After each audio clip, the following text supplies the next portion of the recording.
Okay, I think we are here. We are live. My chat was acting funny a second ago. Let's test it. Testing 1, 2, 3. Chat's on. Chat's good. We love to see it. Hi everyone. I'm gonna put this in performance mode so I don't look at the wrong, the wrong screen. Hi everyone. I am your host and dungeon master, Wolfe Scott, doing something a little different for you tonight. Normally, our stream's been... feels like we've been gone forever. We were facing, knock on wood, a lot of technical issues. Recent tests have shown pretty decent. Hoping it keeps up. Normally, we are a 5th edition Dungeons and Dragons D&D campaign, homebrewed with some influences of some pre-written campaigns, but a homebrew world. Lots of fun. We have 6 players plus me. It's crazy and a great time. But, you know, as we all know, scheduling is the bane of all D&D campaigns, and it's sometimes we're not able to meet because of things we have to do in life. And so I thought, well, what can I do for the channel that is still D&D, or I shouldn't say D&D, but RPG related, right? TTRPG, tabletop role-playing game related, but it's not D&D, or maybe it could be something different that I can expose people to, expose myself to. Because as much as I love being Dungeon Master for D&D, there's still so many RPGs that I've not played and exposed myself to that I want to learn. And randomly, recently, I started learning about the Cypher System from Monte Games. Monte has been around forever, writing for a whole bunch of different systems and platforms, but this is, I think, sort of his baby, if I'm understanding that correctly. And I am just very much enamored with how it sounds, how I think it plays. I'm going to be fully honest. I've never played it before, right? This is my first. I've read for about the past couple weeks, very interested in it, but I've not played it. So this is a grand experiment in a couple of ways, because number one, it's going to be an experiment in running the system, right? But it's also going to be an experiment in running the system for myself, because we're going to be doing a solo campaign, a solo adventure. How are we going to do that? Don't worry, we'll get to that in a minute. But basically, to boil it down, I'm going to be homebrewing a couple different systems together and to make this all work. And the reason why I chose the Cypher system, aside from the fact that I am very much interested in it, maybe even for other games that I might run in the future, is that it is so brilliantly elegant and simplistic. And I say that in a good way, by how it works. And I'm not going to explain to you the entire system because that would take forever, and you can, download the books and buy the books and read yourself. But I have a couple of cheat sheets that I found online. Like look at this. The whole system fits on 4 pages. Crazy. But what I really love about it is that it is a system that is highly designed for improvisation and sort of experimentation, right? That's kind of a big stickling thing for me as a dungeon master for 5th edition and D&D in general, is I love running games, but I'm an adult and I have a day job, and prepping games is so time consuming and sometimes nerve-wracking, especially when you're coming down to the wire, that you kind of psych yourself out. But this system is designed at its core to really lean in the direction of emergent storytelling and lower prep, which I love as a concept. It would just free up so much of my time and allow my improv actor story brain to fire on all cylinders. But this is pretty much the whole breadth and scope of the system right here. You roll 1 die. The DM, by the way, doesn't roll any die, which is also nuts. It's completely character driven. The DM sets challenges and story beats and things like that, but they don't roll a die. It's all player driven, which is nuts. And yeah, you basically use your character's skills, abilities, whatever, to try and beat these target numbers based off of how difficult the thing is, so and so. So it's, you're going to see a lot of familiar themes in how other systems operate, but the fact that you can pretty much sum up the entire system in how difficult is this thing? Roll 1 die, see what happens. I think is so brilliant, and I really want to see how it unfurls, and I think it could be a really cool system for me to run long term for other systems and other games, because I could just free up so much of my time and my mental energy from prepping into like investing in like the story and my friends and my characters and things like that. So that's number one. So the whole basis of the game is going to be running on the Cypher system, but the Cypher system is not designed to run with one person, right? It is designed to be a group game. So how are we running it with only one person? And that is where a couple of our other, I'm going to move some of these pictures around. Some of our other documents are going to come in handy. I ran into this in a forum, I think. This is called MYTHIC, the GM Emulator. And this is an entirely separate system. This is a third-party creation. And essentially what this is a system by which a single player can sort of, as the name implies, emulate a GM leading the game by sort of asking the scenario questions, like yes/no questions, and then seeing what the result is on this fate chart, as they call it, which determines whether or not, you know, the situation is likely, unlikely, etc., etc., etc. And that will help you sort of make the next beat in your yes and, right, to keep the story chugging along. So, once again, something I've never played with before, but I think, once again, it could be potentially a very interesting thing. I don't know if I would run this. I could see using this as a tool in parts of games that I run at home. Like, you know, if you're not sure, you know, if your player asks you, is there a really awesome sword in this treasure chest or like whatever, you could be like, oh, is it somewhat likely? Is it very unlikely? Roll, see? You know, you could use it for that, but I think primarily, I think this is going to be very useful into what it is designed. It sounds like it's designed for, which is emulating the experience of having a game master. So I'm hoping that between this cool little fun GM emulation tool and this very streamlined actual RPG system, that I'm going to be able to sort of approximate a game master for myself through myself and sort of host myself a game, which I think would be an interesting experiment and would be something definitely RPG related for the channel to indulge in. With that being said, what is the game? We know that we're playing the Cypher system, but that is the mechanical system. That is not the setting that we are in, right? So what is the setting? And this is what I'm also very excited to talk about. So Monte Cook Cypher System, you can play it for pretty much any setting. The actual rulebook, they did a revised rulebook for 2019, which is in my file somewhere. It actually gives you a whole list of genres you could run for, anywhere from your typical fantasy to sci-fi to superheroes to like horror, and they give you a whole bunch of tools for a wide variety of genres. But the system was also written with one particular setting in mind, which I believe Monte Cook came up with himself, called Numenera, right? And do I have like...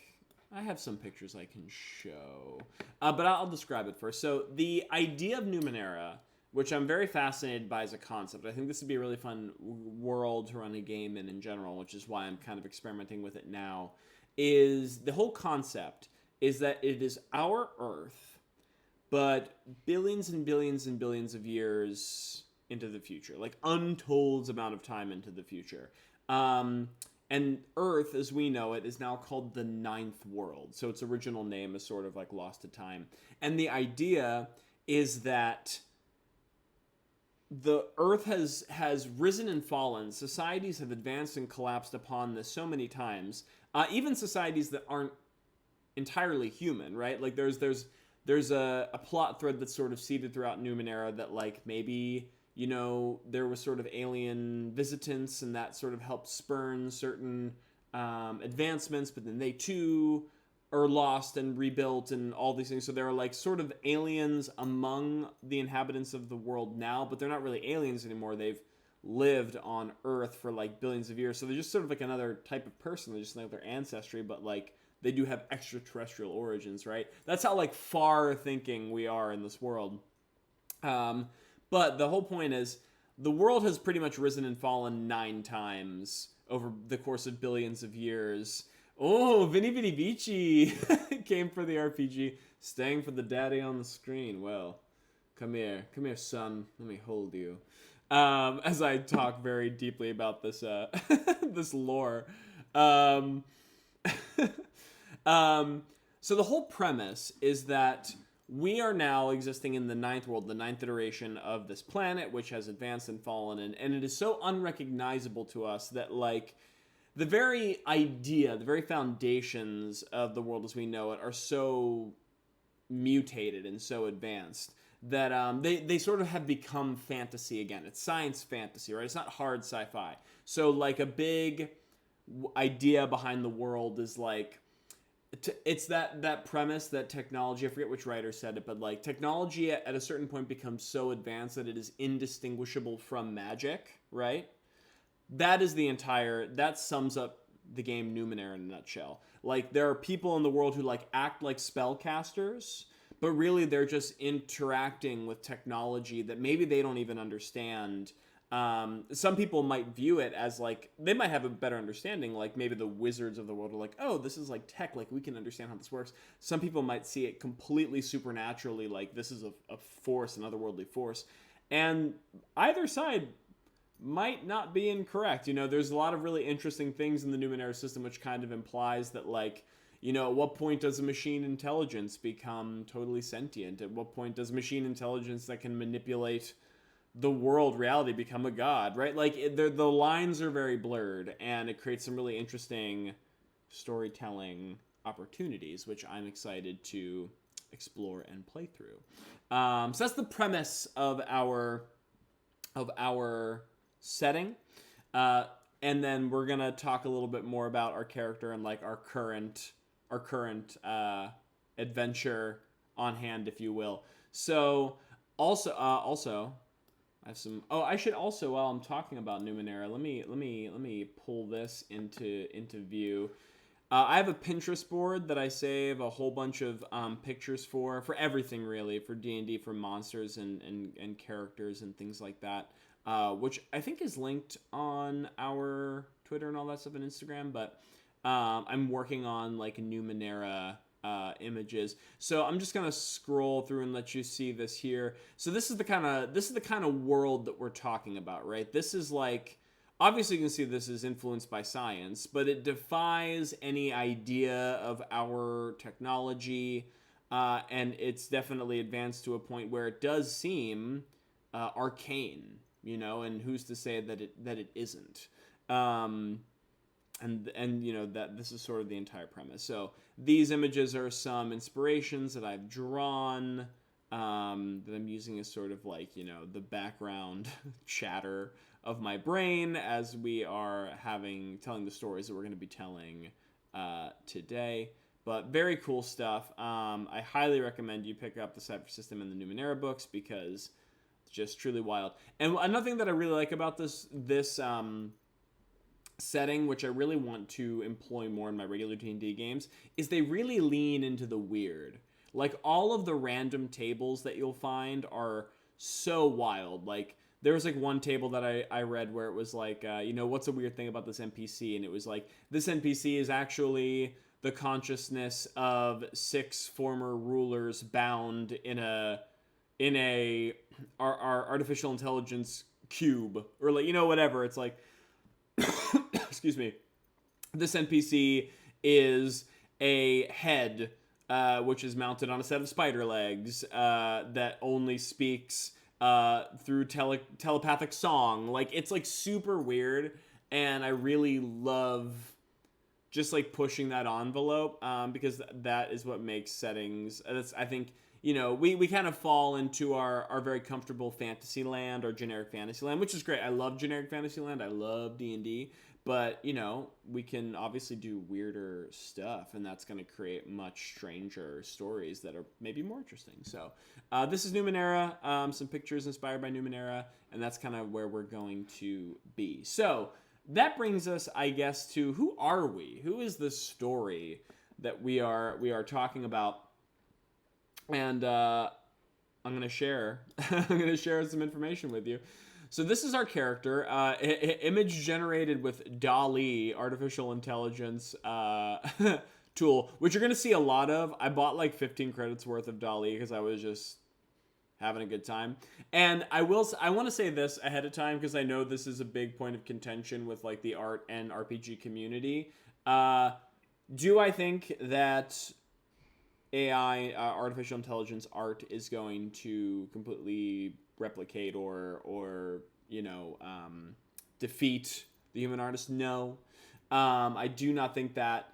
And like as like all the art assets that you normally see for level 1, all the characters, the frame that we're on right now, right? Those are all assets that I paid an artist to make. I 100% believe artists need to be paid for their work, and if I was creating something that like I was expecting people to pay for, like if I was making like a supplement or a book, 100% would pay an artist versus having like a generator do it.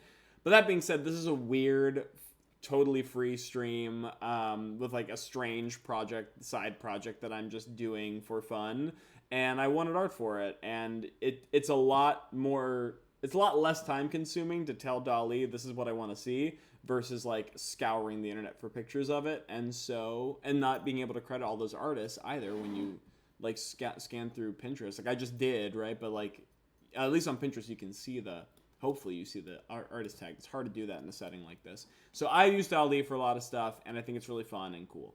But this is our character.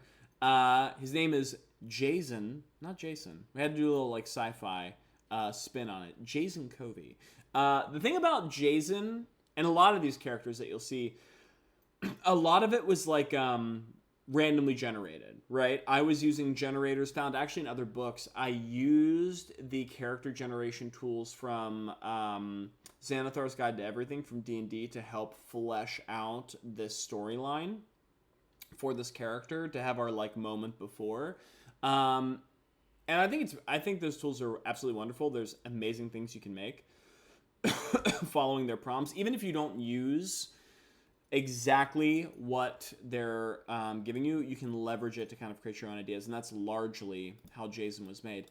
So we're going to talk a little bit about Jaizen, his skills and his history, and like how he plays and how we're going to play with him sexually. No, I'm not. Sorry, didn't mean that. But first thing to note about the Cypher system is that I really like the way that you build characters, in that because it is a system agnostic role-playing setup, it's not like specifically designed for D&D or specifically designed for fantasy or whatever. The way that you make a character is also agnostic of any setting. And so how you make a character, kind of like it's in 3 parts, right? And like how in D&D you would normally say like, you have 3 parts too. You have like your background, your ancestry, and your class, right? So like I am a sailor, I'm a sailor, orc, paladin, right? And that like defines your character. Cypher System works similarly, but they kind of turn it into a sentence, right? So what you're made of 3 parts: your descriptor, your type, and your focus, right? Descriptor is kind of like your personality. There are things like, you'll see mine says inquisitive. I actually have another thing written here, which we'll get into, but like, it's kind of like your personality. So they have inquisitive, they have brash, they have mysterious, they have smart, they have strong, whatever. Like your character trait. I shouldn't say personality. Character trait. This implies gameplay benefits. It also implies gameplay detriments, and it also implies character threads, right? It gives you like some little notes about what they might actually have on them or think about or utilize depending on their descriptor. Then their type. The type is probably the closest thing to class, right?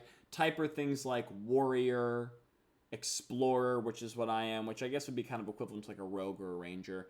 Adept, which is like a magic user, or speaker, I think, which is like your charisma class, like your bard.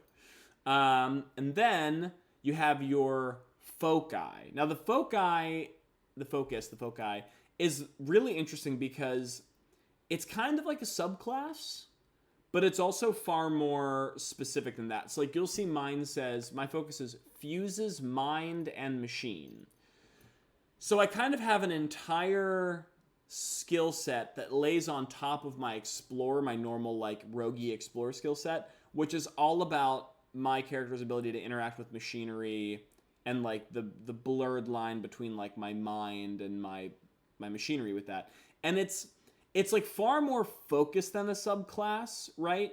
Because it's almost like I'm trying to think of some other examples. There's like, it's almost like you have a superpower, right? There's one I think which is like bears a halo of fire, which is like all fire powers, right?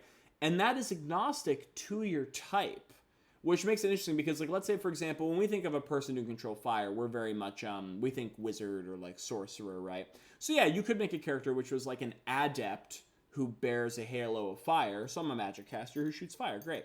But what does it mean if I am a warrior who bears a halo of fire, right?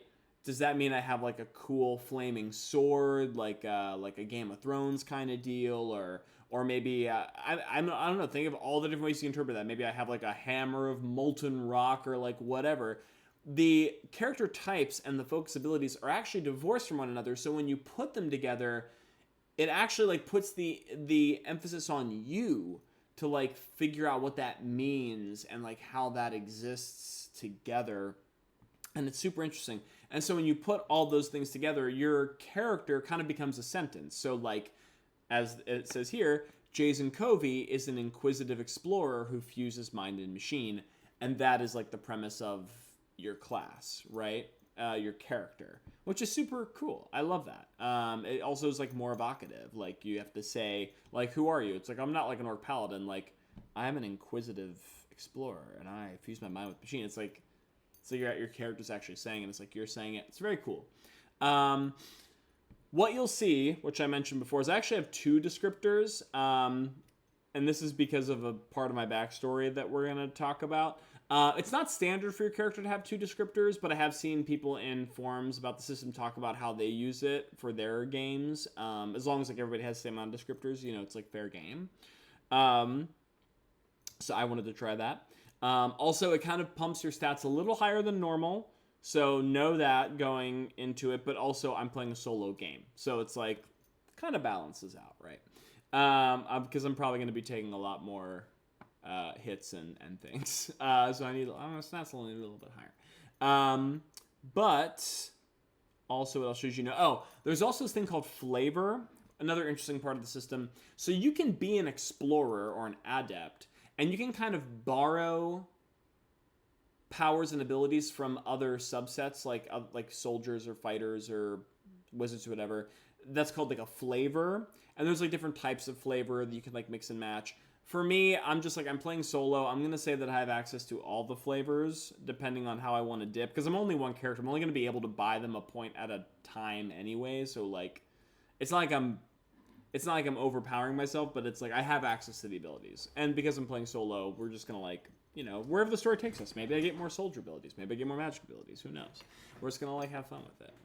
And then, okay.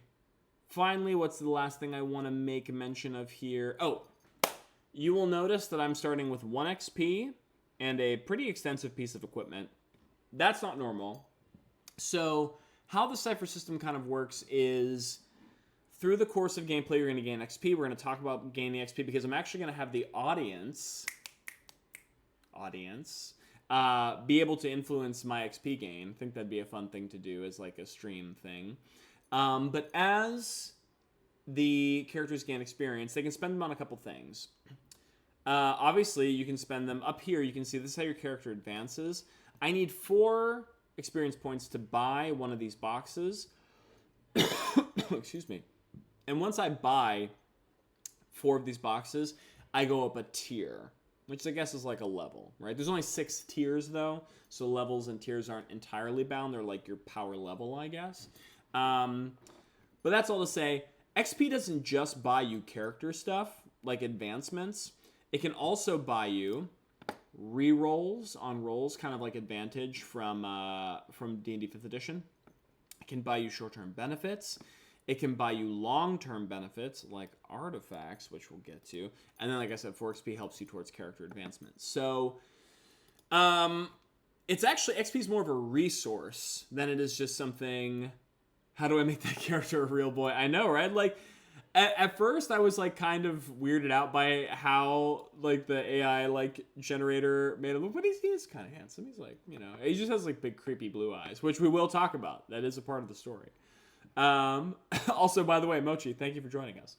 And I don't know why I'm coughing so much, but we're just going to roll with it. As a part of my solo, I'm thinking about how am I going to, if I was running this game for my friends, what sort of homebrew things would I do to incentivize playing and role-playing and things of that nature? I'm going to drink some water instead of whatever else I'm drinking. Because I'm dying up here. Okay.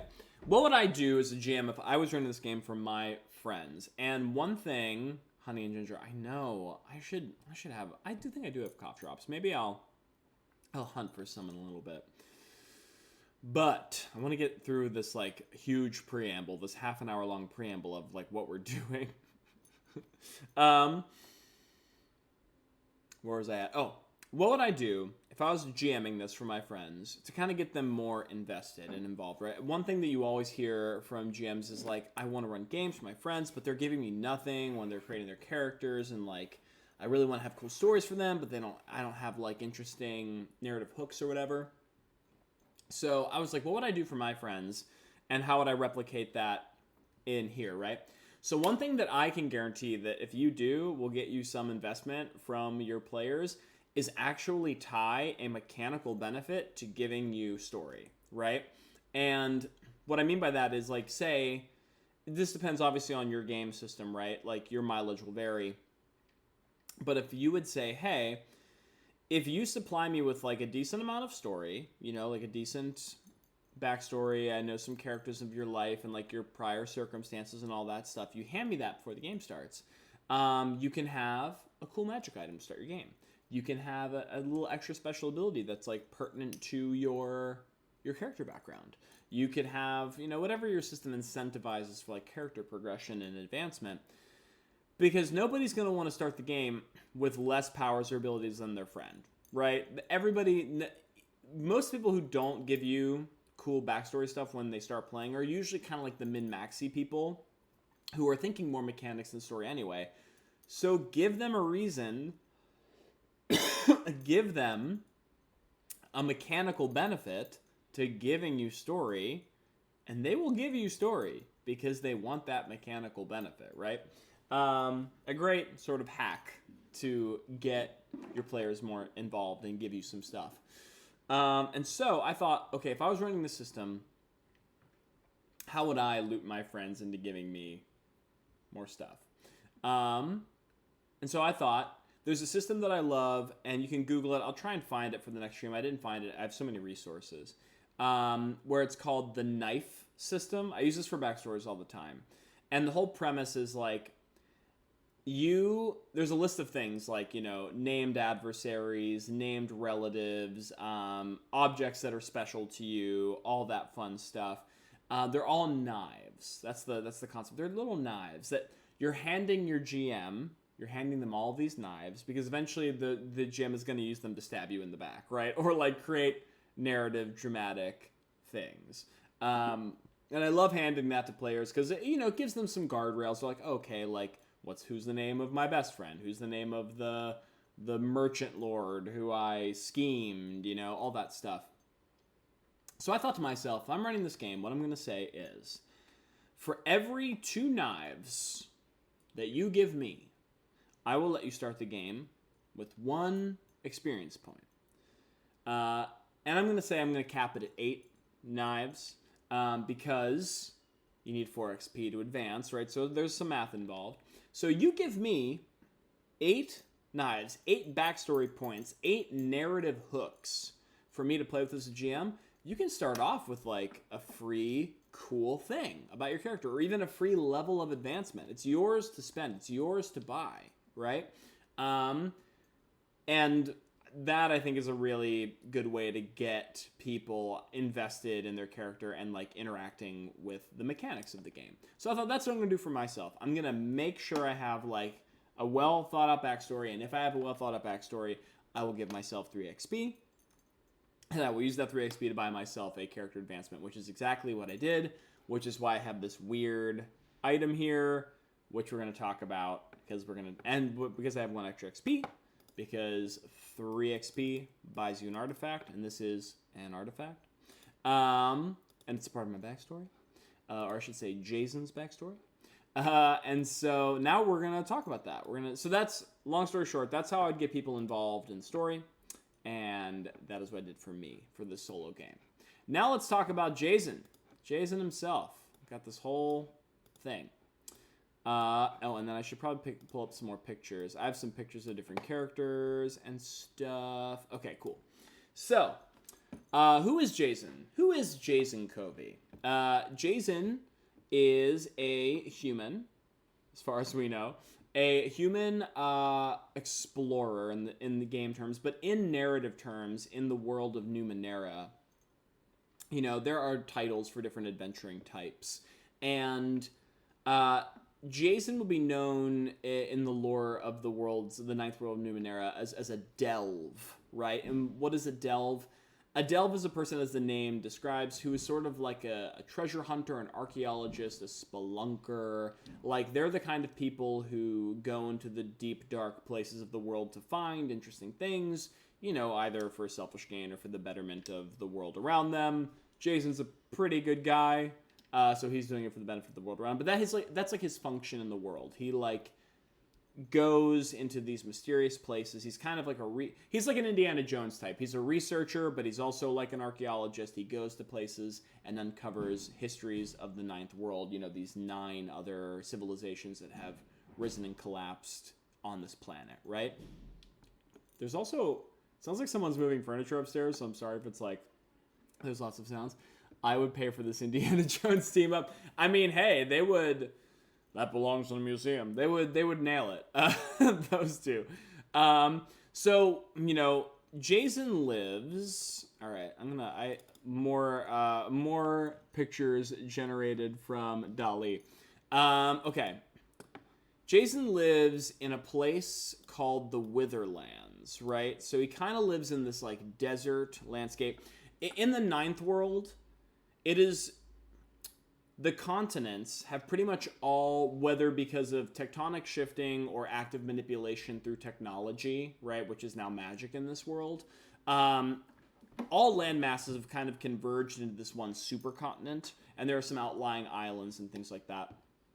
There are 9 cities which dominate the center of the continent, right? That's like where the most populousness is. It's where the most understanding and learning goes on, especially about technology. Oh, I should mention, the system is called Numenera because the sort of magical technology that is like, that makes up the world are called Numenera. That is what this magical technology is titled, right? So all the understanding of Numenera comes from the center. And then as we spread out, we kind of find ourselves in like little villages on the outskirts, which these villages are called Aldea, if I'm not mistaken. And then further out is kind of like where it is very sparsely populated, except for like very superstitious and like more maybe like tribal societies. And that's called the Beyond, right? So Jaizen lives in that midpoint. Jaizen lives on sort of the frontier in an Aldea on the Witherlands. And in the spirit of making things super weird, as the Numenera setting likes to do, the Witherlands are so named because it is like this giant stretch of desert and badlands that the only thing that really grows there are these weird, dry, husk sort of like fungi, right? Which you can see Dali generated here. But they always grow in the shape of some sort of like animal's corpse, right? Whether or not they grew from an animal or not, like they mimic, it grows in the shape of different alien carcasses of varying sizes. No one knows why. Just one of those weird Numeneran like quirks of the world. Is it because of some ordinance from a more powerful force, or is it just a weird thing this alien planet has decided to do? No one knows. Or at least we don't know yet. But this is where Jaizen lives. Jaizen lives... I'm glad my brain wasn't playing tricks with me. Yeah, no, it is... You're gonna see the images get weird. Looks like a giraffe. Oh, you're right. Yeah, with the knobs. Yeah, that. I was just sort of like going with like this weird animal part, but yeah, like they don't look like a giraffe. You're right. Now, Jaizen specifically, his aldea, right, is known as Outpost Masai, and Outpost Masai kind of looks like this. So as we can see, it is kind of unique in that it is the only really bit of green. Although we could argue if it's actually green. This is obviously generated by DALL-E. I just said an alien tree. And this is what we got. But, you know, use your imagination. So the Outpost Masai was built around this alien tree, which is kind of like the only bit of true independent, like flourishing life in the Witherlands. So obviously everyone's around it. They're trying to study it. They're trying to understand it. And the one weird quirk about the Outpost Masai, the tree, right, is that it grows this fruit that if you consume it, take a bite, well, I guess depending on how, I guess it would affect you even if you took a bite, but the more you eat, the better the effect, right? People report having clairvoyance. They can remotely view people or objects, right? Only after they consume this fruit. And depending on how much they eat or like how much they expose themselves to it or how good they get at it, they can maybe control it for a little bit longer or a little bit better, clear, whatever. But it is definitely a strange sort of psychoreactive power to nomming on this fruit that grows from the tree in the middle of Outpost Masai. So that is where Jaizen lives. Now, Outpost Masai, because it is situated in the Witherlands, it's very few and far between in terms of trading and civilization, right? So they have to, like, make do. And who do I want to talk about for the backstory? Who's the most relevant? Yeah, I have all these pictures here. We'll talk about sort of, like, the main inciting incident character here. So long story short about Jaizen. Jaizen lives with his father and his two siblings, one of which is his twin sister, whose name is Jalen and Jaizen. And they lost their mother when they were young aboard crazy a sand skiff. Another cool thing about the Witherlands. There's no water, but because this is a weird fantasy sci-fi world, there are these things called sand skiffs, which are kind of like solar sail powered ships, if you will, that sail across the sea of varying sizes. And they lost their mother aboard a sand skiff. She's actually, I like rolled tables to like figure out the history of Jaizen and his family. She's actually never confirmed dead, which may be something that we discover or not discover in the course of our story. But, you know, in my mind's eye, there's like a terrible sandstorm. I hope there's skipper. There's nothing like skiff racing. Yeah, no, there may be. Hey, I mean, this game could go anywhere. We're not even in a game yet. We're still talking about the world. But skiff racing definitely seems like something that would exist in this part of the ninth world for sure. Where was I? Oh, I imagine there was probably like a huge sandstorm or something, and Jaizen's mother gets like blown off of the sand skiff, and they like try to find her, and they unfortunately can't, and so she's like presumed dead, but there's no actual proof of it, right? So he lives with his father, Dalray, who is like an engineer at Outpost Masai, probably where he gets a lot of his brains from, right? Because he's like a fellow machinist. Lives with his sister, Jalen, who's technically is his twin, but she looks very different. This is a sci-fi fantasy world. In my mind's eye, Jalen kind of has like a little rebellious streak in her. And because she's a twin, in my headcanon, you know, she probably injected some sort of like, I'm calling it like splicing, like a mutagenic kind of like cocktail to like alter her appearance to kind of like, you know, you get that phase of like your siblings are like, I don't want to be anything like you, which is like amplified 10 times when you're a twin. So she's like, I want to be so different from you that I'm literally going to like alter my genetics. And so she like has like purple skin, purple hair. So and then their youngest brother, Niso, who's kind of like a child prodigy, but he's a bit of a quiet one, a bit of an oddball. That's the family who lives at Outpost Masai. At some point in Jaizen's learning... Oh, and I should also mention, because this is kind of an important thing, usually all Aldea, all of these villages, they have... The prevalent, most widely accepted religion in the Ninth World is... Oh man, I forget the name of it. But it's led by the Aeon Priests, also known as the Amber Priests. And they pretty much venerate technology, the understanding of the past, the Numenera themselves. In cities, they congregate in like huge like churches, if you will, or like places of worship where they can study technology together. But some, eventually, for whatever their own reasons, find themselves outside of the cities, and they find themselves in Aldea or in the Beyond. And those that settle in Aldea kind of become like big public figures because they have all of this knowledge that help share with other people. And so this is our Amber Priest. She is a visitant. She's an alien that has now lived in the Ninth World for so long. She's no longer an alien. But her name is Frenya Wee. You can't see it from this picture, but she's actually very tiny. She's like, when I generated this character, I was like, oh yeah, like green skin lizard, like bat ears, very small. It's like, oh, I accidentally made Yoda. I didn't mean to, but I made Yoda. But another thing about Frenya is that she has like a weird Numeneran like heart device. Like she has some sort of ailment. So I imagine that's excuse me.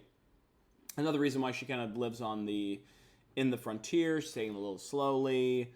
Because in my mind's eye, she's like very much sort of hobbled, and like her life's a bit harder because of this. So she kind of, but it doesn't look like Yoda's character so cool. Yeah, Frenya is cool.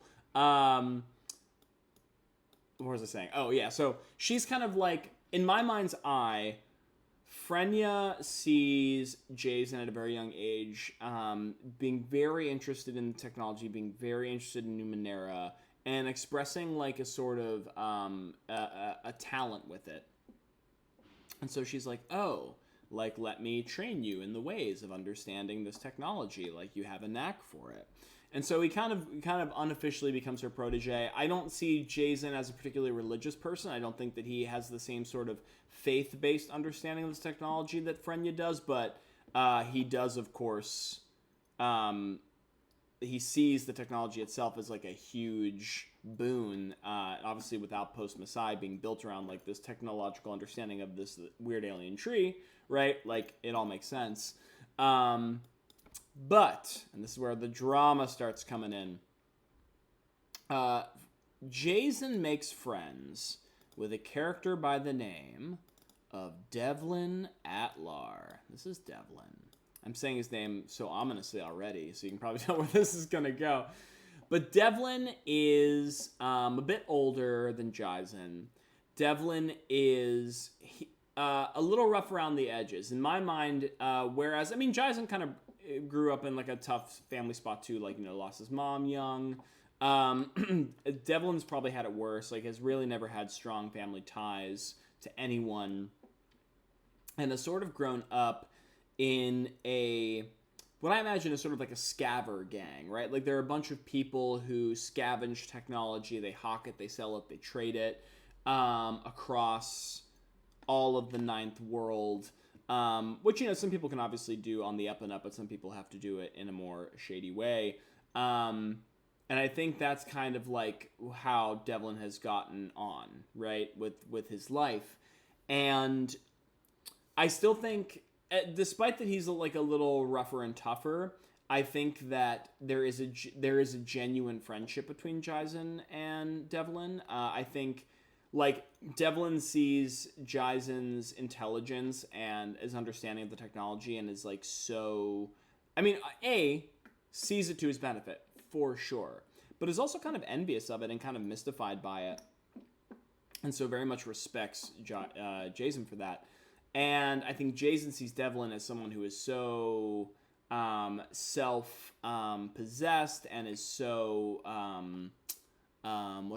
independent and capable. In my mind's eye, Devlin teaches, I think Devlin is also a delve, right? If we're talking about like the roles these characters play, like he's a person who goes into crypts and ruins just like Jaizen does now and like finds technology, right? He does it obviously to like sell it and hawk it and things like that. But I think a lot of those skills that Jaizen has were taught to him by Devlin, right? I think that was sort of their friendship. Like, oh my gosh, you can like help me understand this technology and I can help you find it. Like, this is the perfect, union. And they sort of created, and, Jaizen doesn't really have a brother. I mean, he's a younger brother, but sort of another sort of figure around his age or a little older that he could like look up to. And so I think they formed like a very strong bond, and they like kind of operated as like a 2-person team for like a long time. Excuse me. This, as soon as I start talking on camera.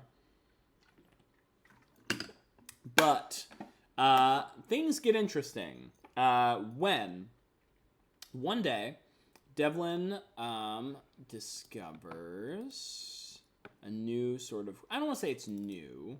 I think that people have known about it for a long time. This place right here. Once again, I generated, so use your imagination. This location, which it's in the middle of the Witherlands, right? In between this like mysterious rock face. The people call the Gazing Gate. And it is called that because it's kind of like this big, mysterious black doorway that is, supernaturally or technologically, who knows, technomantically embraced, like levitated in these rock faces. And in its center, there's this like big silver orb that's like an eye, a big creepy eye, right? And it just watches people go through this canyon. I imagine this thing's huge, right? Like people are like very small, kind of traveling underneath it between the ravine. And, the eye's on both sides. So in my mind, it's like you walk up to it, the eye like sort of locks onto you and like watches you as you get closer, and then kind of spins back around on the other side of the door and like watches you leave. And it's just been there for as long as people have lived in the Witherlands, and no one knew anything about it other than the fact that like this thing is creepy and it's a piece of Numeneran artifice, and it seems like it watches people, but no one knows like what it does or why it's there. It doesn't hurt anybody. It just does creepy stuff in the middle of this ravine. But Devlin comes up to Jaizen one day and is like, hey, I think I found out some cool information about the Gazing Gate, like, and you know a lot about Numenera, like, let's talk about it. And through their discovery, they believe they find a way to interact with the Gazing Gate, right? I should mention this too, by the fact, Jason's father hates all of this. Jason's father does not like Devlin, does not like the fact that Jaizen, I can't settle on how to pronounce it, is a delve. Dalray is his dad's name. Dalray would just rather Jaizen stay at the outpost, help him with the relevant Numenera, which is like fixing the tree. But, Jaizen's like, there's so much more about this world we don't understand. I can be better service, like finding things outside of what we already know at the outpost. Like, who knows? We could find the next breakthrough that helps with the outpost, but it might not be here. It might be outside of us, right? And Dalray does not trust Devlin as far as he can throw him, right? Like, so there's already a lot of tension between Dalray, Devlin, and Jaizen, right? Just put that in the back of your hat because it's probably going to be relevant someday. But, so Devlin says, yeah, I think I have a way to get into the Gazing Gate, and I need your help. You know the most about, Numenera that I know about anybody, so come help me. And Jaizen, of course, says yes, because they're friends. So, Jaizen and Devlin go to the Gazing Gate. I haven't really worked out in my mind's eye how they interact with it, how they open it. I like this weird little symbol that the AI generator had, like, put in front. I almost kind of imagine that maybe part of it, because we're embracing the weird of the setting, right, is maybe you have to make that pose.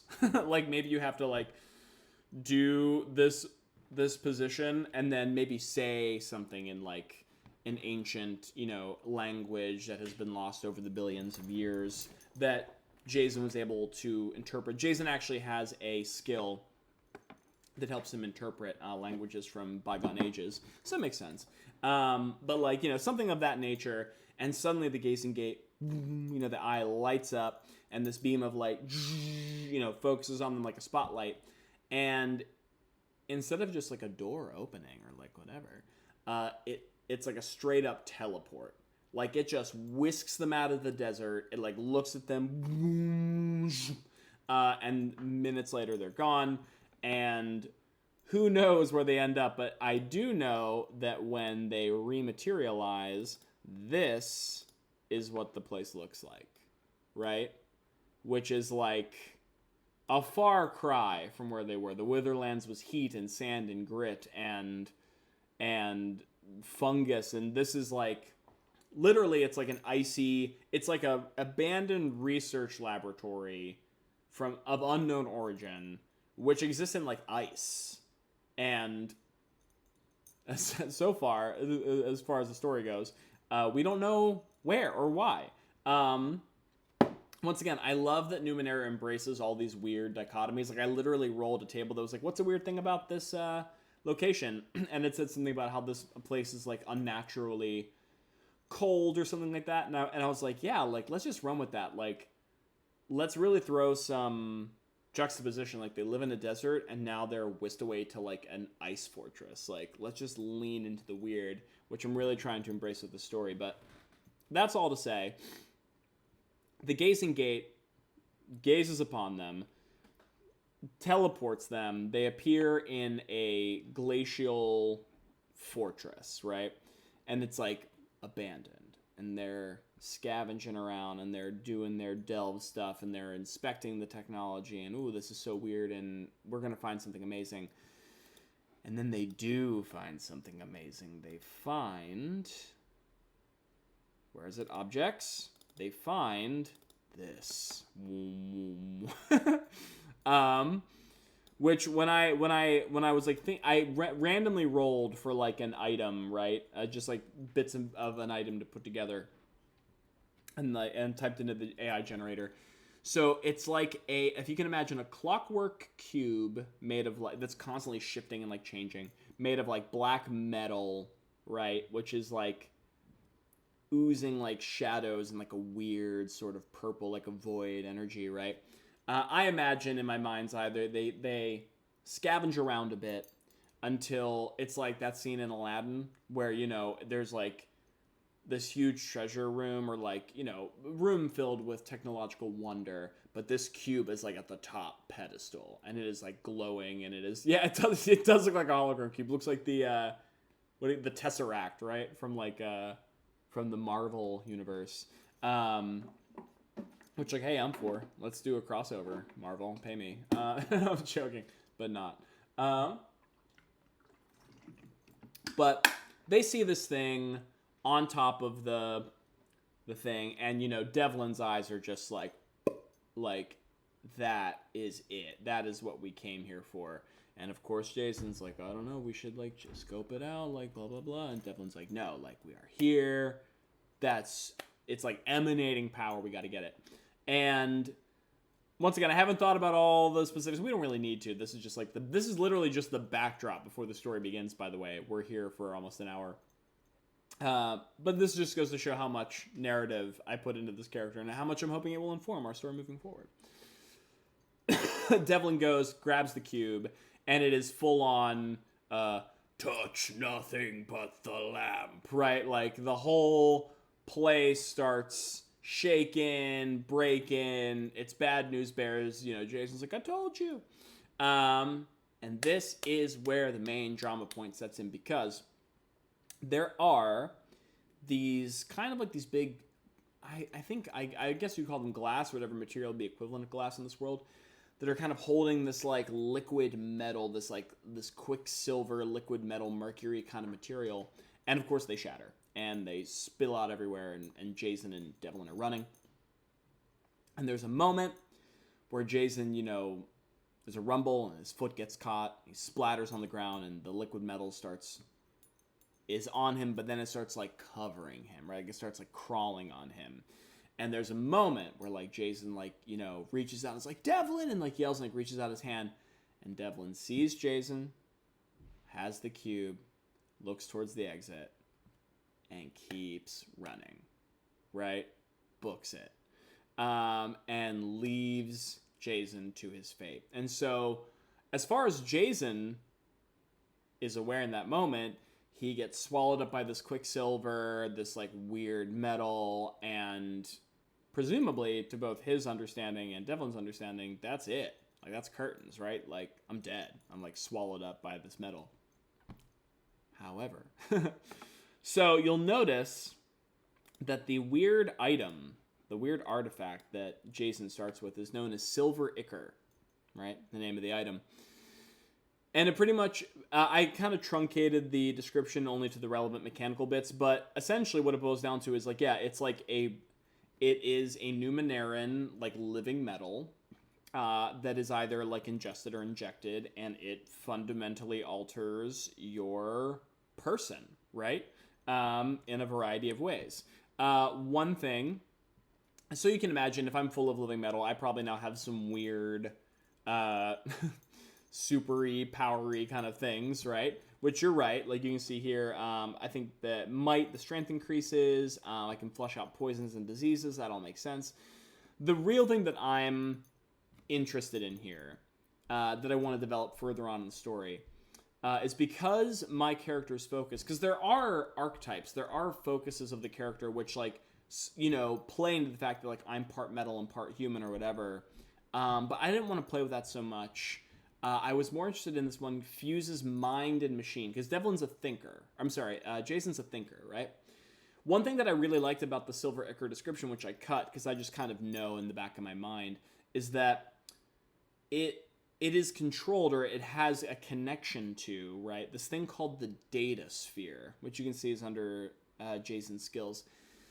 The data sphere in the world of Numenera is like the ninth world, the Sci-Fantasy equivalent of the internet, right? It's like our internet cranked up to 4 million.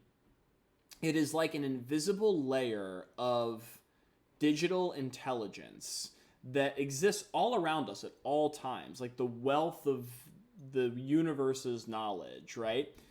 But because all of this technology is now magic in nature, right? Like, it's so advanced that we can't distinguish, like, mysticism from machinery. Very few people have the ability to interact with it and touch it and manipulate it and learn from it. Unless, maybe, like, you're trained in computers or something, which, like, Jaizen is. The data sphere is a part of the computing network. It is not the computing network. It is beyond it, right? Like, machine intelligences live in it. It's, like, a whole thing.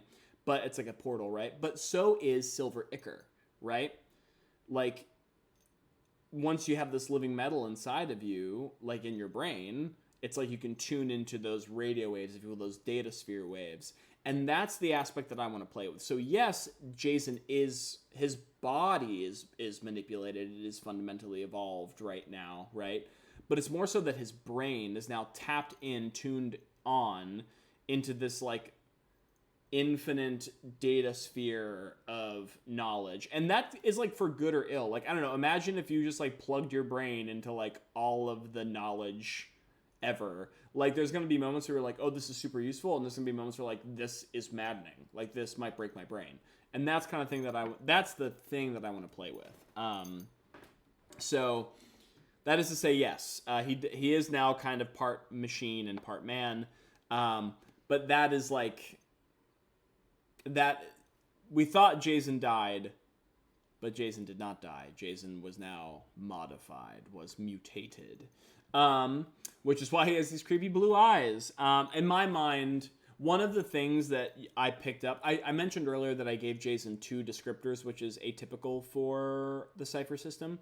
I chose the second descriptors of Morlock, which isn't specific to the Numeneran setting. It's actually specific to, like, just like a generic post-apocalyptic setting.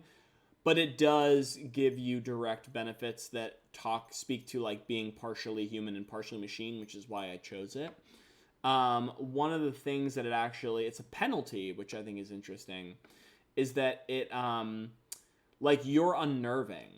Like you freak people out a little bit. It makes it harder for you to like speak to people just like on even terms, because they're like, what, who and what are you? So I imagine that Jaizen, after being imbued with the silver ichor, right, he's gone under some physical changes, some which are probably more subtle than others. Like, number one, I think like he bleeds like quicksilver. I think he bleeds like liquid metal. I think, like, you know, I'm so pale that like you can probably see this in my arms. So, you know, like a really pale person, you can like look at their flesh and you can kind of see like the vein lines. I think like that is true for Jaizen, but it's like there's like you can literally see there's like it's like metallic, and there's probably like pulses of blue, like that data sphere network energy that like occasionally roll through him, and his eyes. Like I think his eyes look like big glowing digital orbs now, right? Because his consciousness has just been awoke to like the data sphere, and it's like a whole thing. So Jason's been through a lot. Jason's had an interesting day as far as adventuring is concerned. He has gone to hopefully find some technology for his outpost, betrayed by his best friend, left to die, and has now been fundamentally altered by Numeneran technology. Just your average day for an adventurer. So now, here's where the story picks up, because we're going to start in media res, right, middle of the action. Because I'm using the system which helps emulate a dungeon master, right, a game master, I had to roll some tables to see like what would happen. Excuse me, in the scene. And the scene that I got was that a new NPC, a new non-player character is introduced. A new non-player character is introduced in an ancient, abandoned research facility that they got teleported to. Like, what? A lot of questions. So, this is what I imagine. Jaizen, I'm going to my mind palace. Everyone join me. Come enter my mind palace. Last thing Jaizen remembers is that he is drowning. He's drowning in liquid metal.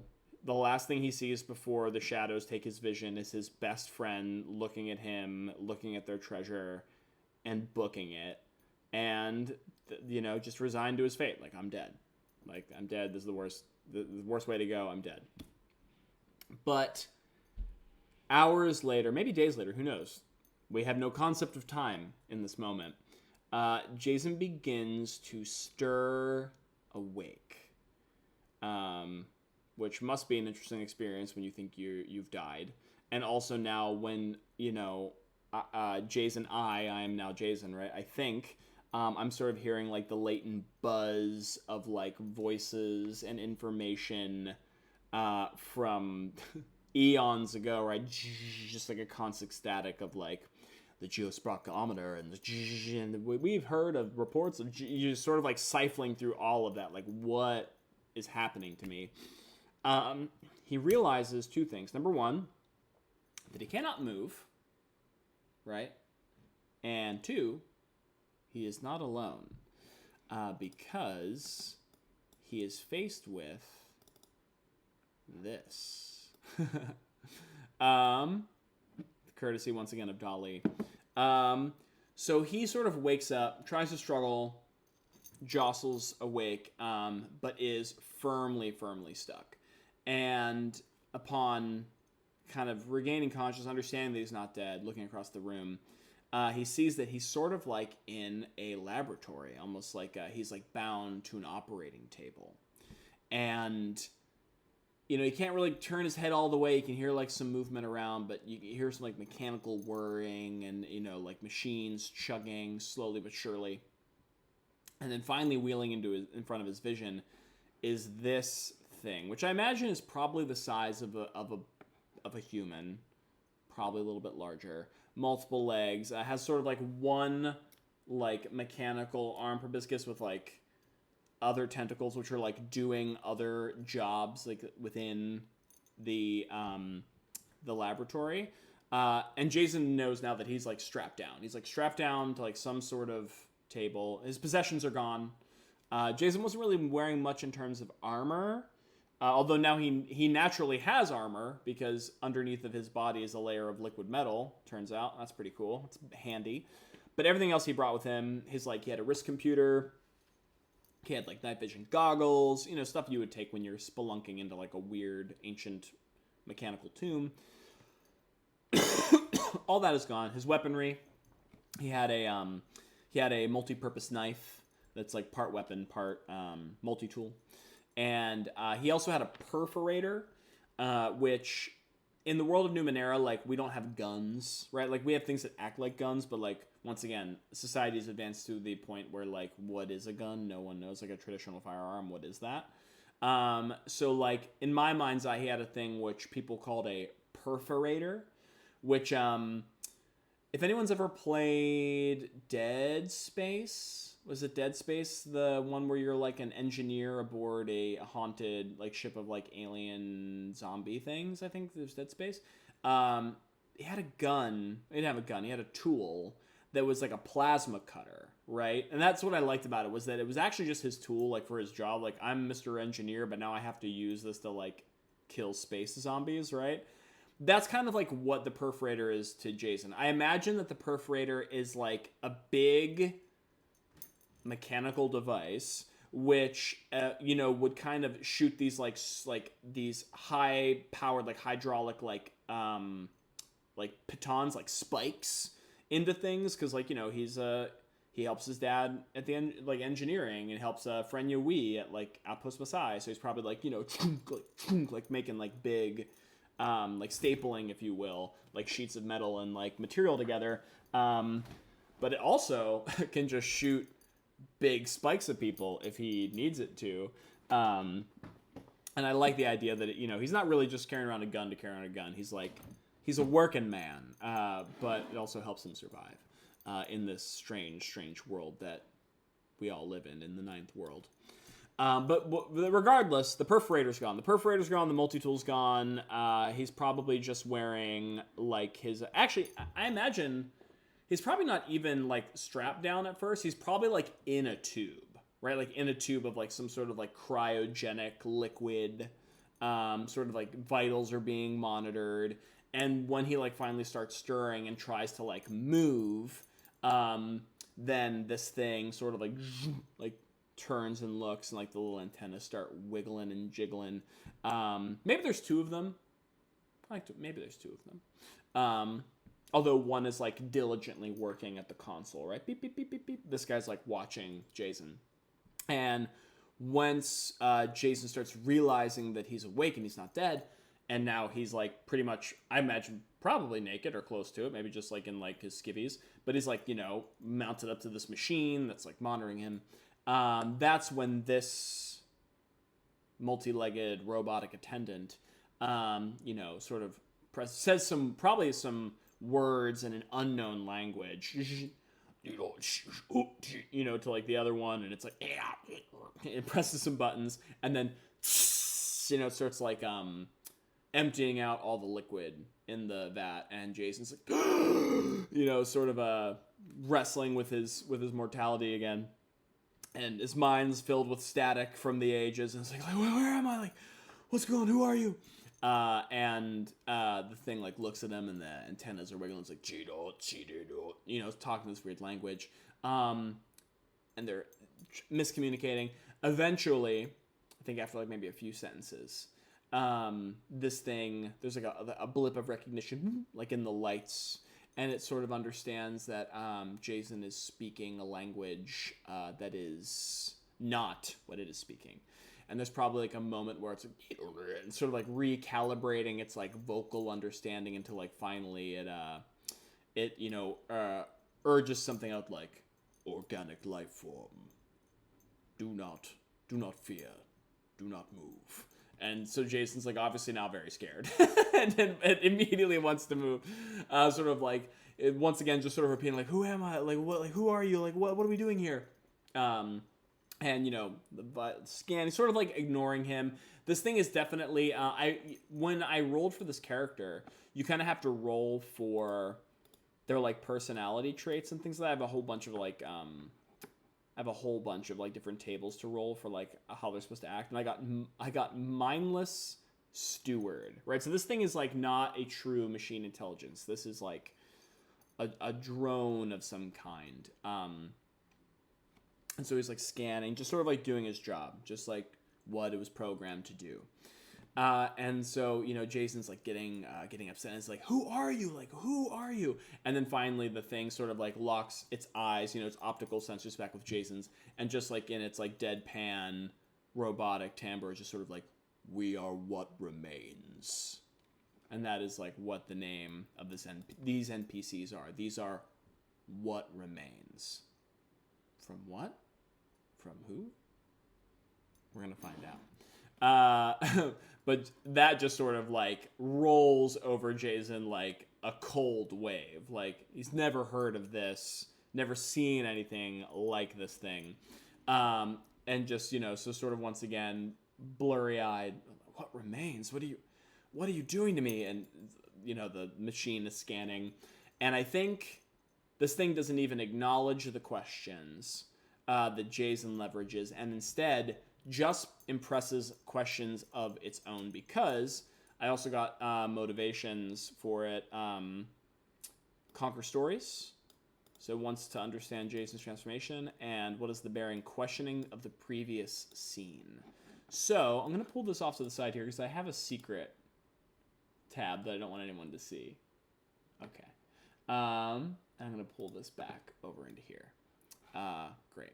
So we have what remains, and it is scanning Jaizen, and finally, you know, unveils who they are, who it is, who they are, right?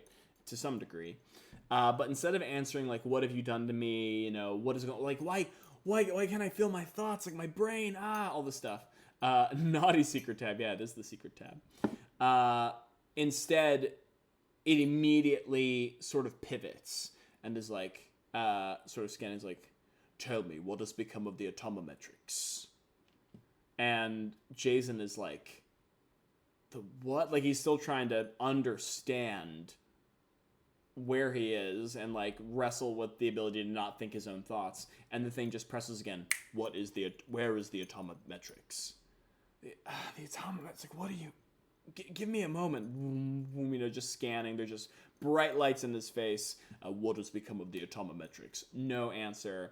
And this kind of goes on back and forth for a little bit. I'm trying to see if there's any role that I would want to make here. I don't really think that Jaizen is in a position to ask any questions. This is where we're going to get into the role-playing now, by the way. But we do learn that this thing is called the automametrics. They're looking for something called the automametrics, I should say. And yeah, I don't think Jaizen has it within himself to do anything else other than to just kind of reconcile with the fact that he's alive. What remains? Take a look at my. This is gonna be interesting. Like I said, the first time I've played a solo RPG. Question previous scene. Oh yeah, so we can say something along the lines of like, where is the other? Jaizen is like, the other what? The other organic, the trespasser. And he's like, you know, mind aching, like, trespasser. Devlin? Where's Devlin? What did you do with Devlin? And, like, the thing, like, immediately wheels around and, like, faces the other one, and it's just sort of, like, speaks an alien language. But you can hear, like, Devlin. And, like, there's immediately, like, a recognition, like, they're starting to keep tabs on the things that Jaizen is saying, right? And now Jaizen immediately is very sorry they said anything. Like, forget I said anything. I don't know. I don't know where he is. I don't know where I am. Where am I? And just sort of like, still scanning. Vitals nominalized. Adaptation 80%. Sort of just like and you can see like maybe on a computer screen nearby, there's sort of like a biometric scan, a map of Jaizen's body, and you can see like the veins and like the nerves are now, they almost look like they're coated in metal, and it keeps growing out, right? And there's the organs look like they're in different shapes and sizes, and there's like horror that rolls over Jaizen's face, like, is that me? Is that inside of me? And like, boom, boom, adaptation, 82%. Just like not acknowledging his questions. I think this goes on for some time until it becomes kind of apparent to Jaizen that this thing has no interest in answering his questions, and to this thing that maybe Jaizen is not capable of answering the questions, or is what's the word, unyielding, and turns back around to the other drone in the laboratory, exchanges some mechanical alien words, and then begins to like plink, plink, plink, plink, plink, plink, plink, begins to maneuver away as the drone goes back to its computer and scans the chart. I think Jaizen for a couple moments would say like, stand there still strapped. I would say they'd probably keep the tubes down because he's awake now. He doesn't have to be like on life support, if you will, like a Star Wars Bacta tank, but he's still like suspended. He's still being studied. And probably yells, to the other drone, like, hey, what are you doing? What do these screens say? Turn around, talk to me, that sort of thing. And it's just completely, once again, mindless steward doing its task. And that's where our story begins. So this is the moment. Jaizen is strapped down, no equipment, in a room with this steward. And he doesn't want to wait around to find out what these things have in store for him. And also, despite the fact that, as far as he knows, Devlin has betrayed him, he's still his friend. He still needs answers, right? And so, yeah, definitely does not want to stay here. He needs to find Devlin, maybe to warn him, and just preserve his own life. So how is Jaizen gonna get out of this situation? Okay, well, Devlin is pinned down. He needs to break free of his binds. I would say maybe normally he could try to pick them, but, he doesn't have his hands available to him, nor any of his tools. So I think it's going to have to be a break, which would seem impossible. But through the power of roleplay, we're going to see what happens. So one thing that we know about Jaizen now is that his body is not human. And I actually took one of these traits to represent that, called Muscles of Iron. So I can spend... the whole role-playing system runs on these points. Might, speed, and intellect. These are my stats. And when I want to do certain things, I can spend points from these to have effects happen, and hopefully affect my dice rolls, which will affect my narrative. So I think, Jaizen yells a couple times, tries to get this thing to acknowledge him. He's completely not paying attention. So this is his opportunity. I think I can struggle out of my binds. Something inside me, it's adrenaline, it's the newfound liquid metal mutation in my body. I think I can do this. And so, let me read over my skills here. So if I spend 2 might points, might-based actions, which I would consider breaking my binds and might-based actions, will be easier, which is good. And that will happen for 10 minutes. And then Silver Ichor, I think, also has an effect on this. My might edge increases by 1, which I've already factored in here too. Okay. Okay, so now we have to determine how difficult would breaking out of these binds be, right? And that's going to determine our challenge number. So... challenging and difficult. Trained people have a 50-50%. Even trained people fail. I want to say It's going to be somewhere between difficult and challenging. So it's either as tough as trained people would have a 50% chance of succeeding, or even trained people would often fail to break out of binds. What's chat say? Does chat have any input on how difficult this might be? If we're thinking more if it's a 4 or if it's a 5. To put that in perspective, to break out of the binds, I would need to roll a d20 and get higher than the number over here. So I'd need to beat a 12 if it was a difficult, or 15 if it's a challenging. So out of a d20, getting a 15 is pretty slim. 12 is, of course, still hard. It's still less than half, or more than half, but I know, Mochi. It's not easy. I do have some tools at my disposal to help me do this, but I still have to set the initial... Actually, we could probably use the fate system. Let's use our tools. 12? Okay, never mind. I will trust you. Okay. So, it's a difficult... I would have to roll a 12. Okay. So now, this is where we're going to leverage our skills. So... Oh my god, I'm so nervous. This is the first roll. It's the first roll of my self-solo campaign. And already, the nerves, they're pumping. Okay. For the next 10 minutes, all might-based actions other than attack rolls you attempt are eased. So I could... Eased means I bump it down a difficulty. So I could turn on my iron muscles, and I could turn this 12 into a 9, which is suddenly far more manageable. However, I could also burn some effort if I really want to get out of this. 9 is your favorite number? Well, I might make it lower than a 9 because I really don't want to be in these restraints. Yeah, effort. If I spend 3 points from my stat pool, 3, then I could reduce it by 1 other blip. So I have a might edge of 1, which is already reducing. I should have brought a pencil. Do I have a pencil in here? I have a pen. Okay, so let's do some math.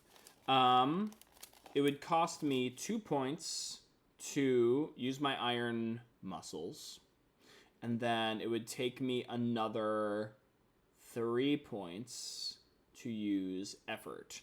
I can actually reduce both of those costs by 1 because my edge is 1 due to my newly found liquid metal interior, which means it would be a total of 3, which is pretty much what I'd be spending to do regular effort anyway.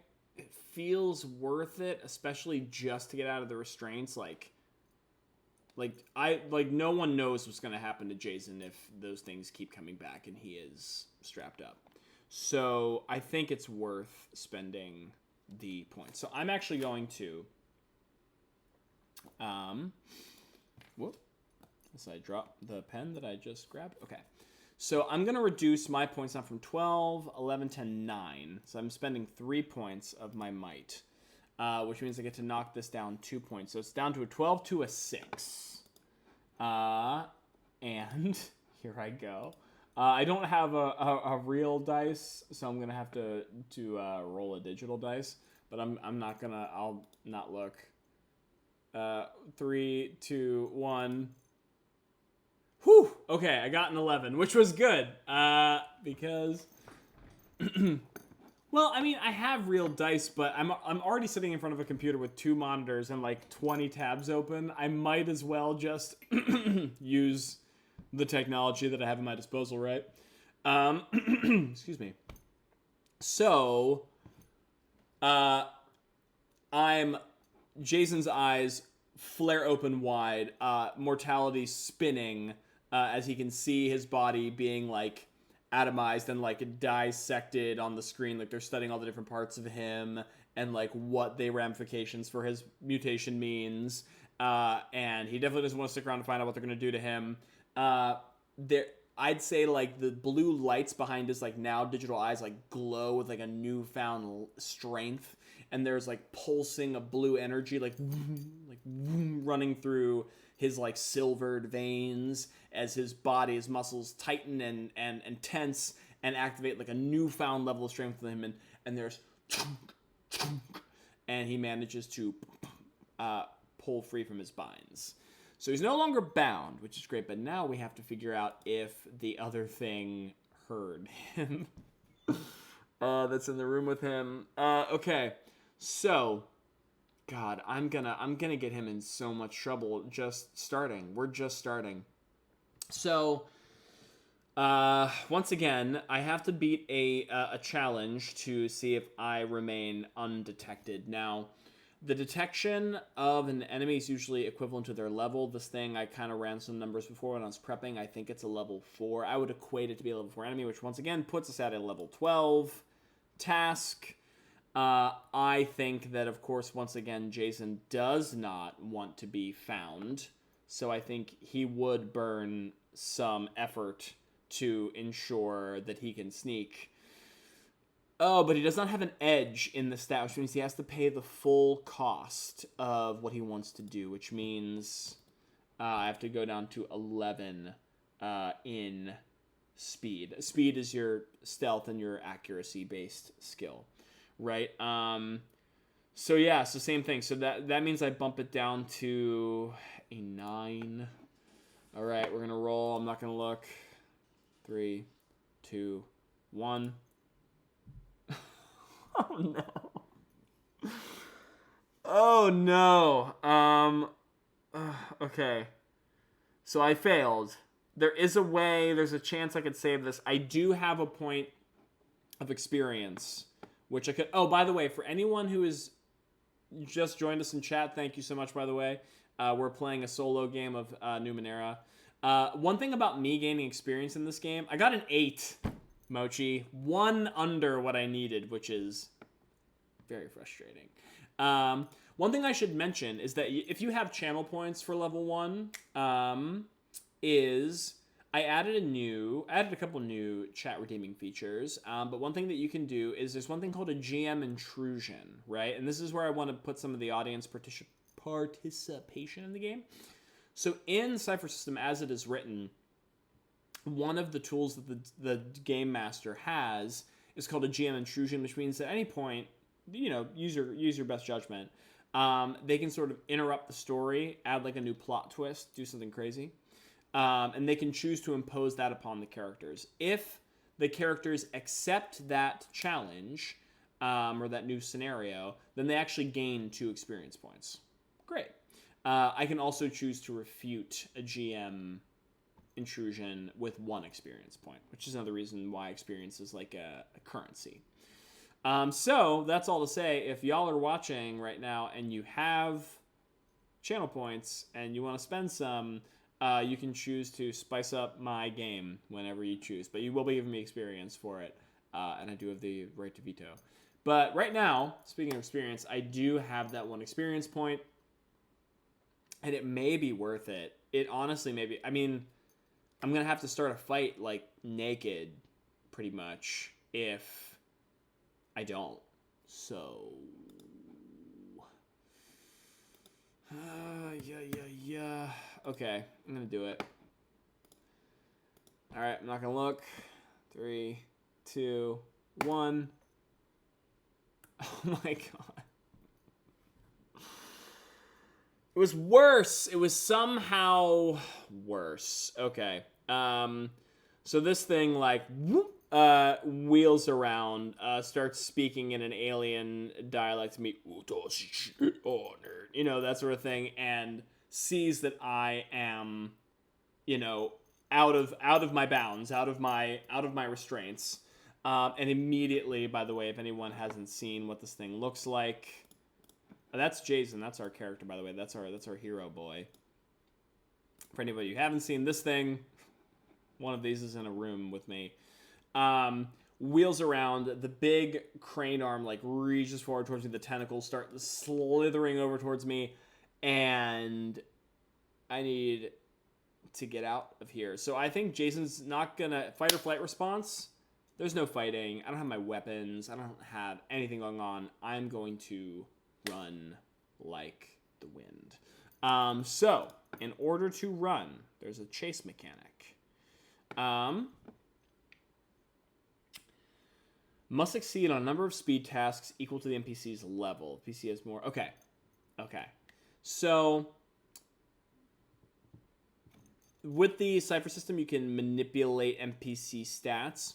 I do think there are certain things that this creature would do that is beyond the power of a level 4 creature, but one thing I do not think that it has capabilities beyond a level 4 creature is running. This thing does not look like it's built for speed. It has like multiple weird legs. The body is like not dynamic. I think this would probably chase. Like it might fight or like do science higher than a level 4, but I think speed wise, it's a little slower than me. I'm going to rank that at a level 4 is what I'm going to do. But I still have to succeed on a certain amount of speed tasks regardless, just to escape. Okay, so here we go. I break out of my binds. I turn around. I try to do it quietly. I fail. I just sort of like, I just sort of like Hulk out. My eyes glowing. My metallic veins pulsing with energy as I look, and this what remains robotic attendant sort of wheels around. I imagine something along the lines of like, do not resist, stay where you are, and then it's like arms are like reaching towards me, and I'm booking it. Okay, so first things first. Oh my god, we have to establish initiative, which Jaizen actually has a penalty on. So Jaizen, his story might come to an early end. Jaizen, part of his personality traits that like were built as I was creating this character, he's a mess. Oh, and you subscribed. Thank you so much, Mochi. I appreciate you. 3 months. That's beautiful. Much love. He's a mess, but he's our mess. He's our mess, and that's what's important. Jaizen, because he is so enraptured by technology and like newness and things like that, he is very distractible, and he is incredibly thorough. And so when like new situations and new things happen to him, he is a little off kilter. He is not quickly adapt to those or rapidly changing circumstances. So he actually takes a penalty to initiative, which is not great. But we'll say this thing is once again not as fast. I'm gonna make a note here. Speed tasks as 3, and we'll say intelligence tasks as 5. Makes sense. He loses a point somewhere to gain a point somewhere else. I think that makes sense. I'm new to this system, so I know there's a lot of different changes you can make on the fly like that, but I'm a little hesitant to make like too big a jumps, like 2 steps, because I don't know what that would mean for the ramifications of the NPC yet. I'm still new. So we'll stick with a 1-to-1 trade. He's level 4, he does speed as 3, but intelligence is 5. That seems fair. Okay, so first of all, I have to see if I can outspeed him, and I actually am not good at this. So, if he operates at a level 3 in speed, but I take a penalty, that kind of puts him back at his original speed rating of 4, which I have to be at 12. Okay, so who goes first? Rolling dice, looking away, clicking back. Guess who doesn't go first? It's Jaizen. Okay. Jaizen is still wrestling, still trying to pull himself out of his restraints. Like, he's maybe burst off of his top half, but he's, like, wrestling. And there's probably, like, wires that are, like, in him. I mean, that's probably, like, a whole situation. Like, he's, like, popping off, like, tubes that are, like, spraying with, like clear medicinal fluid and, like, his new metal blood. He's having a time. So he's not as quick as he would like to be to wrestle himself out of these restraints. But we'll see what happens. I think what this creature would probably want to do, doesn't want to hurt Jaizen, because Jaizen is too valuable as a specimen to study. Probably just wants to get him back where he needs to be. So I'm going to say, let's look at the grappling rules here. So it's a might task to start or end a grapple. Physical actions are under requiring might task attempt. +1 difficulty to defend in a grapple. So basically, it's trying to hold me down, is what I'm hearing. So I need to make a might task, but my iron muscles are still flaring for 10 minutes. I'm still like raging out from my metal mutation. So I actually have a better chance of breaking free of this than I think I do. So his strength is unaffected. What remains, the robot's strength is unaffected. So he's still grappling is level 4. But tasks are eased for me because my iron muscles are raging. So this is actually down a step in a task. This is level 3, which makes this easier for me to do. So it's going to start its turn trying to grapple me. I'm going to roll a die. And look. There we go, baby. Luck and fate is on our side for once. This thing, its big metallic arm in the center of this claw, like sort of pushes, Jalen pushes me back against the operating table, and the two tentacles like try to like lock my arms back into the restraints, but I am just pressing against it with everything that I have, and the digital orbs in his eyes are glowing bright. You can see the energy pulsing through the metal veins, and there's just a... He just sort of pushes the metallic creature aside and manages to wrestle free of its grip miraculously, and is now pushing past him into this unknown compound. Oh my god, this guy. Okay, so first things first. What's happening here? Yes. So first things first, Jaizen has now broke free. It's my turn because I went second, which means now I'm just booking it. I'm trying to run. I can probably hear this thing, saying some strange alien language to me, like sounding aggressive, and I can hear the mechanical like quickly coming up behind me. I need to move. Speed tasks. So this thing, I don't think I have anything that helps me with speed tasks. I think my metal body only really helps me with or I should say my metal muscles only really help me with strength stuff. So I'm gonna just have to do my gosh darn best with running. I can still spend effort if I need to, but I already spent effort, which is not great. But this thing is not as fast as I.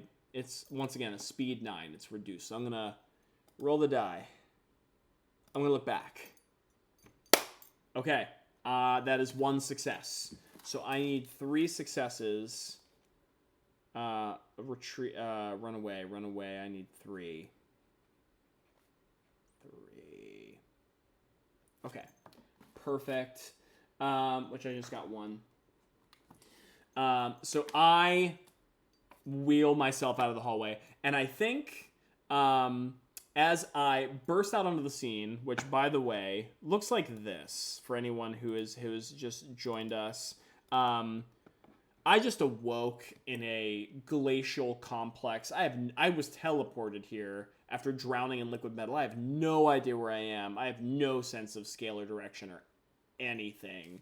But I do know that once I push past that automaton and I break into the hallway, I can sort of hear this sound behind me, and I look, and that metal arm in the center of it is now glowing with a strange blue light, a strange pulsing energy, and I know that's probably not good for me. So I need to... So this is now its turn, right? Officially, its turn. It's going to make an attack against me. This time, I don't think it's a grapple. I think I've gained some distance, but I think in my mind's eye that these things probably have some sort of like cryogenic ray, like some sort of like freeze ray that like if I'm hit enough times by it is going to like freeze me, until they can capture me and put me back in the experimental chamber again. So that means I have to make a dodge. I have to dodge the blast, which would once again be a speed task, although this time it's not chasing me, it's firing. So it's probably going to shoot like a normal creature of its challenge rating, which would be a 12. I'm willing to risk it. It's going to have to hit me a couple times for me to be fully frozen. And then also, I do have an ability that helps me with cold damage, but I haven't had a chance to use it yet. It's all right. I wouldn't know to use it because I just awoke and my body is now partially metal. So why would I know to use it? So, all right, here's what's going to happen. It's going to fire. I hear a building up of energy behind me. There's a blue light. Suddenly there's a roll of a dice. I look back.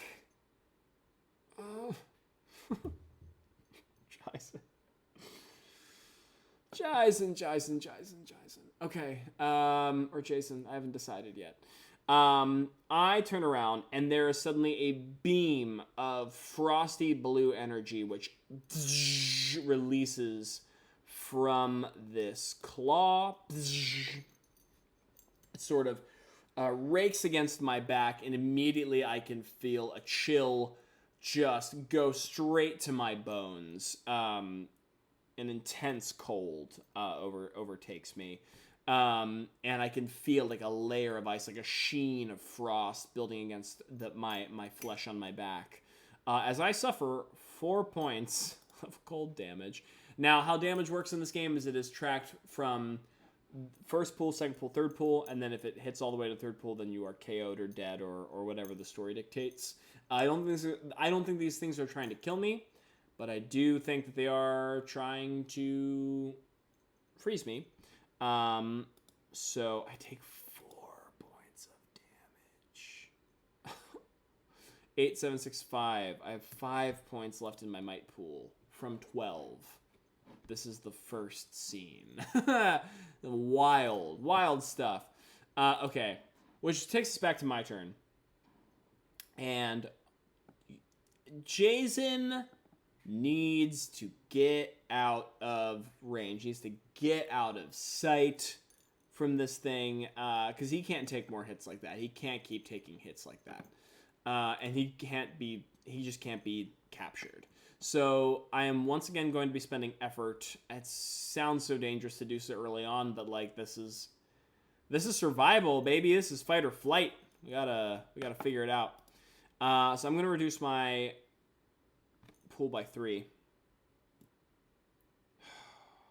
10, 9, 8. Which means I can push the speed task down from the creature's speed stat, which was operating at 3. So now it's operating at a 2, which is challenge rating 6. I should be able to do this. I shouldn't say anything. Jaizen now feels frost on his back and is now beginning to feel his newly transmogrified insides freezing over. Needs to get out. A6. A6. A6. What I needed. Not anything more. Not anything less. A6. But hey, that's a success. So I gained some distance. I am now booking it down this hallway. I am staring down corridors which absolutely make no sense to me. I'm feeling cold air and blue light all around me and the whirring and churning of ancient unknown machinery. And I am sprinting for my life.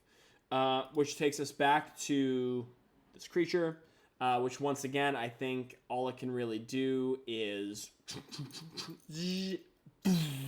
try to fire a frosty beam of energy at me as it once again shouts some words in alien on the language, which in my mind is like, halt, you must surrender yourself, you know. A frosty beam of blue light. And I am going... I don't think I can spend any other points right now. I think I want to save them for running as opposed to defending. I'm so scared. I'm so scared. Big yikes. Big yikes. Okay. But yeah. Okay. It's gonna shoot. Challenge rating 12. I am gonna roll, see what happens. Oh! This is, remind me, I do have a point of armor from my liquid metal mutation. So actually, this goes up by 1 point. I took one less point of damage. Yay! I'm still in a bad shape, but I'm not in as worse shape. Kitty? Oh, in the background, Piper. I can't see my camera, so yeah, hi, Pipes. She's probably hunting bugs. She hunts bugs sometimes. All right. Stop the die. Click. Oh my God, Jason. Jason, I don't want you to die. I just don't want him to die. Okay. He fails. So, another beam of frozen energy. What happens if he dies?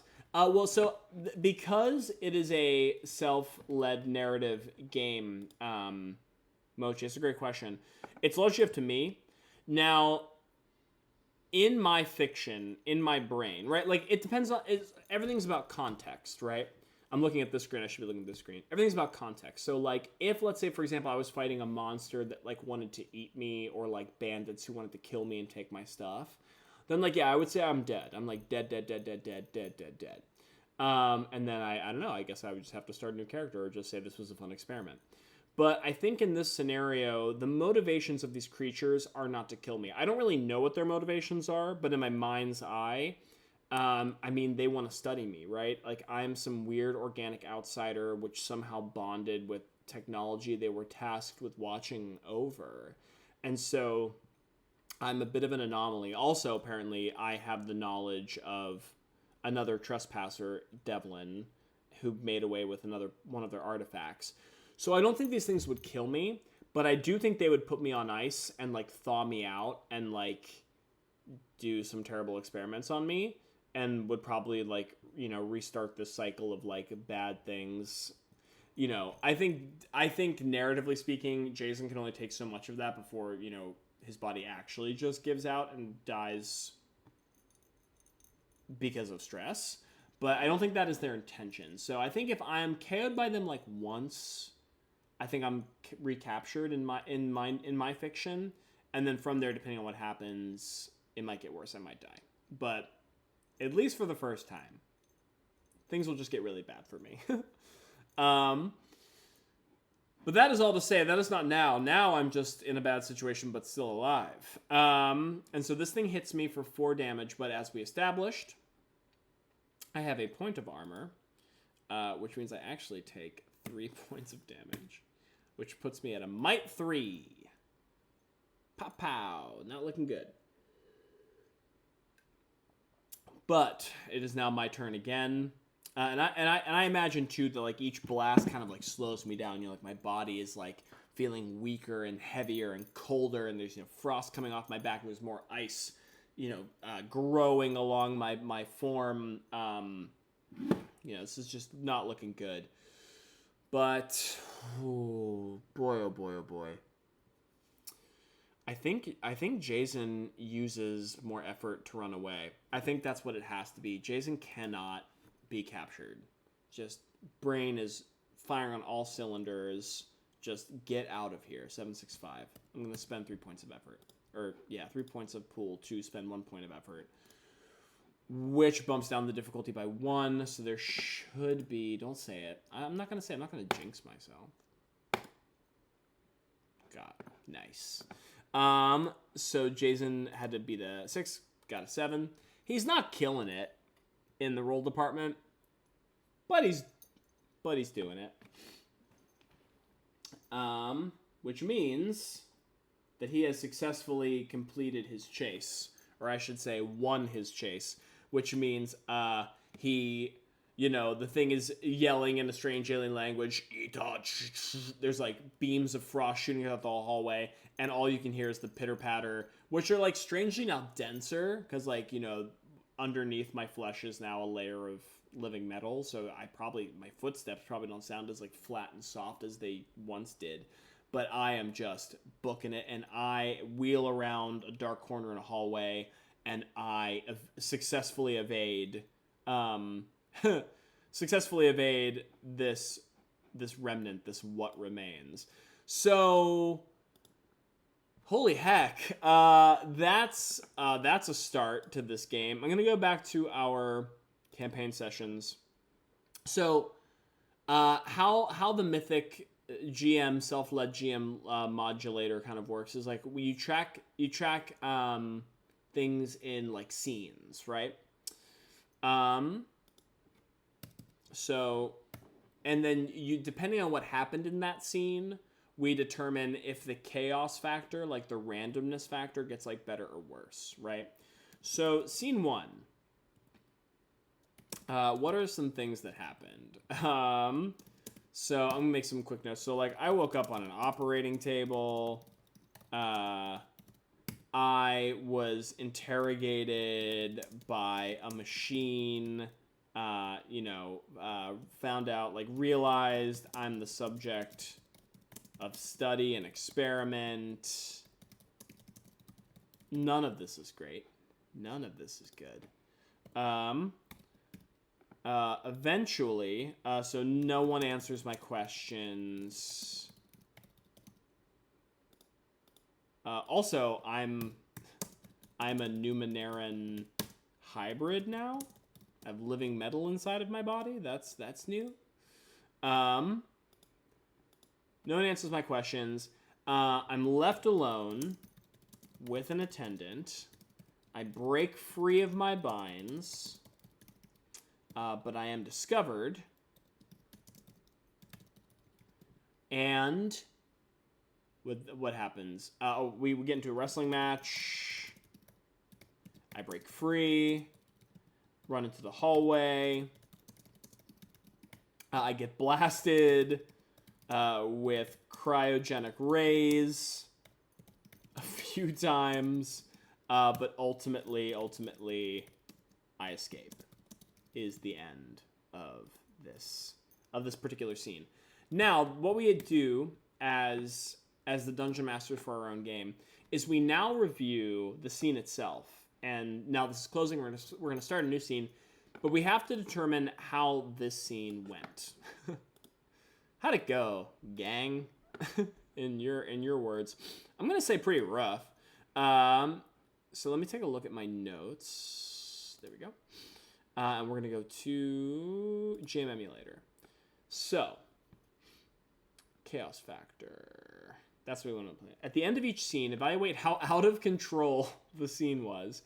If nothing unexpected happened and the scene proceeded smoothly, then lower the chaos factor by 1 point. If the scene was active, however, with unexpected happenings and lots of actions that the PCs could not control, increase the chaos factor by 1. I don't know. I woke up with metal blood and I got shot at with freeze guns and life is terrible now. So I'm going to say chaos factor is definitely increasing by 1, which is probably going to be harder for me in the future. It sounds like a regular old day in the 9th world. So chaos factor 6. There we go. Okay. So now we have to establish a new scene. So setting scenes where we want to go here. Okay. We have to answer some questions, too, for ourselves. Roll within the range equal or more than the number on the right. So within 1 to 50, it's a... The result is the percentage chance... Oh, is a yes. Okay, okay. So... okay. Let's go back to our fiction. We're running in a hallway that we do not know. I do have a feature that helps with this, actually. Find the way. When you apply effort to a navigation task because you don't know the way, are lost, or attempting to blaze a new route, I would say all of those are applicable here. You can choose between 2 or more similar paths to take, or something very similar. You can apply a free level of effort. So, I think the question I want to ask is, do I find a moment of respite? Like, do I run into another immediate threat, right? Now, normally, I would say it's probably a 50% chance this happens, but I have a pretty good sense of finding my way, so I think I'm gonna bump this up to somewhat likely, right? Somewhat likely that I find a moment to breathe.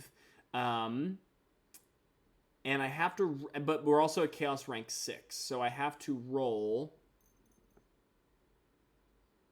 Oh man, does this make sense? It's somewhat likely. Oh yeah, because 65 would be a no. I have to, yeah. So it's somewhat likely that I will find a moment of respite. So I need to roll within an 80, which seems like it's a pretty decent chance. So let's start this roll. Let's stop this roll. 40. Okay, so I am booking it through the hallway. I'm like crisscrossing, dodging between all these darkened hallways. I'm looking outside, and I can see like through these glass windows, there's just glaciers and ice, and it's like we're in this subterranean frozen complex. But I eventually wheel myself into a side room, and I have a chance to catch my breath. There's no attendants, nearby, and I can hear the sort of mechanical feet of the chung chung chung chung chung echoing through the hallways, and I can hear the alien language like chi dot e tu dot e dot, like sort of like scanning for life forms, but does not detect me. And then chung chung chung chung chung chung. I hear them get further away. So for now, I have a moment to rest, which I am going to do. So I guess the first thing that we have to establish is we have state of question, so we are safe. We determine the odds. 6, 40, got you. Roll a D100. Interpret the answer. Determine the event focus. So this is our next scene. So let's ask... I'm living for these sound effects. I know, there's only so much you can do when you don't have a soundboard, so I'm going to be doing a lot with my mouth. Don't clip that. And I said that, so it will be clipped. Okay, so let's determine what's the vibe of this scene right now. I'm going to roll 2D100. What is the purpose of this room? 90 and 42. So it is a failure of a plot. Huh. A failure of a plot. That is interesting. Huh. Okay. So let's go back to campaign session. So this is scene 2. So the general guidance for the scene, it is the failure of a plot. So what does that mean for this room? Immediately... Oh, boy. I'm going to go grim. What I'm going to say is, like, I wheel around this room, and I'm like... I'm thinking, I think I'm safe. I think I'm good. And I turn around, and the first thing that I see is another face looking right back at me. and I want to scream for a moment, but I catch myself because I realize that I'm trying to be stealthy, and I'm like, and I put my hand over my mouth and I look, and there's another sort of like glass container, which is holding a humanoid figure in it, like I was, but they're dead, and they're desiccated, and they're like just floating, bobbing, maybe like partially skeletal. There's some like exposed bone or sinew or things like that, but they're like still being monitored. They're like still being surveyed for reasons, And I take a look around the rest of the room, and there are screens that are like monitoring their vitals. They're like long since passed, but I can see that they too have like these liquid metal mutations in there from like the same screen they were using to monitor me in that other room. This is like, I can see the same things are being monitored, but they're like in various fail states, and like I scan around the rest of the room, and that's not the only tube, right? There are multiple tubes with multiple beings, not all humans, right? Maybe there are some visitants, there's like some aliens that have also had attempted to go through this like liquid metal fusion, but failed, and they're all sort of being their remains are being monitored. So I'm gonna say that is this room. So this room is like a frozen mortuary, right? That's like a morgue, I should say. Frozen morgue, desiccated husks being monitored. Desiccated husks being monitored for progress. Liquid metal progress. Okay. Interesting. Okay. But I'm alone. There's no attendant here. There's no robotic ward. There's just bodies upon bodies in tubes being monitored for their mutations. But this is a moment where I'm alone, and I can take a breath, and I can figure out my life. So, some things need to happen here. Number one, I think by now, Jaizen is beginning to either knowingly or unknowingly get a better sense for his newfound adaptations in his body, right? And so I do actually have a feature here. I mentioned this a moment ago, where because of the silver ichor that's like running through my veins, I can actually forcibly adapt my body to different temperatures and different environs. One of which is cold. So as an action, I can adapt my body to either extreme cold or heat. While adapted, I reduce cold or fire by 2 points. So that is incredibly helpful. I'm gonna write here in the Cypher notes. Why not?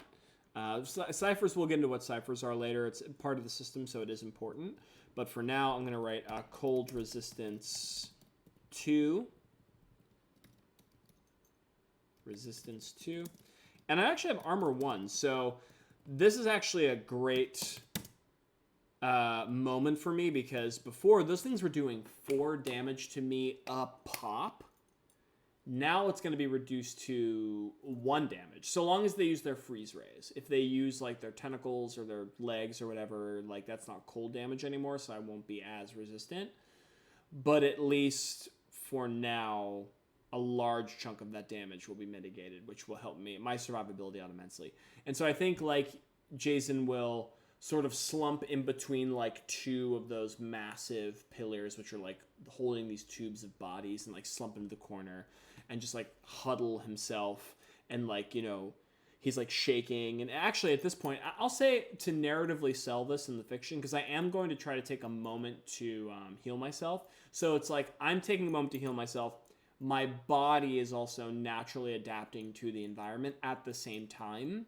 So it's like this whole new biogenetic process that's like taking place. So I can use a recovery roll. Oh, but this is wild. So, okay. So because I'm partially mechanical now, my recovery rolls don't work as normal. So repair and maintenance. As an entity of living flesh and humming machinery, you must succeed on a difficulty 2 repair task before making any recovery roll. On a failure, the recovery is not used. However, the normal rules for retrying still apply, and I must use effort on a new roll if I wish to heal myself. Oh boy. Okay. So just to see if I can even heal myself, I have to make a check. Otherwise, I have to spend points to fix myself.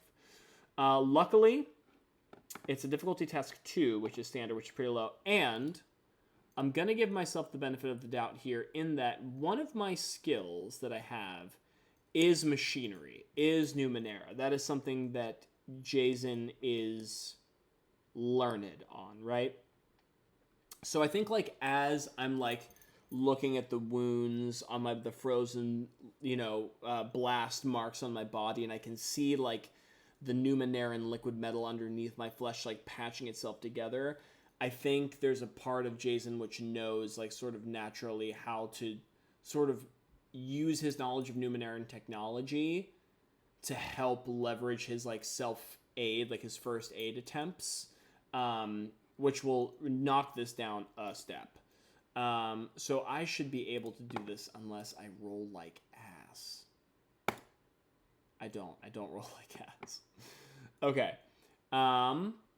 Great. So I am able to successfully repair myself. And in this moment, in repairing myself, I do auto-regulate my body to my new surroundings. So, I will say, like, I'm breathing heavy. You can see I'm like dressing the wound. I'm like whatever, like, bits of, like, material might have been on me to, like, hold me down. I'm, like, tearing off to, like, make, like, makeshift tourniquets and things like that. And as I'm doing that, and as my flesh is in together and the liquid metal underneath is, like, fusing those wounds shut, as I'm breathing, you can see, like, like cold puffs of air. But as I continue this process, those puffs of air get, like, shallower and shallower and shallower until I'm no longer releasing any cold breaths, because I'm, like, now releasing cold air. Like, my body is completely adapted to the frigid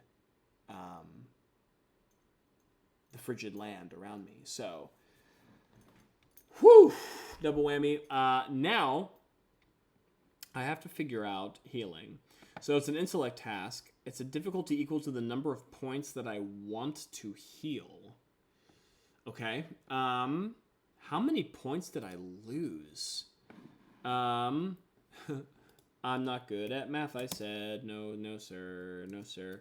Okay, so I lost 9 points in speed. And I lost 9 points, 18 points. I would have to roll an 18. It's not happening. I would be okay.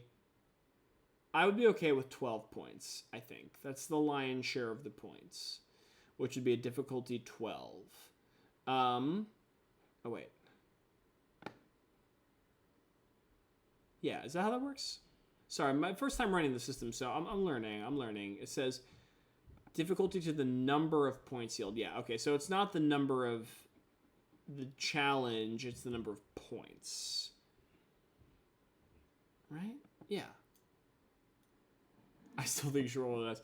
I will do that for next stream. I will bring, I mean, you still won't know if I'm cheating, because I could still, but I mean, honestly, if I wanted to cheat, I would have not allowed myself to get blasted like 3 times with freeze rays, so fair. But I will get new dice. I mean, I will get real dice for next run. I think I'm interpreting this correctly in that I would need to succeed on a challenge 12 challenge. Yeah, the virtual dice definitely. I'm fighting robots, so maybe the virtual dice are betraying me to work in tandem with the robots. That could be very much, our AI, our supreme AI overlords are coming to raise up against us. I think I need to roll a 12. So what is going to happen here? Ooh, this could be interesting.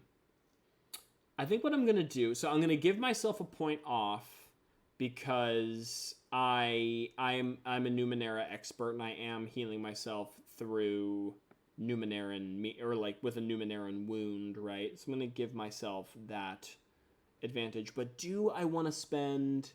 I think I do. I think I do want to spend a point. Sorry, it'd be 2 points of intellect. I have a lot of intellect. I'm very smart. I'm a smart boy. But I have an edge of 1, which means I only spend 2 to get the point off, to bump this down from a 9 to a 6 to get 12 points. I think that's how that would work. If not... Okay, I succeed. Grand. So I can heal these 12 points as divided as I wish. Oh, wait, no, I have to roll for this, right? Finally, whenever you make a recovery roll, you can roll twice and take the higher result. That's all right. I would have succeeded anyway. I want to repair 12 points. I think I'm just gonna go 6 in each. So this is gonna put me at 9. Actually, no. I'm gonna go. I'm gonna go 5 here. So 12 minus 5, which is 7. So 7, I'm doing math, 7 plus 3, 10. Okay. Yeah, 10, 10, 16. I'm okay with that. Okay, so I've used my first recovery roll for the day, which is only an action, which is great. And I have regained some health. I've adapted my body to the cold, and I'm now in this room filled with other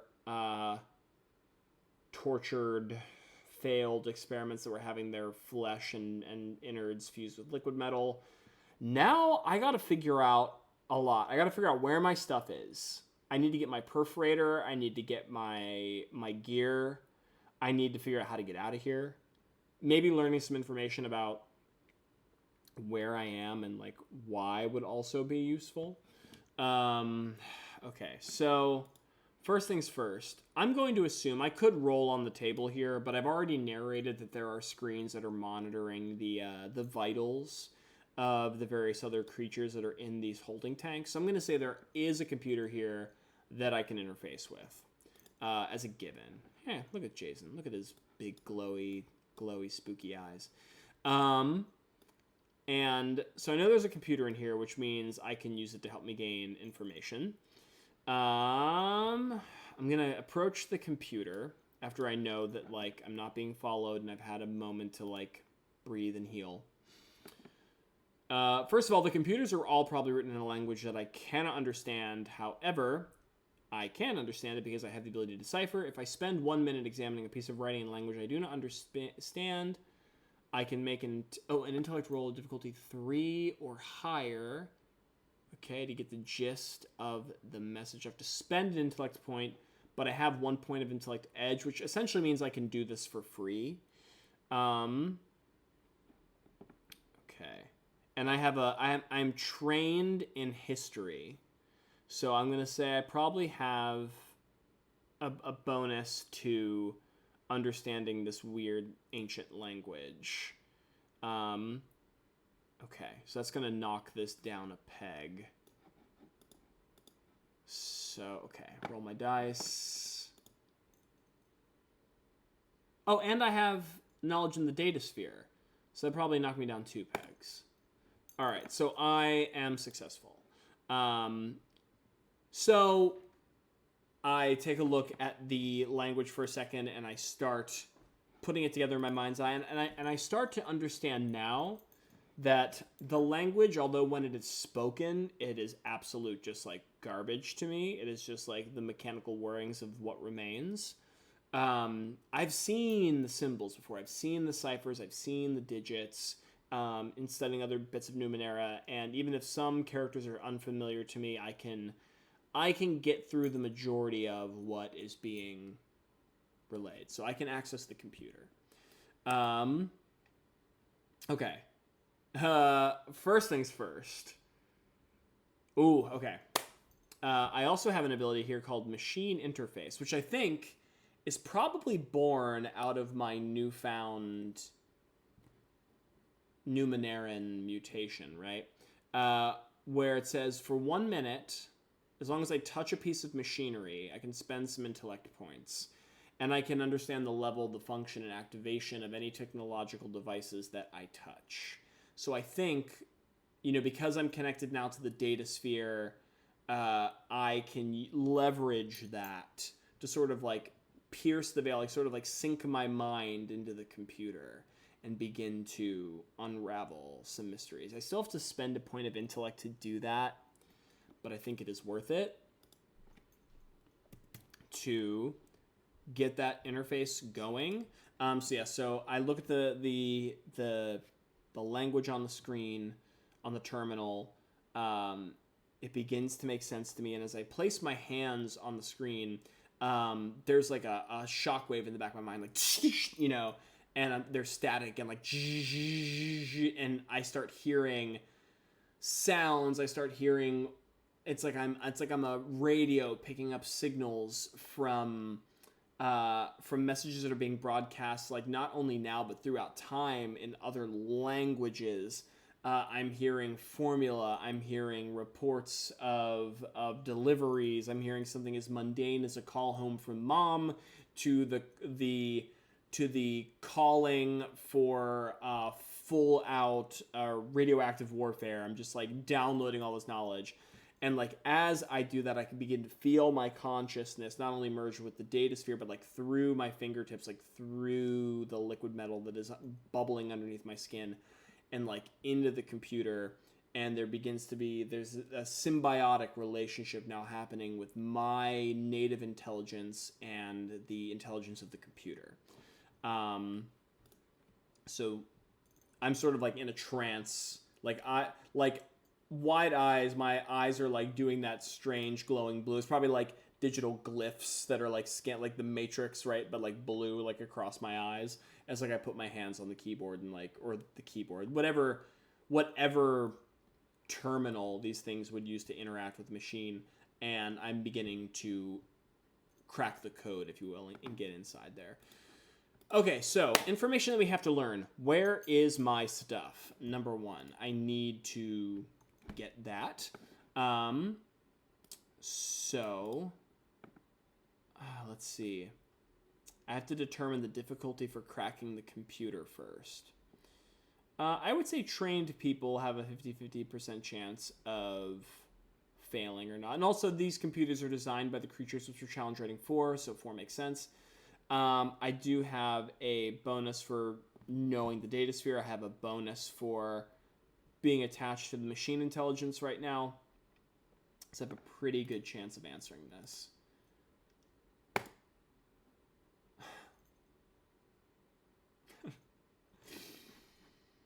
I don't answer the question unless...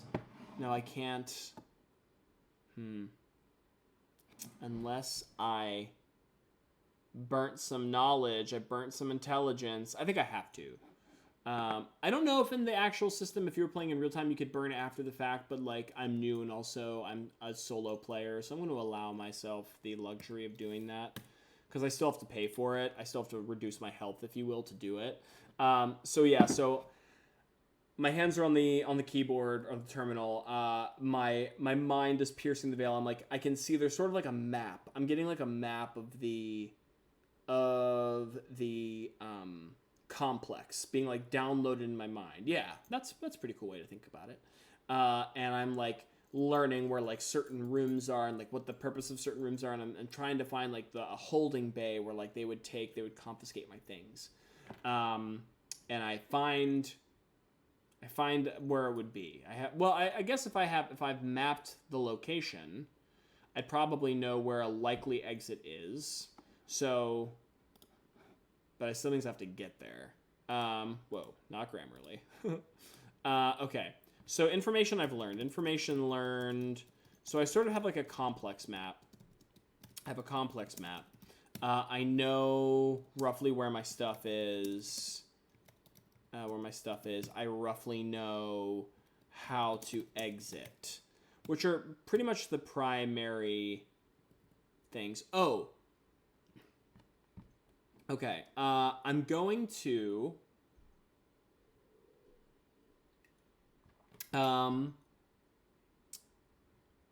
I already said in the fiction that these creatures wanted to know where the other organic life form is, so I'm going to assume that Devlin is not in the complex anymore. In fact, you know, we can say, like, as I downloaded the information into my brain of this complex, that, like, no mention of 2 organic life forms in this place exist right now. So I know that Devlin has escaped and left me to die because drama.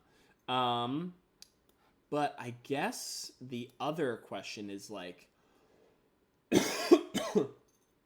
like, what is the purpose of these experiments? Like, what is going on here? And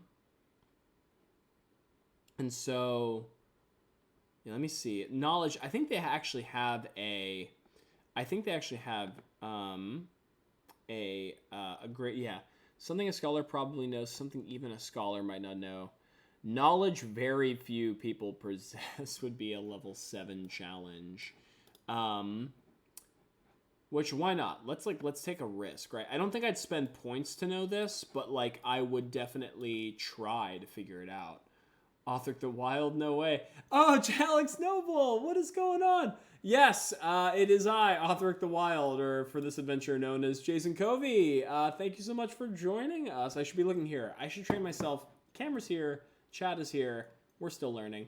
Thank you so much for joining me, Mr. Noble. We're playing a game of the Cypher System, a solo variant of the Cypher System. To catch you up to speed, I am a sci-fi archaeologist who got swallowed up by liquid metal and woke up in a weird complex, and it turns out my insides are metal, and I don't know why. And I'm trying to escape and not get captured by these weird robots that look spooky. They look like this. Where are they at? Are there NPCs? People? Characters? They look like this. Spooky. Cyborg, Wolverine, Indiana Jones. Yeah, exactly. Just all the things you'd ever want to be rolled into one character. Right now, I've sort of plugged my mind into their computer system, their data sphere, and I'm trying to decipher...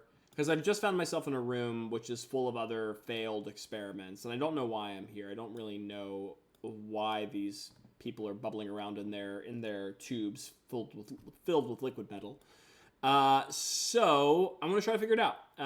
But it's a pretty steep challenge to do that. We've determined it is a level 7, which means I would have to roll a... That's not even possible for me. Except... I'm currently operating at 2 levels down. So technically I could. I have a very slim chance of rolling. I could do it, though. And why not? You know what I'm saying? Like, only one way to find out. Roll. Take a look. I don't figure it out. So we'll say that, like, as my hands are on the terminal and my eyes are, like, scrolling through, like, that matrix feed of, like, blue sigils of, like, this ancient alien language across the insides of my eyes... I definitely come across, like, some sort of firewall that is just, like, I just see red light, like, brrr, sort of like, this is a no-go. Like, you cannot access this information. I did not crack the code. So what is the experiment? What is the liquid metal? I do not have the answer to that. No answer. But I do know where my stuff is. I know where my stuff is. I'm just going to say exclamation point, and I know where the exit is. I just have to get there. Okay, so I have my mind map of this complex, which is a lot more than I had a moment ago, and I know where to find my stuff. Okay, let's try and leverage what we're doing here. Is there anything else I can do? I could look for supplies. I could try to see if I actually find my first piece of Numenera, the name of the system, the name of the game here. Yeah, so let's see. Scavenging for Numenera. I'm going to scavenge for Cypher. So in Numenera, right? So as we've established, the name of the setting is Numenera, which is about... Earth so many billions of years in the future that is unrecognizable to what we know now. Technology is essentially magic. It is so arcane and esoteric. People can't differentiate magic from science.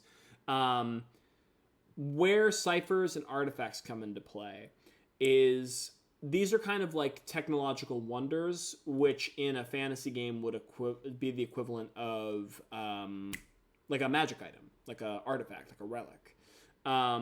An actual artifact, right, as the game implies it, is a permanent item. It's a permanent, mostly permanent. Sometimes they fail, sometimes they break, but it is something that will stay with you and your character presumably for some time. Like, for example, the silver ichor, the item that I started the game with, right, which has like bound itself to the inside of my body. That is an artifact that can't really be depleted. That will exist with me as we move forward.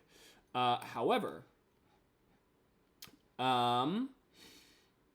what was I saying? Oh, ciphers are a little different. So ciphers are the opposite. They are like expendable magic items. Think spell scrolls in D&D or potions. They are a type of mechanical device that produces like a wondrous effect, and then almost immediately thereafter they malfunction or break or run out of power and they no longer benefit you. So they usually have a really cool upfront, benefit, but they don't last. And also, every character has a cipher limit, because there's like another sort of weird thing that happens with Numenera, which is they sort of resonate with their own, magic science field energy, if you will. And so collecting a bunch of them and keeping them on you is dangerous. It's kind of like the system's way of incentivizing you to use them and not hoard them. When you start collecting more Numenera, the chance that something bad will happen to you, like they explode or like fuse together and become useless or like whatever, goes like exponentially higher. So you are incentivized to grab them, find them, use them, and find new ones.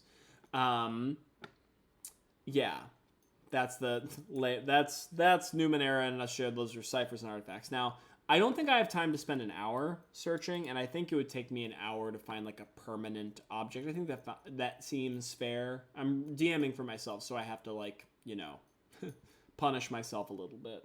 So I will say I could probably spend 15 minutes scouring the area for ciphers, something like some Numenera bit that is useful in a temporary sense. Now, I am good at investigation, and I'm actually trained in machinery Numenera, so I do think I would have an easier time than most trying to discover a cipher. So I'm gonna say it's a challenge rating 3 to start, because it's the lesser of the two Numenera types. So 3, 2, 1. So I'm gonna find something unless I totally botch this. Why did I say it? I didn't roll yet, but just with how the other rolls have been going, this game is making me want to listen to new. Oh, what is it? Raise the pledge, I'm not gonna do the dance, but Fal Noma Noma Ye, Talk about Numenera language. Okay, I'm gonna roll 7. Redeem stretch. Thank you. Oh yes, by the way, people who are in chat, there are things you can redeem, including things for me to do like stretching. I can't see myself in camera, so I don't know what I look like or what I look like doing this right now. So if you see my butt, sorry.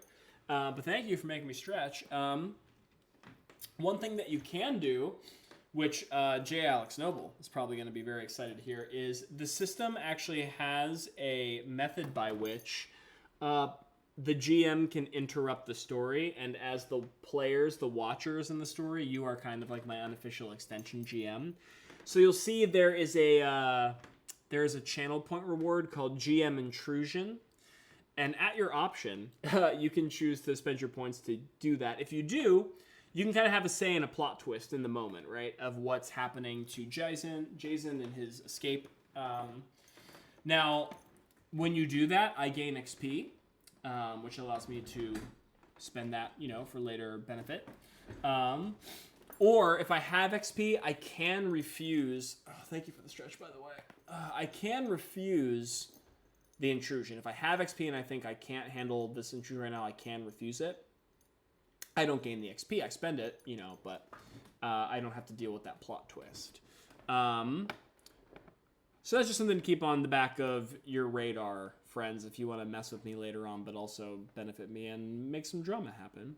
But that is to say, right now I have stretched. Oh, thank you, Moch. Thank you, Mochi. And now we're going to get on to my Cypher results. So I did succeed. So we'll say I disconnect from the computer.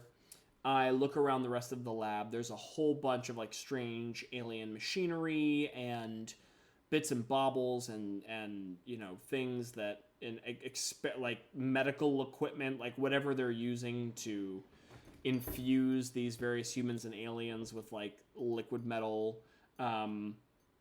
material is all around me. So I'm thinking to myself, there's got to be something I can use that will benefit me in escaping this horrible place. And so if I succeed, I can find 1d6 ciphers. Interesting. Okay. I'm gonna roll die. Not gonna look. How many do I find? 1. Great.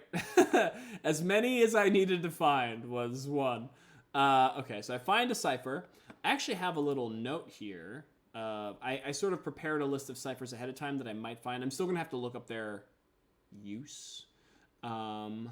But let me see. GM Emulator, not campaign secrets. I don't want you knowing that. Rewards. Where'd I put it? Where'd I put a cipher? Oh, you mean in the tab that says ciphers? I'm a big dumb idiot, man. Okay, so I rolled. I'll use the same roll that I had here. Actually, yeah, that's a d20 versus d. I'll roll again. 17. Ooh, a spatial distorter. I mean, I don't really know what that is yet, but sounds cool. Sounds like something that you want to have.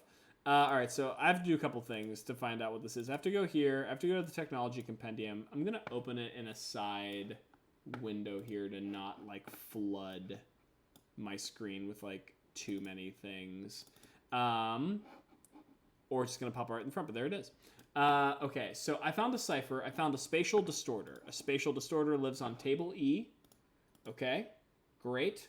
I found it. Spatial distorter. Okay, now do I have to do anything else? I have to identify it. It's a difficulty task 1 or 2. Okay. I'm going to say this is a 1 for me. I already pumped down a 3 to a 1. So even if it was a 2, it would just be a 1. So once again, pretty easy for me to succeed on. I am a Numenera expert. I do succeed. So I do successfully interpret what the spatial distorter is. So, friends and fans out there, what is a spatial distorter?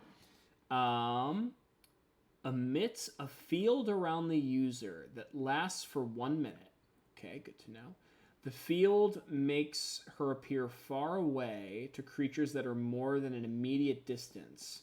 The distortion decreases the difficulty of speed defense rolls by 1 step. When ooh, okay. So it's kind of like Blur in D&D. Like it like makes me look like I'm kind of.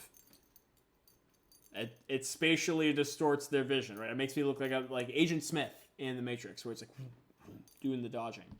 That's pretty cool. I get to choose in the fiction what this kind of looks like, and they have a couple of ideas for you.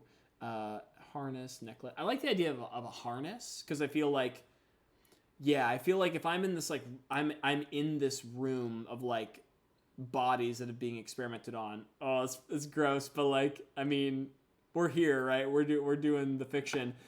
I'd like to imagine there's like an alien corpse that is being like, you know, I was in one of those like glass tubes that they like they drained all the liquid out of, and then they like and they exited the chamber.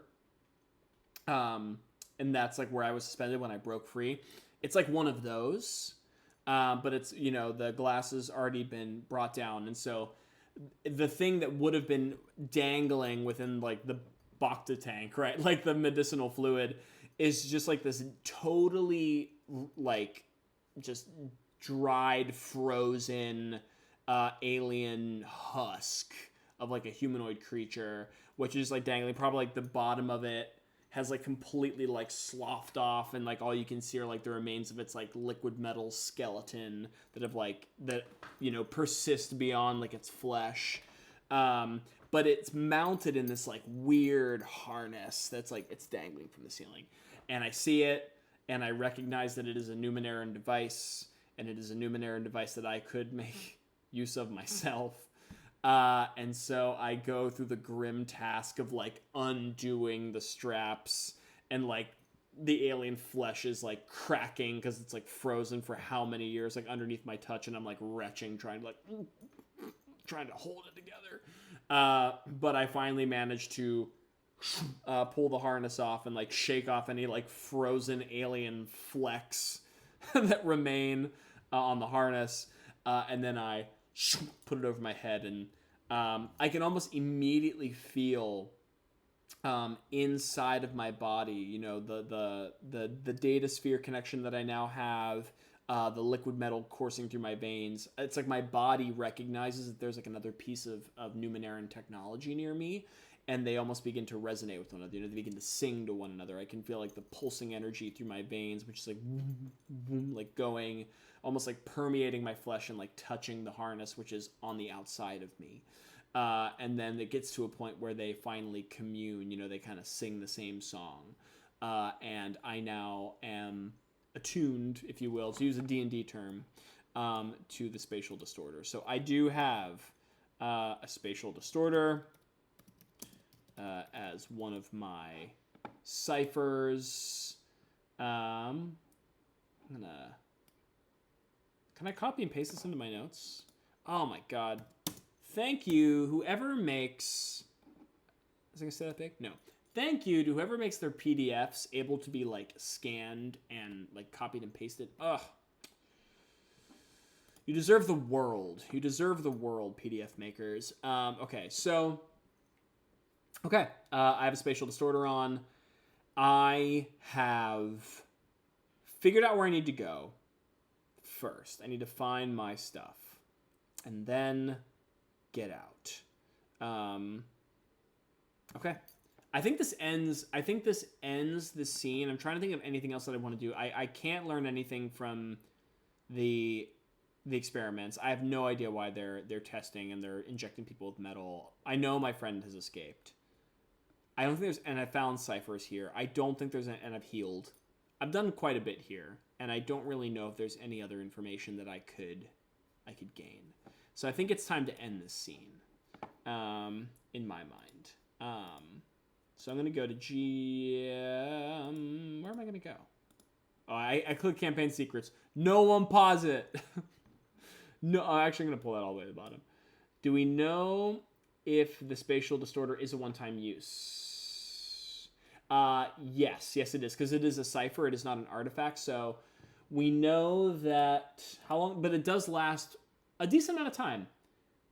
It lasts for a minute, so it would last for like a combat or like a chase scene. You know what I mean? Like it won't just be like I can dodge one attack. It will be, you know, it can benefit me for like multiple instances. Oh, also, I need to be paying attention if I'm rolling. I haven't been. I could have maybe been benefiting from this. But I actually get benefits if I roll like really well. Special rolls. Yeah, if I roll 17s to 20s in combat. I don't think we haven't really fought anything. I've ran away. But 20s, of course, obviously give me, I could get benefits from 20s. Ones are always bad, right? But I need to pay more attention to that. But yeah, spatial distorter is one-time use, activated for 10 minutes. I get like a nice little blur field, and then it goes away. So kind of a bummer, but I mean, hey, while I'm on the run, I'll take it. Very beneficial for me, actually. And I will remove the spatial distorter from this listing so I know not to roll it again in the future if I find more ciphers or other cool things. Okay, so back to my scenes. So my campaign sessions, scene 2. What is the experiment? I found no answer to that. What else did I do? I also healed. I adapted my body to the frozen landscape. I discovered Numenera, which was the spatial distorter. Okay. And now I'm getting ready to leave and get my stuff. As we do, we review our scenes and see what has happened. So, because I think I was pretty much in control of the scene. This was a pretty good scene for Jaizen, all things considered. Granted, he didn't learn everything that he wanted to learn. He would have liked to have known what was going on with the Silver Ichor and the experiments. But he gained a lot, and he caught his breath. So I would say in terms of the chaos factor, I think this goes back to a -1. So future scenes are going to be a little easier. So if I go to, what is it, I'm still figuring out how this works, chaos factor. I should put, actually, now that I think about it, chaos factor, can I move this? Can I copy page 2? Oh my God. Look at all these notes that I have. I'm going to copy this to campaign sessions, because I think it's more beneficial to have this, right at the top of my scenes. Okay, so cool thing is we get to make a new scene. Scene 3. Okay, so I guess first things first is, okay, well, let me ask myself this. I'm going to consult my fate chart here, because I've been in here for about a half an hour, healing, identifying Numenera, studying Numenera. Things have been, and they know I'm out. They know I've escaped. So maybe security has increased, right? I gotta hold myself true. Maybe there are more what remains plotting through these frozen halls. So let's consult the fate chart. How likely is it that security would increase? Within a half an hour? The robots are pretty efficient. Oh boy. I would say I want to give myself the benefit of the doubt. I'm going to say it's nearly a sure thing. I know I said they were slow. So I would have given them a sure thing, but these things are, look at these guys. Where are they at? Look at these. Where are they at here? Look at these guys. These guys aren't fast. Less than 30 minutes. Yeah, that's true. Less than 30 minutes. I don't think they're super quick. So the ability to coordinate that I'm missing and maybe raise an alarm isn't that swift. So I'm going to say it's a near sure thing, as opposed to a sure thing. And I'm back to Chaos Rank 5 because I was in control of the previous scene. So now what we want to establish is I'm still getting, excuse me while I learn, because this is all so new to me. But so far I will say, for combining two systems, which, they weren't meant to live together by any means, working out really well. I love the simplicity of the Cypher system. I love the idea behind the fate chart of Mythic. Very cool. Okay, so to use this chart, a cross-reference cast rank. The result is the percentage chance of the question resulting in a yes. A roll within the range of the number on the left, equal or more. Okay, so, well, I'm circling the wrong thing. So I have to get, so is there a chance that the security has raised? Within a 90 is yes. Oh, yeah. All right, I'm going to look away. I'm going to look back. Okay, so yeah. Security's definitely raised. I peek my head around the corner, and I can hear D-dot, Ch-dot, tink, tink, tink, tink, tink, as more legs are maneuvering through the halls. And so now I have to see if I can sneak my way past the sentries to where I need to. Actually, you know what? One thing I'm gonna say, I'm gonna double back on before I leave this hallway, because I do think this is something that Jaizen, my new character, would do. Because right now he's like naked. And granted, he found a spatial distorter. He's not naked. He's like, little skivvies on, whatever. But he has no weapons, and that's like a big thing for him right now. He can't fight. I'm going to do one more roll in the previous room to see if there's anything I can use to defend myself with before I leave. And my chaos rank to be true, my chaos rank was 6 at the time this happened, so I'll hold myself accountable to that. What is the likelihood that there is something to defend myself with in here? I'm going to say it's 50-50. Because this room isn't like an armory. This room is like an experimental chamber. So maybe there's something I could use as a weapon, but not like an actual not as easy as me walking in and being like, oh, there's like a ray emitter or like a beam sword. If only things were that simple. Okay, so I'm going to roll. And turn away. I'm going to look back. Yes. Okay, there is. So what would be there? What would be there? In my mind's eye, these things are robots. So they're not like using scalpels, right? They're not like surgeons. Oh, they might be. What are we thinking, chat? Like, imagine, put yourself in my shoes. You are in an alien experimental chamber where they've been filling people with liquid metal and experimenting on their bodies, and you find something, nuts and bolts, you find something, okay, that you could use as a weapon. So nuts and bolts, Mochi, are you saying it's like a ranged weapon, or is it like something that like I hit people with in a melee? It probably is melee, I imagine. Like, this is a... Yeah, if I'm being honest with myself, it's like, why would they have a gun here? Metal tubing that the liquid metal is flowing through. We love it. Okay, so we're saying... I can rip that off. Yes, I agree with you. Okay, so we're saying it's probably bigger than a knife. Yeah, like metal tubing. It's not like a little... It's probably like a...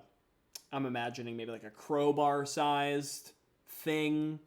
Does that make sense? That's what I'm hearing in my brain. It's like a crowbar-sized piece of like liquid metal tubing. Okay. So I'm going to say liquid metal tubing under my attacks. I would consider this a medium weapon because it's bigger than like a knife. Which means it is melee, and this will do 4 bludgeoning damage because it is a tube that I'm just beating people with. I don't think I spelled bludgeoning right, but it's not correcting me, so I'm not going to worry about it. Okay, so at least there's something, right? I'm going to say, and I found makeshift weapon, liquid metal tube.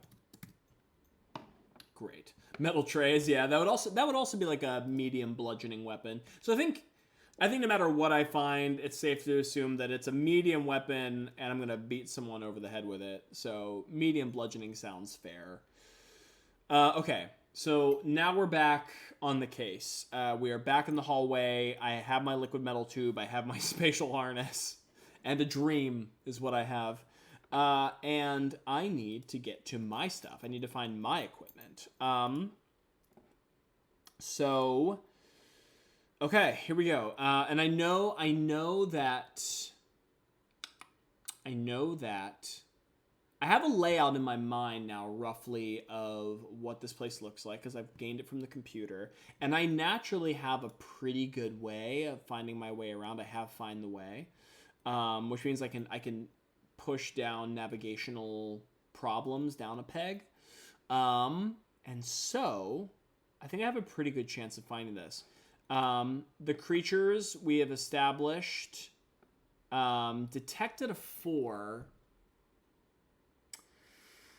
Oh, they detected a 4, but if I'm gonna be honest, if I said that they're on high alert, would that mean that they are they are a little more knowledgeable? Are they now challenging? Even, you know what I mean? Are they now paying more attention? I mean, that seems fair. As much as I don't want to make it harder for myself, I mean, that does seem fair. So I'm gonna say they're on a higher alert. They're detecting things as a challenge 5. I have an asset in that I have the map of the complex roughly. I mean, there might be some parts I couldn't gain, you know, some deeper knowledge, but I got the most of it. And I can find the way. So that means I can bump this down by 2 marks. So if I was here, but I have to succeed on a roll of 9 or higher. Oh no, okay. And I healed a bit. Okay. If I have to burn speed, I can. Okay, here we go. I'm gonna sneak my way into the hallway and see what happens. Ooh. Yes. Okay. This time, Jaizen, much more accustomed to this layout and the plotting, sort of methodical nature of how these creatures scan. You know, they're tung, tung, tung, tung down the hallway. They stop at like a corner.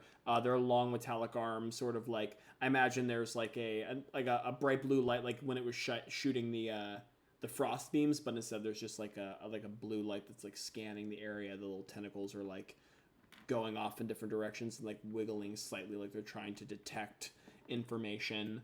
Once again, if no one knows what I'm talking about, that those are these things. These are the things trying to find me what remains of this complex. But I now have a better idea of not only my path forward, but I've tangled with them before. I kind of have a better idea of their blind spots, and I'm able to navigate through the hallway to where I presume my stuff is. So, scene 3. Okay. Let's figure out this room now. This is not the right... What is the... I have too many programs. I want to go to the GM Emulator. I want to go to Setting Scenes. Okay. This is what I want here. We enter this room. What is like the basic vibe situation going on here? I'm going to roll some dice, and then I will stop some dice. So we have an 18, which is move. 60. Misfortune. Move misfortune. Oh boy. You know what I hear when I hear move misfortune? God, this place is grim. But I mean, I'm just like going off of like the first thing that I hear. So I'm gonna say move misfortune. I'm gonna say when I enter this room, I can see that it is almost like a series of like conveyor belts, right? And like there are like animatronic arms and tubes that are like picking things up and examining it. Some things are like they are pieces of equipment that are like scavenged from other travelers that may have been teleported here from the Gazing Gate or wherever they come from. We only know one way here, which is the Gazing Gate, but maybe there are others. We don't know that for sure. That should have been a question that I probably asked the complex, the computer. In fact, I'll make a roll. I'm not going to get it right because I had to get like an 18 or whatever. Yeah. Oh, actually. Okay. Something we just learned. So although I don't know why they are doing their experiments here, one thing I did learn is that there are multiple entrances and exits. Like the Gazing Gate, how we found our way to this like frozen experiment lab, it's not the only entrance. There are other ways. So whatever these things are, or whatever was here before them doing this stuff, they might have been capturing people or like teleporting around anywhere in the ninth world. It's not just bound to the gazing gate. So what am I going to write here for scene 2? So knowledge, multiple possible entrances to lab. And I'm actually going to put this in plot threads. I think this warrants... There are some other plot threads you'll see here that are part of Jaizen's backstory, which you may or may not be aware of yet, and that's fine. But I think this is who or what are those are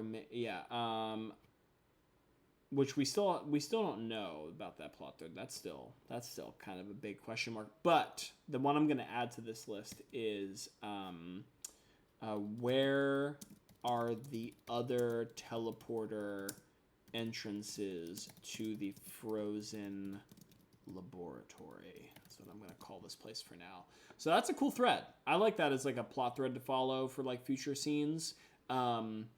There's apparently like a I don't want to say dimensional. We don't know if we're in a new other dimension.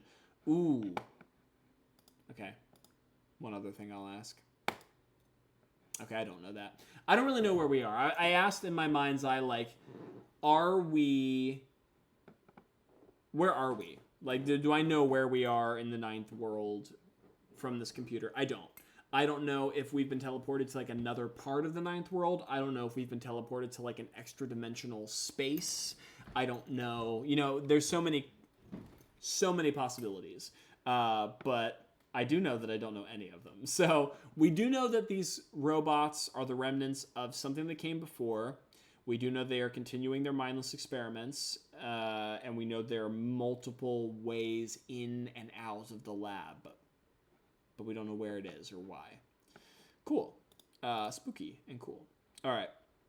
But anyway, back to this scene, because I heard move misfortune, and I got a really grim, dark picture in my mind. So once again, I was saying, we have all these tubes and arms that are like inspecting equipment. But I think they're also inspecting like remains. I think they're like sifting through the parts of like travelers or alien creatures that they might have like captured. And they're all in these conveyor belts, right? They're getting scanned and like watched and things like that. And they're all getting like sorted into like different like holes and like different like ports in the walls and like the ceilings are all being like moved to different parts of the complex. And I think that there is like one conveyor belt that like stretches off towards like, in my mind's eye, I'm seeing it stretching off into like one of the like the paned glass walls that lets me see the outside, which is how I know we're like in this frozen, tundra or like this underground chasm or whatever. And I can see that the conveyor belt will like takes whatever's on there if it gets sorted into that space out through the gate, the glass onto like the outside, and then it just drops into this like gaping chasm. This just like absolutely big black yawning hole in the frozen earth. They're just like, get rid of it. Like no use to us. Literally dump it in the center of wherever we are. Yeah. So there's like bits of like once living material which are just being like hauled into this chasm. Some things might be useful. So yeah, just a bunch of stuff that is being like discarded. That's what I hear. Move misfortune. I think you're just being discarded. So I'm gonna say giant conveyor belt room, arms and tubes sorting synthetic and organic material. Wow. Organic material.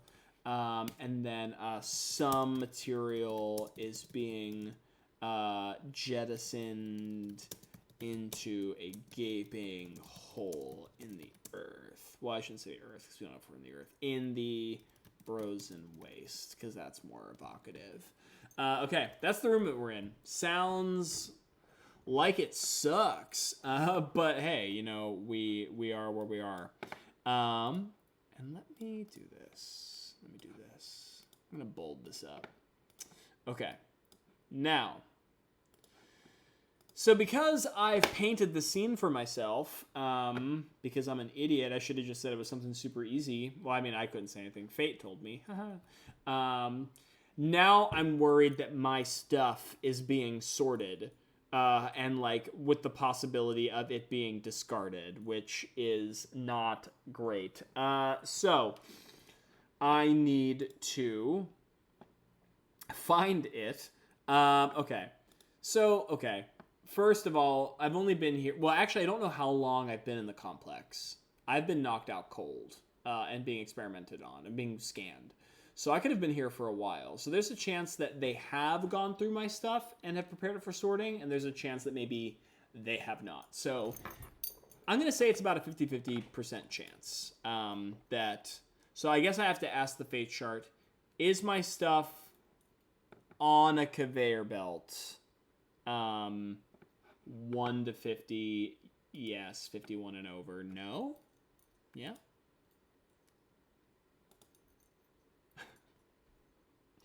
It's on a conveyor belt. Okay, so I see, I'm like scanning the room. I'm like freaking out because I'm like, where's my stuff? Where's all my stuff? And I see it. I see my stuff.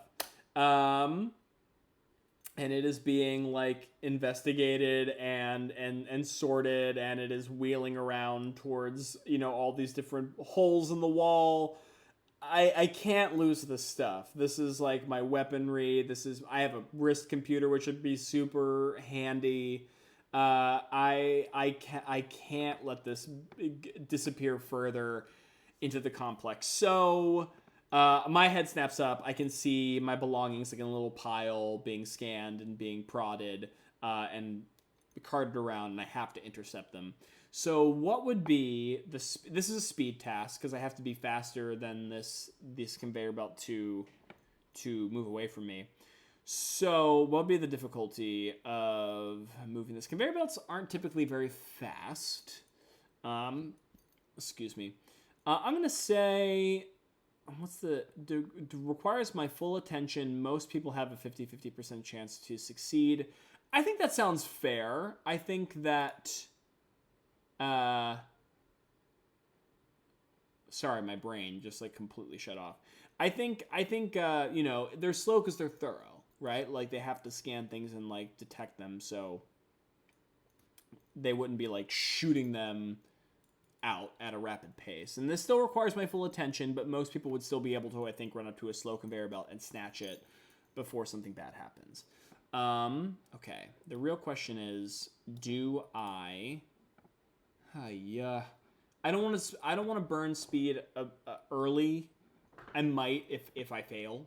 But I need to make a 9, which like feels like it should be doable. Okay, and I'm going to look. Oh, and a 9... we have it, and a 9 we have it. So I see my stuff. I lurch. I jump over some other material. Like they're being sort of like run the opposite way on a blessed be. Yes, I know. On the conveyor belt, I find my stuff. I quickly pull it off the tray. There's probably like a moment where like one of the arms like still has one of those hands on my stuff. It's like until like finally like lets go, and then it like gets back to its task of like sorting things. And so would that like set off an alarm? Or is it like kind of common that things would like fall off a conveyor belt and the arms just kind of like deal with it? It's a good question. I'm gonna say it's unlikely. I'm gonna say it's unlikely that like something would beep and like note there's something going wrong. So I'm gonna say it's unlikely. Chaos rank 5. I'm going to roll. Okay, yeah, I'm safe. It wrestles with me for a moment and then and goes back to its business. So now I am reunited with my materials. Yes. And I have some new materials. So first thing, I guess I have to take off my harness, my spatial distorter, and I put on my clothes, which is probably a welcome experience. I mean, I don't feel the cold anymore because my body has now technologically adapted, mutated. But, you know, at least I have this, like, cool, like, high-collared black, like, scavenger vest on. That's pretty cool. But more importantly, I am reunited with all of my stuff, which is the big thing. So I will once again don my spatial distorter. So I have that still on me. But things that I have now that I did not have before. I have my perforator, which is pretty much a giant, super futuristic nail gun, which I can, like, pierce things. I have my knife. Always handy to have a knife on you. It also helps me with, like, repair and jury rigging tasks, because it's a multi-tool. I still have my liquid metal tube, so hey, I can still be people sensitive to that if I need to. That actually is more beneficial to me than the knife, because these robots probably have armor, and the knife won't pierce it. But most importantly, what do I have now? I have my wrist computer. So this is an asset I bought myself towards the beginning of the game. It only made sense, I think, for Jaizen to have as a archaeologist, a Numenera expert. It basically confers to me a knowledge asset on most things that you would find in, like, the data sphere network. Wow. Brain fart. There's probably going to be some things the data sphere, the knowledge, the wrist computer doesn't have, but it's a very handy thing, and it's a good narrative device. You know, you can get, like, emails or messages or whatever. So, wrist computer, huge boon. Night vision goggles. We haven't really talked about the lighting in here, although, you know, from the picture it looks like that I generated. Once again, shout out to DALL-E, the AI generator tool, because holy hell, like, the things we've been able to generate with this to make this, like, story happen. I mean, this place looks really well lit. You know, either from, like, the pulsing of energy that, like, runs through the factory or what have you. I mean, like, the robots, I imagine, don't really have much of a need for sight, but whatever was there before them, if there ever even was, you know, could see. So the night vision goggles aren't a huge boon now, but rest assured, they probably will be. Crowbar. I'm probably going to have to bust open some stuff sometime, so useful. Rope, always good. Oh, I have ammo. I'm going to need ammo for my perforator. I'm actually going to write that. I have 50 out of 50 rounds because I'm probably going to use some. I have tape. I mean, you know, it's the world of Numenera, so it's probably not, like, regular tape. It's, like, some weird, like, adhesive strips, you know. But, you know, functionally it is tape. I have functionally a lock and key, some food, and I have some books of some Numeneran diagrams, survival handbooks, and key computer terminal handbooks. Duct tape fixes everything. I know, that's why, like, I brought it. I was like, if I was a, you know, sci-fantasy explorer, spelunker, like, obviously I'd want to bring duct tape. It just helps with so many scenarios. But the books also provide a knowledge asset to me if I have the time to reference them and read them for things. So there may be scenarios where I cannot, and maybe the wrist computer is my only respite. But there's also a chance I can use both. Also can be used for sexy times as well. I'm hoping that Jaizen doesn't have any sexy time necessity in this place. This place is really kinky, all things considered. They had him strapped up and frozen in tubes and a whole bunch of fun stuff, but I don't think Jaizen was on board for whatever these weird robots had in mind, and he does not want to be invited to this party. He wants to go. But luckily, he has now found all of his things, which helps him possibly do that better. Okay, so now we're in this room. There are no enemies in this room. And he was naked for half the time. Yeah, he was. Right. It's like that scene in the end of Metal Gear Solid 2, I think, where you're riding. Oh, this guy's name's Jaizen, very close, or Jaizen.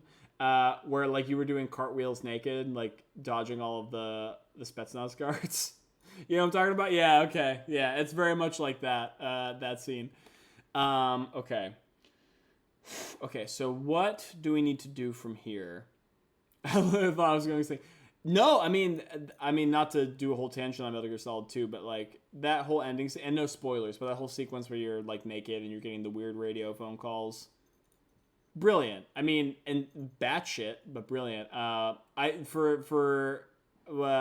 is that one quote that sticks in my mind forever, where it's like, I need scissors 61. You know, that like quote lives in my head rent free forever. Anyway, that's. Oh, you like Metal Gear? Great. I was a God. I don't mean to. I feel like this is the second time I've been on a stream lately where I've had a Metal Gear like tangent. I played Metal Gear Solid 3 until the disc melted. I had every secret camo, secret weapon, secret ending, whatever. I was obsessed. But anyway, that's not where we're at. We're in the Cypher System. We're in the Numenera. We're in the frozen laboratory of the Gazing Gate, and we're trying to escape with our spatial distorter and our perforator. Okay, so number one, what I think would probably happen here is, once again, there's useful materials that Jaizen can take. So why not do another quick check for Numenera? I also have another Numenera slot, so it makes sense that I would want to find another piece of equipment to make sure I can escape. So I'm going to reference our little sheet again. Okay, so it's going to take me around 15 minutes to do. That's fine. I haven't been found yet. At difficulty 3, I bumped that down by 2 because I'm really good at finding Numenera. And I'm going to roll my dice. I'm going to stop. I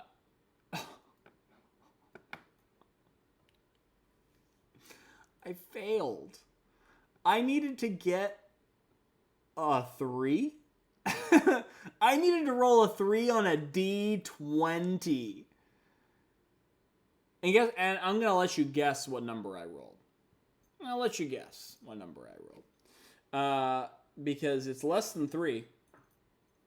And it's not 2. It's a crit fail, ladies and gentlemen. A crit fail. Our first crit fail of the adventure. So this isn't explicitly written in the rules of either system, but because I'm DMing for myself and GM intrusions are kind of hard to come by unless chat initiates one. Remember, chat, you can initiate GM intrusions.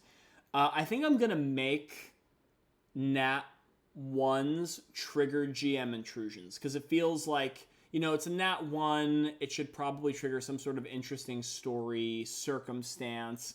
And I think forcing a random event or a random thing to happen makes sense, right?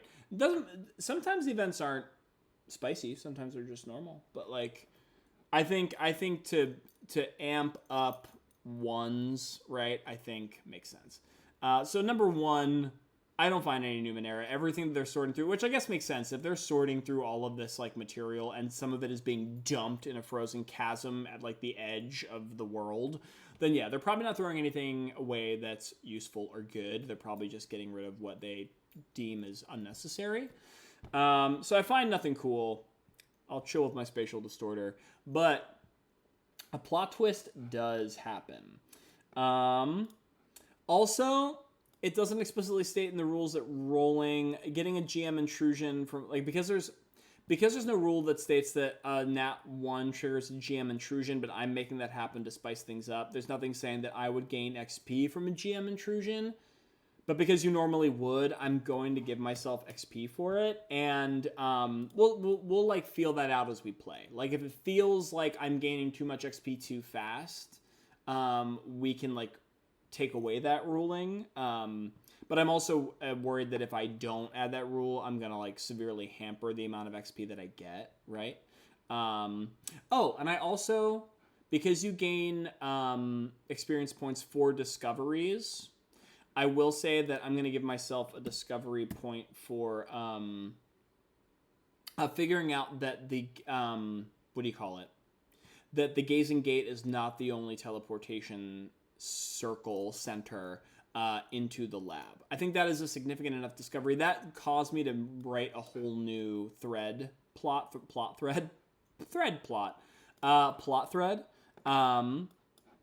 So yeah, I think that is worthy of gaining me an XP. I do think that is true. Okay, so now it's time to see what our plot twist is. What happens? GM Emulator, setting scenes. Okay, so the first thing that we want to do is we want to establish what kind of event that it is. So this is our table here. I'm going to roll.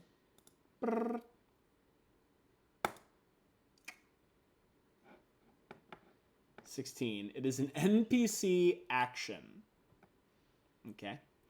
Oh boy. NPC action. An existing non-player character makes a surprise action. These characters who populate the game world, other than player characters themselves, one of them is now doing something that impacts the player characters.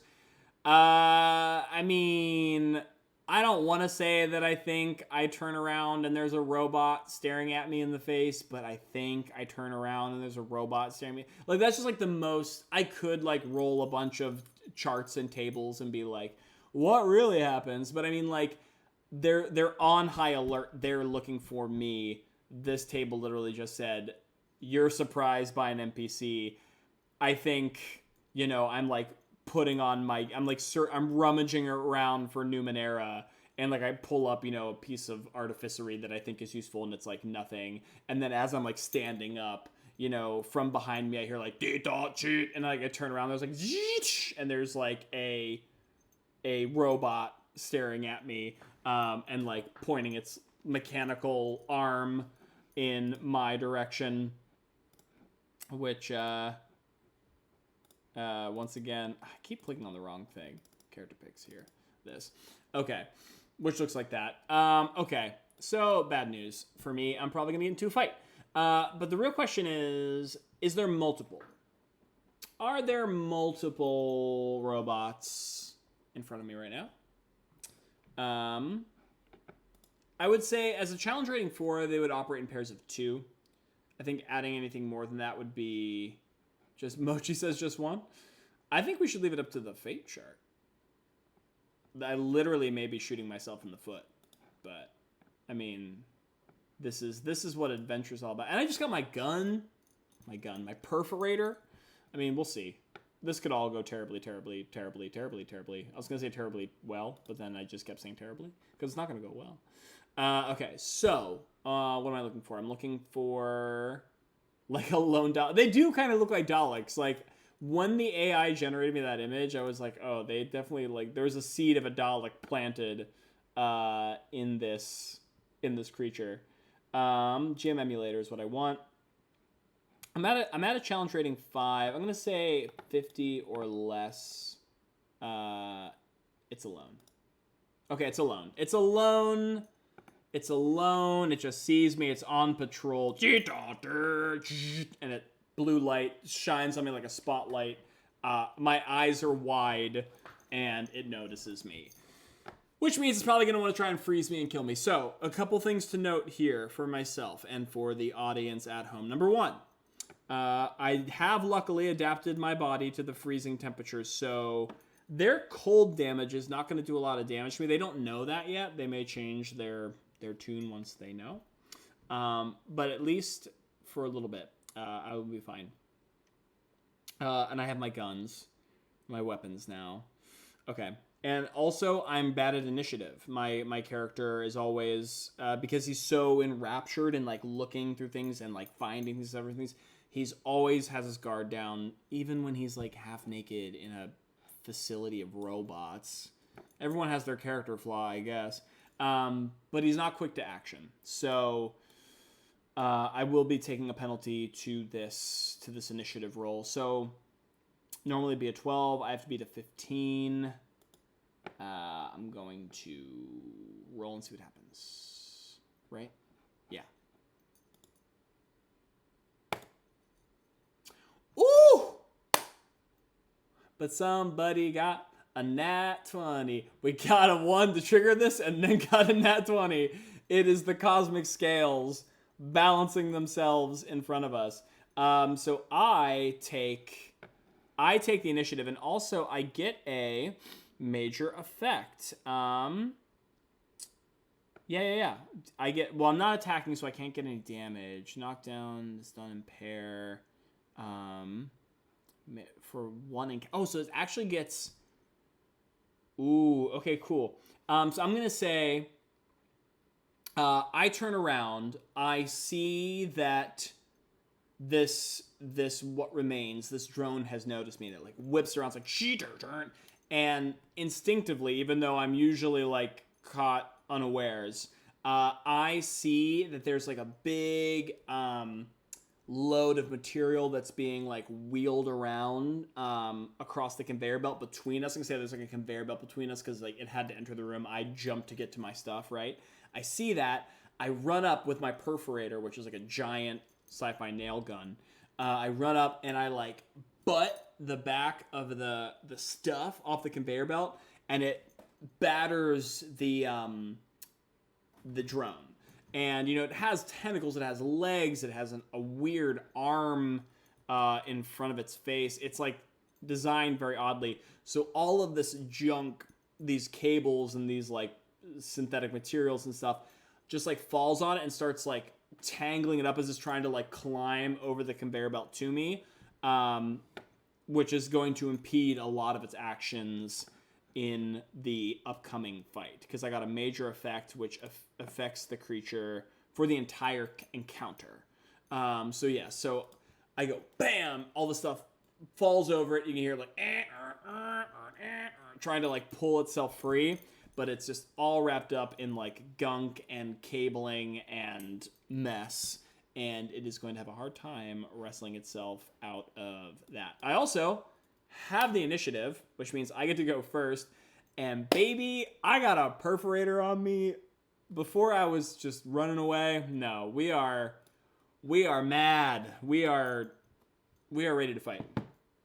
This thing is trying to crawl over the conveyor belt. It's having a hard time, which gives me plenty of time to line up my shot.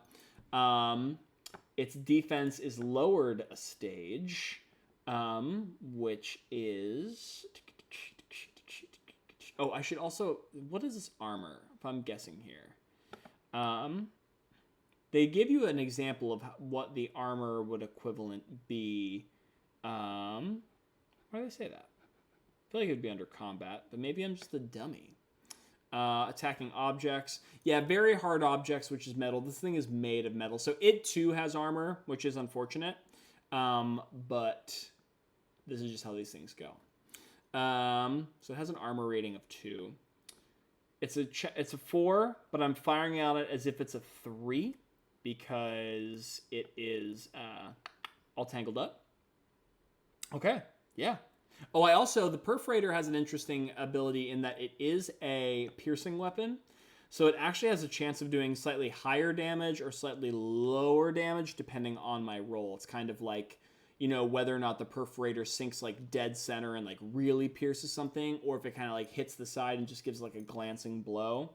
So it's a bit of a gamble, but I like that. I wanted to play with the gamble because I think that's kind of dramatic, and there's a chance I could like turn that into, you know, bigger, cooler effects, which we like. I also have to pay attention to damage rolls because I could have better damage effects now that I'm in combat with a weapon. So anyway, that's all to say. Just describing the system as we're doing it. What remains? Drone crawls up the conveyor belt, struggling the entire time. I load the perforator. There is a hot metallic spike ready for its gullet, and I'm gonna roll. See what happens. I need a 9. I needed a 9.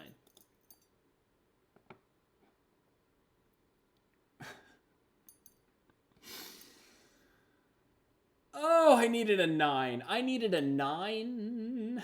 I needed a 9 and I got an 8. I needed a 9 and I got an 8.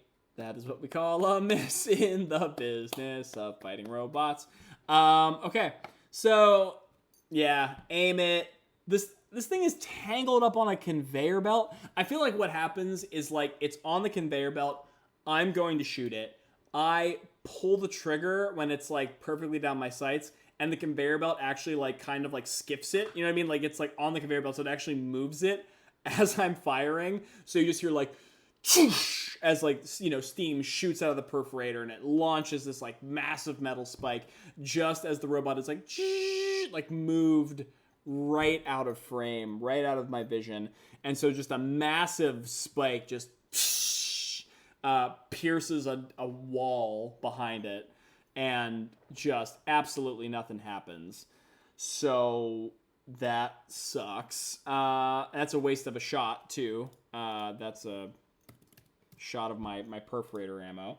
Okay, which means it is now its turn.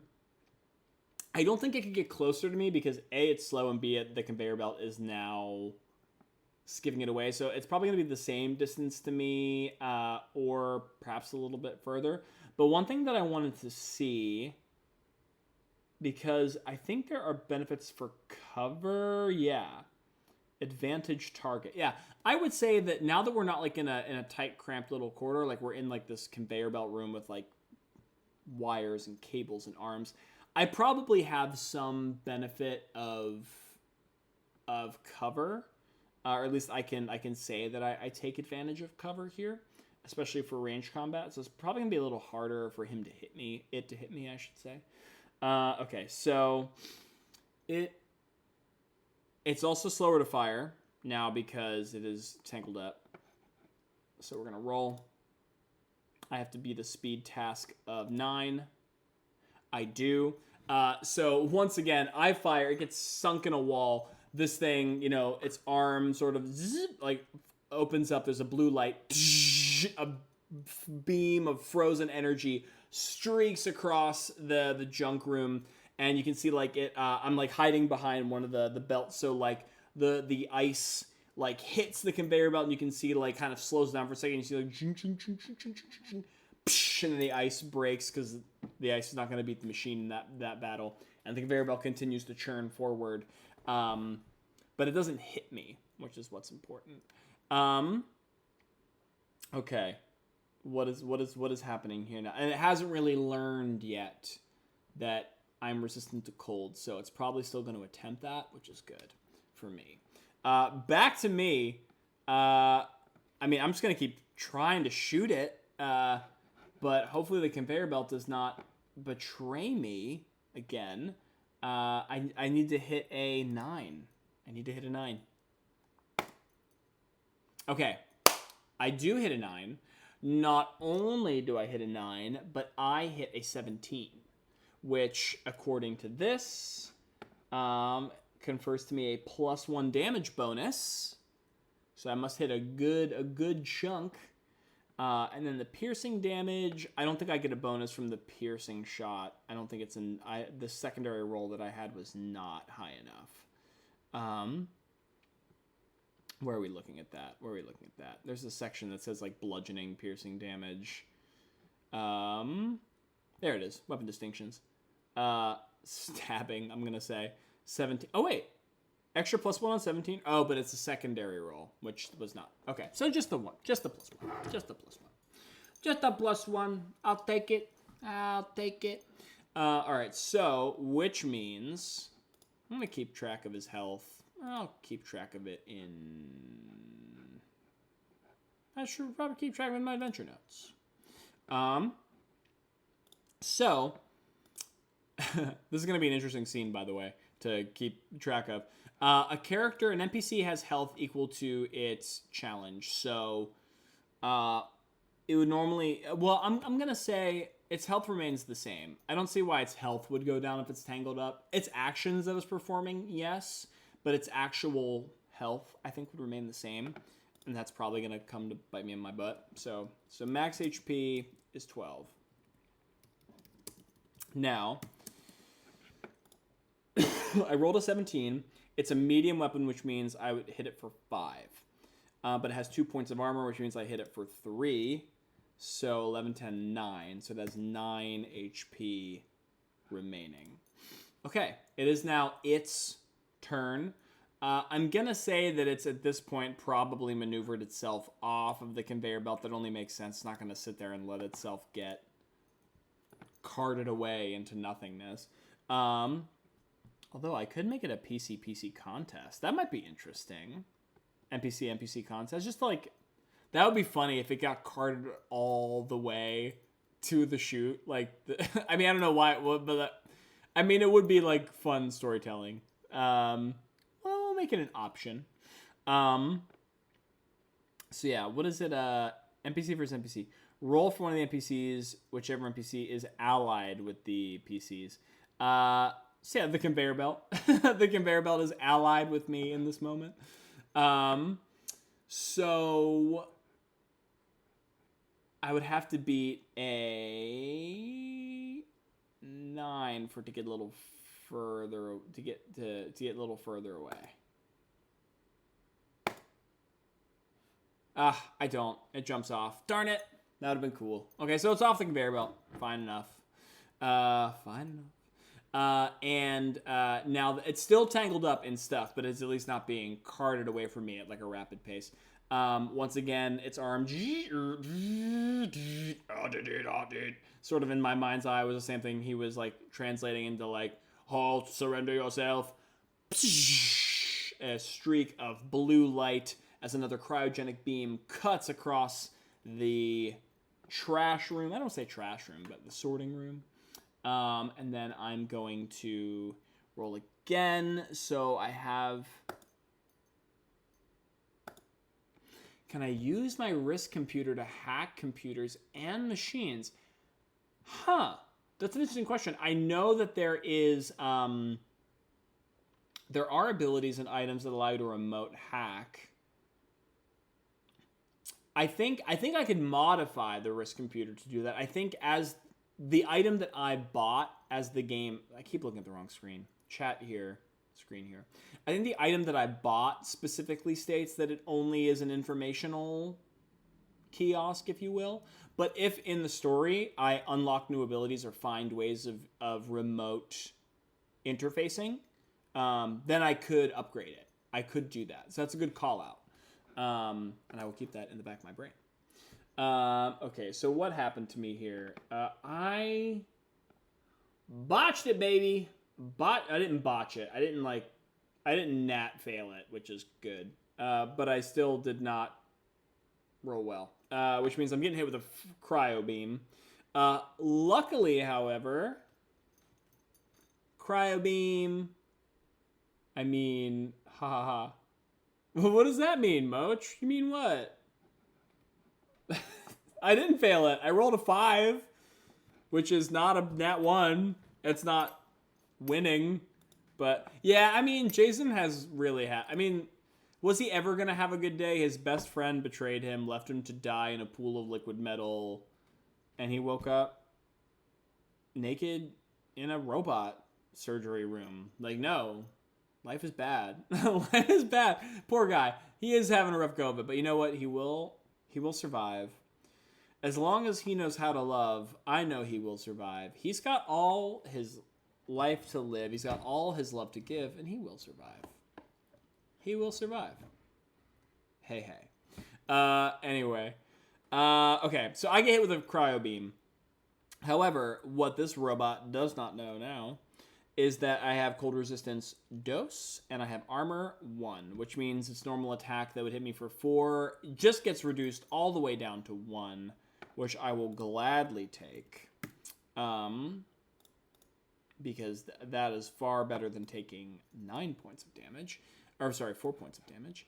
But I think there is also a flash of recognition in this robot's eyes where it's like, Jader, and it like knows that its weaponry should have had a far better impact on organic material than it did, and like the wheels are turning literally right in its mind where it's like have to adapt its tactics, and you see like a little chung, chung, chung, like claw, like yep, like needs to close the distance and maybe beat me up and grapple me. Okay, so I see that happening. Also, a thing about Numenera is like you can only really do one action. It's not like D&D where you can move and attack, like because it's more narrative, so you only have one action. So I could either move or shoot, right? As it can only move or shoot. But I think I don't think I want to waste time. I think I want it to die. Like I just think it's gonna be more beneficial for me to like kill this thing than just run away from it and like increase security even more. And so far, it hasn't hit me for that much damage. So I think I'm going to stick out the fight and just keep shooting. Okay, so once again, I'm firing on it as a 9. Excuse me, I keep burping. Yeah, firing on as a 9.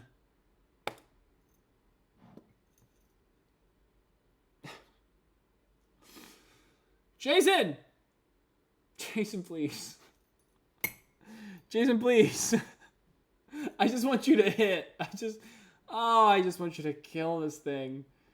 How much health does it have? 9? Dear God. Okay. Well, I fire, and unfortunately, I think the surprise, I think my hands are quivering. I'm trying my best to... I don't even know. I don't even have an excuse for this poor lad other than he is so turned around by being surprised. And I guess waking up as a recently mutated metallic Numenera hybrid. But yeah, that's going to go wide, unfortunately. Another shot pierces the wall with absolutely nothing doing. Okay, so now we got to determine if this thing gets close to me. I know I would consider difficult terrain. What's that? One action, immediate part of another action, speed. I would say it's a short distance. I don't think it's further than 50 feet away from me. But it does have 1+ difficulty. I'm gonna say it's gonna be kind of difficult for it to clamber over all the conveyor belts without getting tripped up. So let's make it a... What did we say the conveyor belt was before? We said it was like a 3, I think. Yeah. So it's gonna be a speed task for, because one harder for the difficult terrain. Actually 2 harder because it's gummed up too. And it still manages. Oh my God, the world wants me dead. The 9th world wants me dead. This thing clambers over all of the conveyor belts through its wiring that I threw on top of it, and it just gets right up into my grill. And it is within melee range of me now with its tentacles and its big scary metal arm. Oh boy. Okay. So, all right. So what am I gonna have to do? I'm gonna just have to beat it up. All right. I'm gonna say I have to drop my... Oh. No, it's an action to switch weapons, right? I think it's an action to switch weapons. I'm gonna quickly... Cypher System action to switch weapons, question mark? It's gonna be real sucky for me if that's the case.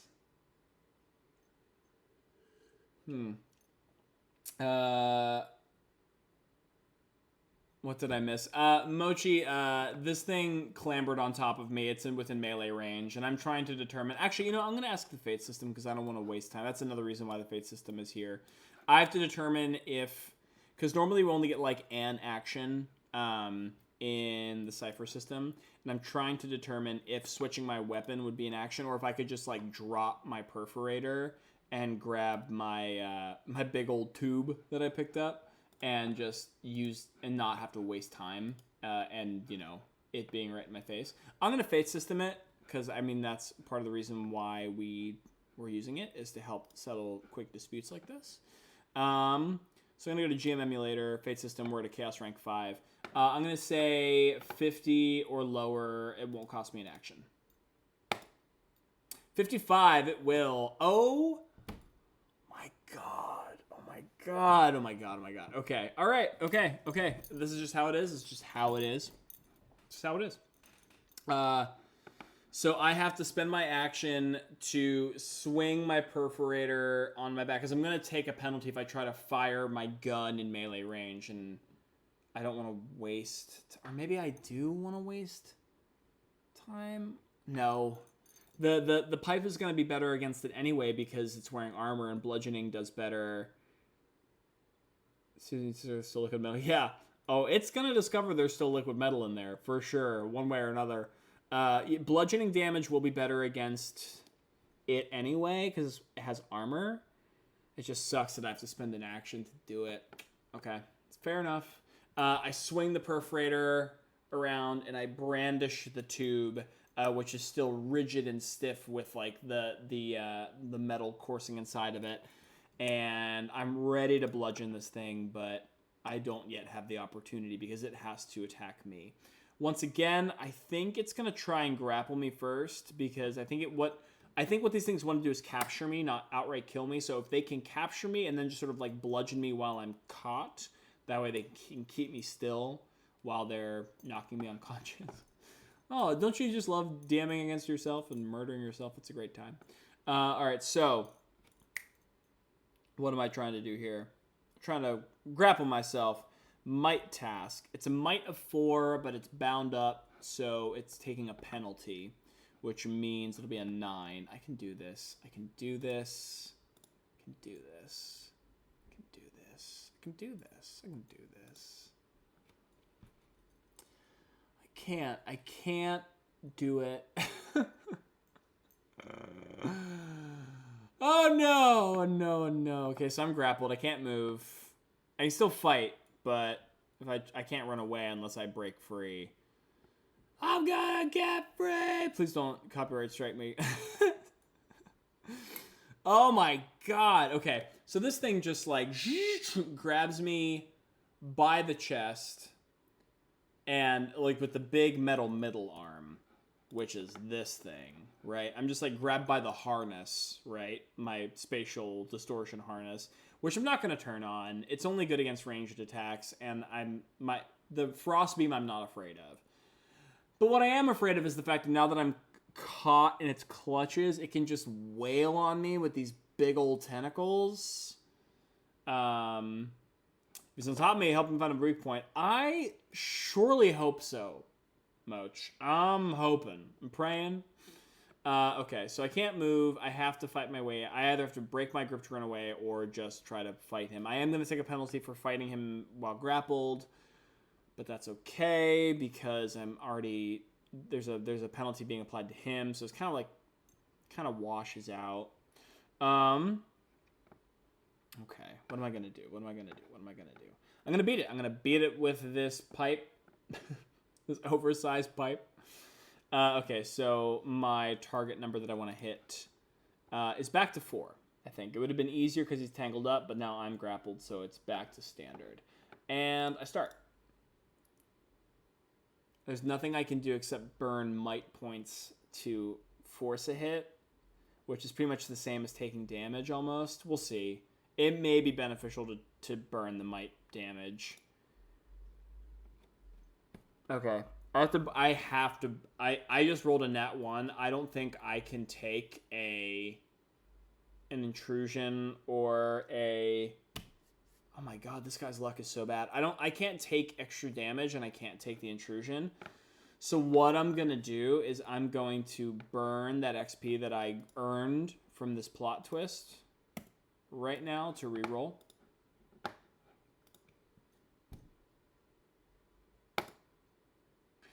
Ooh. And I got it the second time. Yes. Okay. Gosh, that was spicy. Okay, so where am I at now? Bludgeoning damage is good versus armor, right? Crushing. Ignores 1 point of armor. So essentially +1. Okay. So I'm hitting it for 4. It would normally take... I'm hitting it for 3 altogether. Because it would normally take -2, but it's now only taking -1, which means 3 gets through. 3 gets through. How much health does it have? How much health does it have? 9. I could increase my damage, but even still, that's not gonna kill it. I'll just do the 3. So now it's at 6. If I get another hit on it, I might burn Might just to KO it and not tango with it another round. Because that is... I mean, I don't really know how much... hopefully I dodge, but it's going to be hard to dodge because I'm grappled for sure. Okay, okay, back to the fight. So it is attacking me out of... Okay. It would be normally a 4, but it's tangled up, so it's having a hard time hitting me. But it's grappling me, which brings it back to 4, I think is how that works. Which means I have to dodge a 12.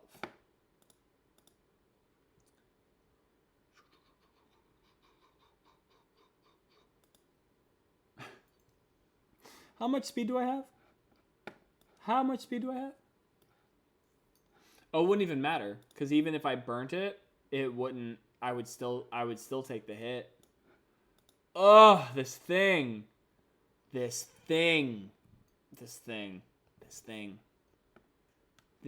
Okay. All right. Okay. That's, hey, it's what it is. So it's gonna hit me for 3 points of damage because I have 1 armor, and it normally hits for 4. So that means I'm down to 6 might points because it depletes from might first. Recovery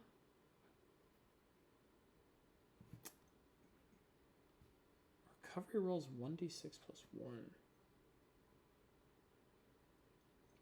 I'm not sure what that 1d6... I'm going to have to look at that recovery roll. I might have done that earlier recovery roll wrong. I'm not quite sure. I have to double check that. But regardless, we're back to the fight. And I just took 3 points of damage straight to the face. As this thing, I'm like one hand on its chassis, one hand with the pipe, trying to wrestle the arm off of me, but it's still on there. And while I'm hitting it, the tentacles are just whipping my back. Just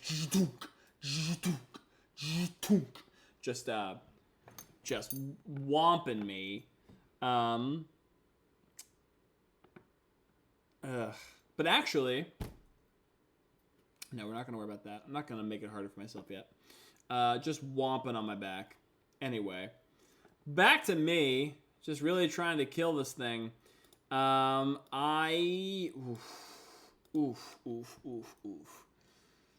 If I burn...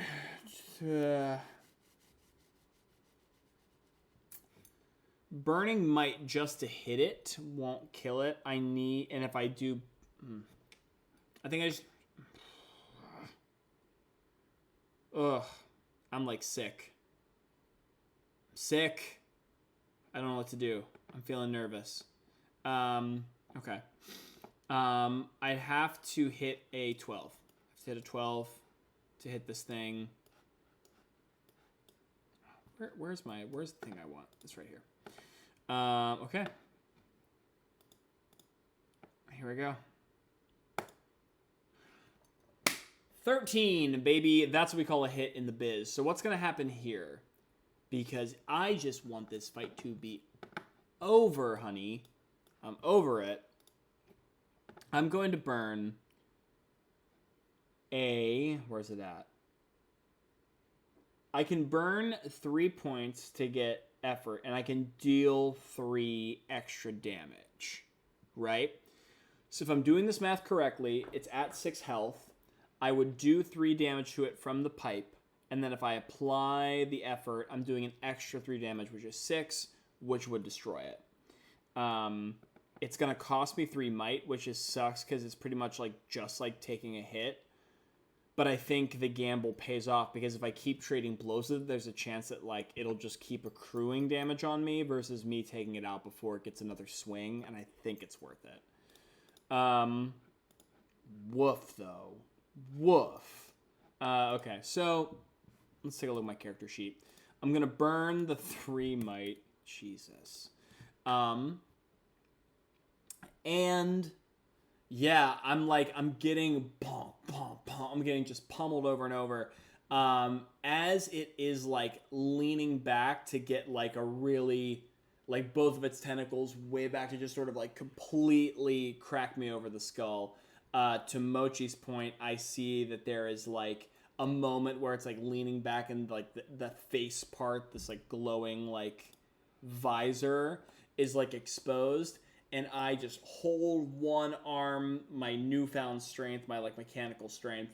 I'm like holding it by the snout of where that arm comes out of its face, and I just plant this tube straight between its like visor, its eyes, and all my rage is like channeled into this blow. You see the metal like concave inward, like you hear something shatter on the inside as there's some like glass paneling that just, you know, capsizes, and there's some blue sparks. And you can hear the drone sort of like, you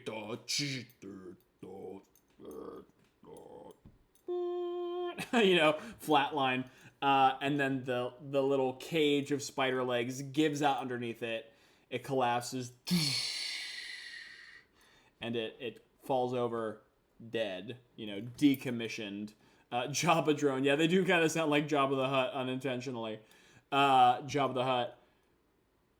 Oh, wowers, wowie, zowie. That really, that hurt. The Cypher System is brutal in terms of combat. Like, you feel it. They're not playing with you. They're not playing with you at all. Okay, so things. I think we're gonna end the night soon, but I want to finish this scene first because I think it'd be hard to pick up from here later. So I want to tie up all my loose ends here, and there's some things that I want to do. So here we go. I think I'm gonna have to heal again, right? Like, I think 3 might just seems like real bad. I'm gonna look up here real quick. Cypher System recovery roll. I just want to make sure I'm doing this right before I rolls made 10 points. Step ladder times 3. Plus 2 to your recovery rolls. I think I had it right the first time in that I have to. I roll for the amount of healing that I want, but I get to re-roll twice because of my repair and maintenance feature. I think that's how it works. I have to spend 10 minutes doing this. So, all right, I'm going to say once again, I have a point off because of my Numeneran knowledge. Is there anything else that would help me heal? I don't think so. Heart rate, breathing. Okay. First I have to see if I can even do the challenge, which I have to succeed on a roll of 3. Where am I at? Here we go. Nailed it. Okay. And then I have to see how much I want to heal. So what I did 12 before. I mean, which, yeah. I think I'm gonna do the same thing, but I'm gonna treat it as a 3 because I'm knowledgeable in Numenera. And this is a mechanical task. I'm repairing myself. Do I get it? I do. Okay. So, okay, a couple things have to happen here. So I get 12 points to heal. Oh, but now, okay, so this check takes 10 minutes. You can see each time I recover, it actually takes me longer and longer and longer until I have to take a 10-hour break to recover myself. So what I'm really hoping is that Jaizen finds a way out of the complex. I mean, he already knows the way out of the complex. I'm hoping he can get to the exit of the complex without dying before that has to happen. Because sleeping here for 10 hours is, like, going to be near impossible to evade. But I do have 12 points of healing to go with again. So what I'm going to do is 12 minus 3. 9, right? Yeah. So that would be 9. Yeah, I think I might. And then 10, 11, 12, the remaining 3 here. I think I might just do this. I have a lot of intellect left. I don't have to use intellect as much because I have a lot of bonuses to intellect, even though it's kind of low. But might is your first layer of health, so that is, I think, the most important thing to worry about. Okay, that's first order of business is just fix that. Fix me. Take 10 minutes and fix me.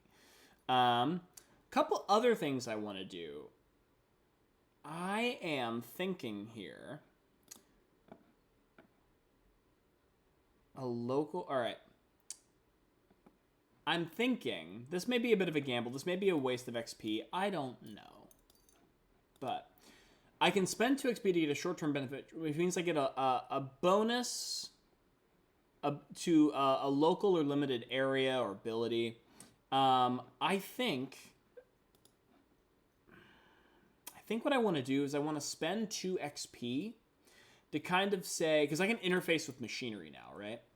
And I can, for 1 minute, you gain an asset on a certain level, function, and activation of technological devices that you touch. I feel like I can touch one of these Numeneran drones, right? I can spend 2 XP, and I can kind of download them to a sense to my brain, so I kind of know how they operate, where their weak points are, like Mochi pointed out, like where they're vulnerable, which will hopefully make evading and fighting them in the future easier. I think that may be a worthwhile purchase for me, because I don't know how long I'm going to be here, and I mean, these things are presumably the only enemy that we found unless the game introduces us new monsters. These are the bread and butter soldier enemy, if you will. It kind of sucks having to spend 2 XP because like 4 is like an advancement, but like that's what the system is designed to do, right? It's like designed to be spent. So I think that's what I'm gonna do. I'm gonna make a special note here. So I'm gonna say local bonus. I'm going to say the frozen laboratory. It's getting late, so the ability to spell has completely left my body, and I turned off Grammarly, so it's not going to tell me, so don't make fun of my spelling. But I'm going to buy a local bonus for 2 XP. So this will give me a bonus. This will give me a bonus asset. Bonus asset when dealing with what remains. I can't even read it. Okay, fine enough. Yeah, it's hard. Oh, it's all a blur. What remains in the frozen lab. So that's going to be something that always lives on my character, but it's only relevant with these enemies and like when I'm here. Right? Or I guess with these enemies, because I guess now that we know that they can teleport other places, that I might meet them other places. What remains study. So yeah, I have a bonus asset when dealing with what remains. Numeneran drones. Yeah. I'll say limited bonus, not local bonus, because it is not... God, okay, we get it. Limited bonus. Okay, that's number 1. That's number 1. So I healed. It's going to take 10 minutes.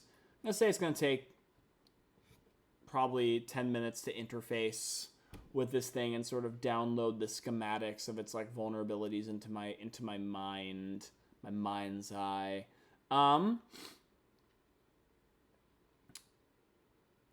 What else do I want to do here?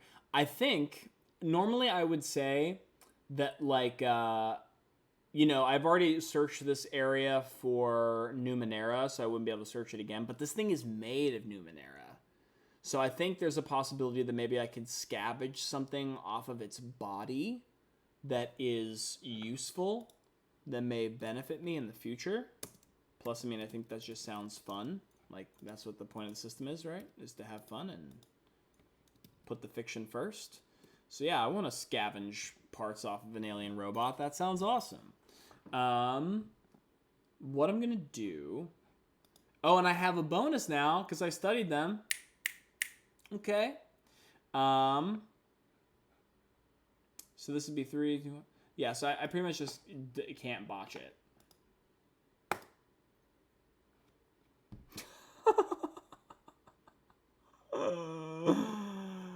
You're joking. You're joking that I said I can't botch it. You are joking. You are joking that I said I can't botch it. And then I roll a 1. I don't know, Mochi, because I was so confident. I was like, I just beat this thing's ass. It's shiny metal ass. I just beat this thing's shiny metal ass. And I was like, there's no way. No way I'm not going to find a cool robot part. Nope. Absolutely botched it. Which means, oh God, okay. All right. Which means there's going to be... there's going to be a couple things that happen here, this is probably the part that we're going to have to bleed into the next session, which is fine. But I'm going to say that this triggers a GM intrusion because it's literally a botch, right? Which means there's going to be another plot twist. So, like, I was just in here looking for my shit, which I found, great. But then the plot twist was I got found by a drone, so I had to fight it just to live. And then I beat it. And then I trigger another plot twist from the plot twist. Oh, jeez. Okay, which is cool. It's not cool. It sucks. But like, this is what the system is for. I'm really liking how the Mythic system works in operation with this. So I grant myself 2 XP for the intrusion. Great. And now I have to determine what the intrusion is. And why. Okay, so we're going to go back to... Man, I am having a time. Random events. Here we go. Okay. The event focus. For instance, okay, I'm taking a look here. Random event generation going straight. When a fake question is asked... Okay, we don't have to worry about that because we triggered it off of a nat 1, not a double roll. There's something in here about altered events versus interrupts. Like I said, I'm new to this system. It's time to see if that's scene. Oh, that's for a scene. That's when the scene starts. Which I might have forgotten to do the past couple scenes, so I'm going to move that up for the next game, because there may be a chance that certain scenes would be slightly different depending on how I rolled that, but we won't write that now. New system, we're learning it. What we do have to worry about, though, is this random event. So, once again, we're going to roll a... Oh my god, please don't let it be another... why am I talking? If I talk, I'm going to curse.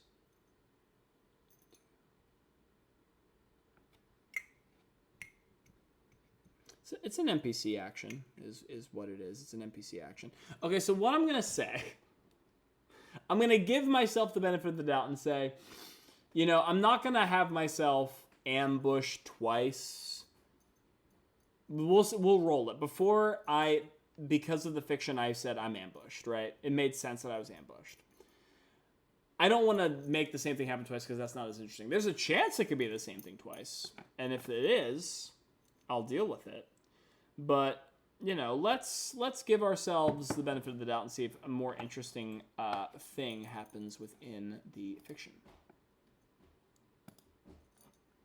All right, so I rolled, now I'm looking at our event meaning. So 46 and 16. So 46 is develop, and then 16, love.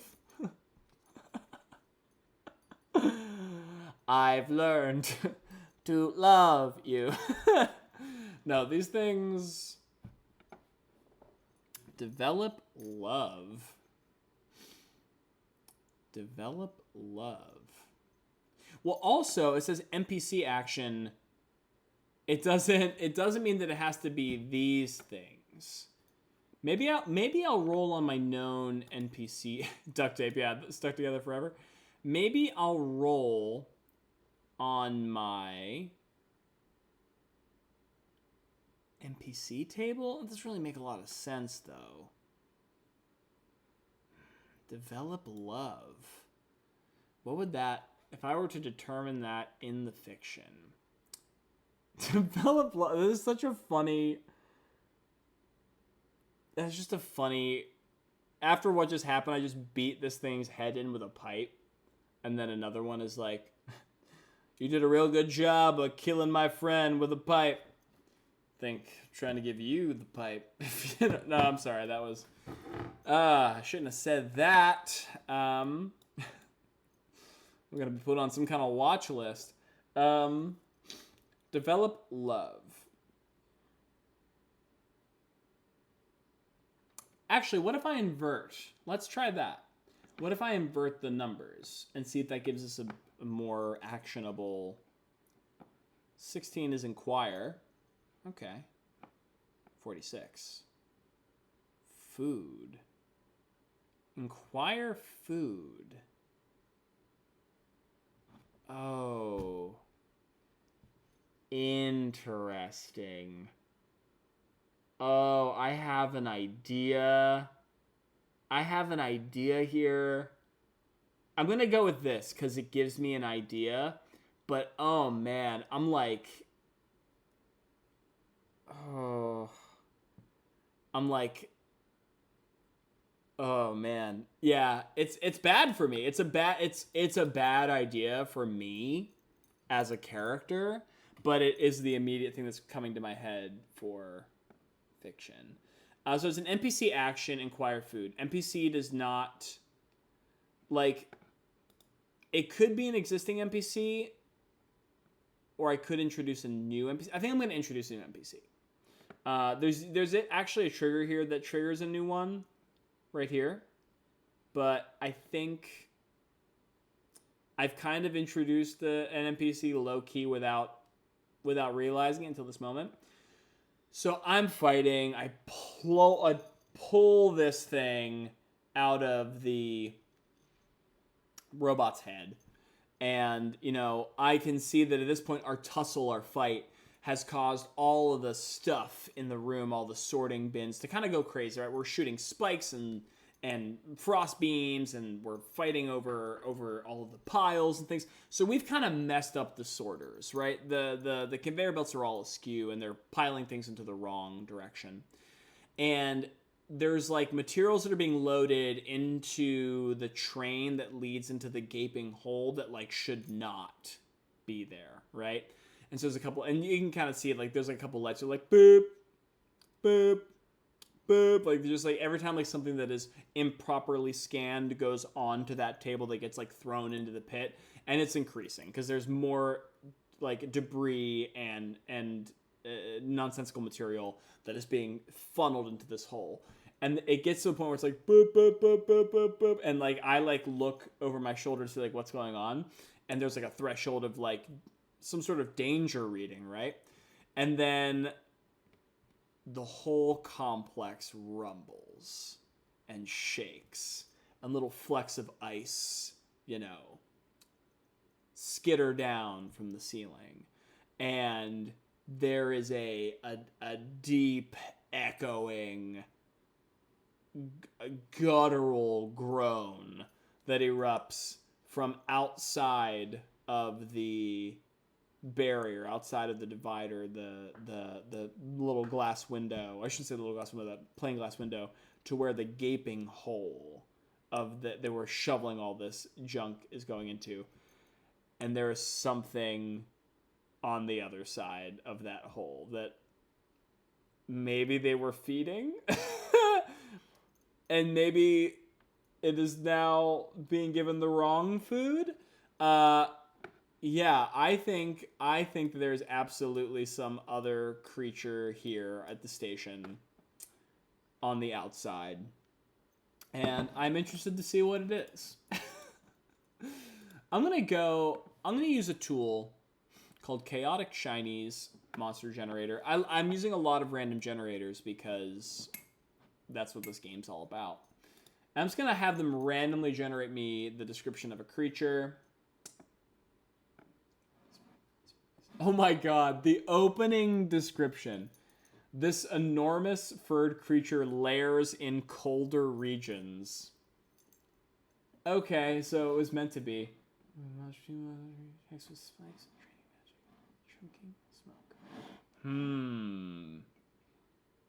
Interesting. Okay, so I'm gonna open up Dali because I have credits to spend. Okay, so what are my descriptions here? So this is an enormous furry. I'm gonna say hairy. Enormous hairy alien monster. What are some of the other descriptors that it gave me? It has spikes. Covered in spikes. What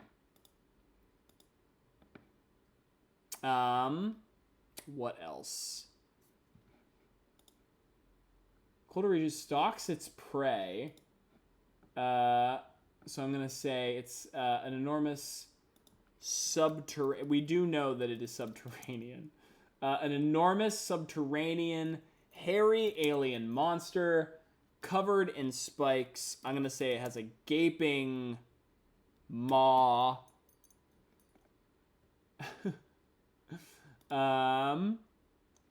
And then it is crawling out of a frozen fissure. And then I'm going to say sci-fi digital, science fiction digital art. And we're going to see what happens. We're going to see what monster. Can there be a tech aspect to it? There could be. Let's ask the fate chart. Chaos is still at a 5. We got a 50-50 aspect element of it. Let's go to roll. Mochi, I'll let you call it under 50 or over 50 for a tech aspect. Because you're the one who you suggested it. I know the number. I'm not going to say it until you tell me. So if it's under 50, it'll be completely organic. Well, I'm going to re-roll it because I just gave you the answer. All right, I got a new roll. So you tell me over or under if it's completely organic or technological in some way.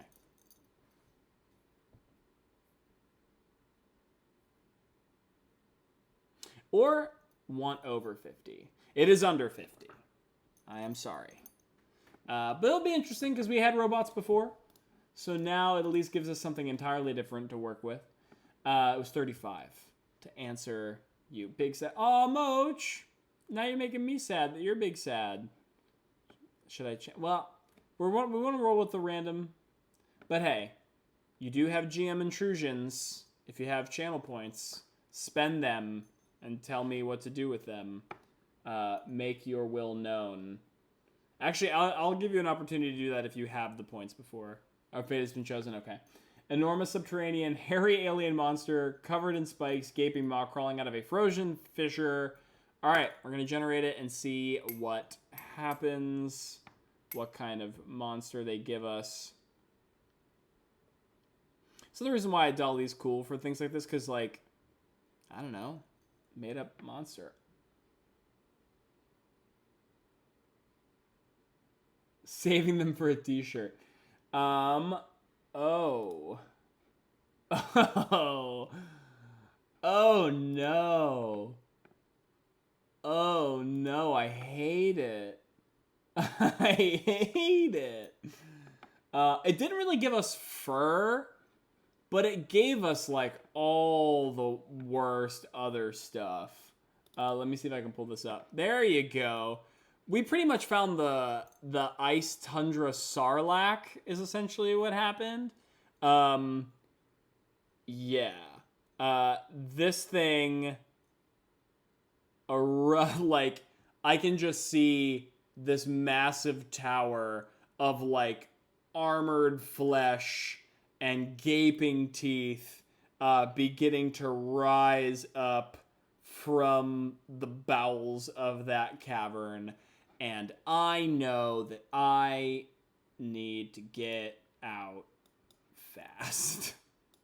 Not sexual at all. Yeah, no, completely not suggestive in any way, shape, or form.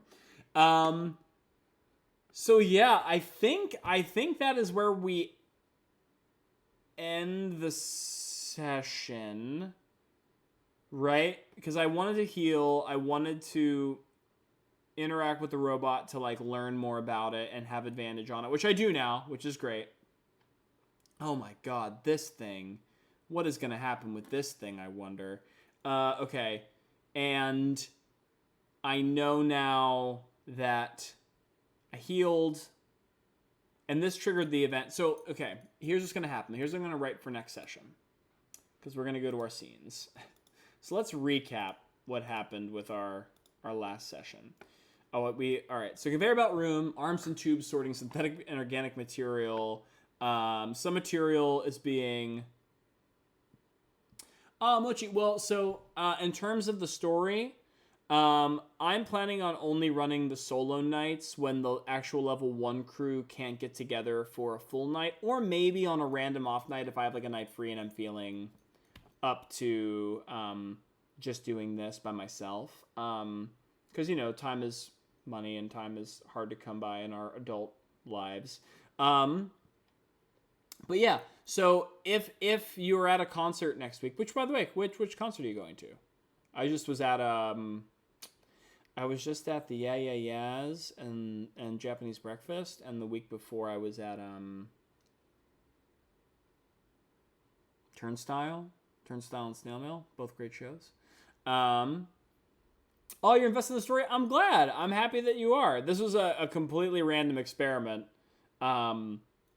And I'm glad that you're enjoying it. I'm enjoying it too. I've never really run a solo RPG, and I didn't know how it was going to play out, but this is, I think, working far better than I expected it to, and I'm having fun.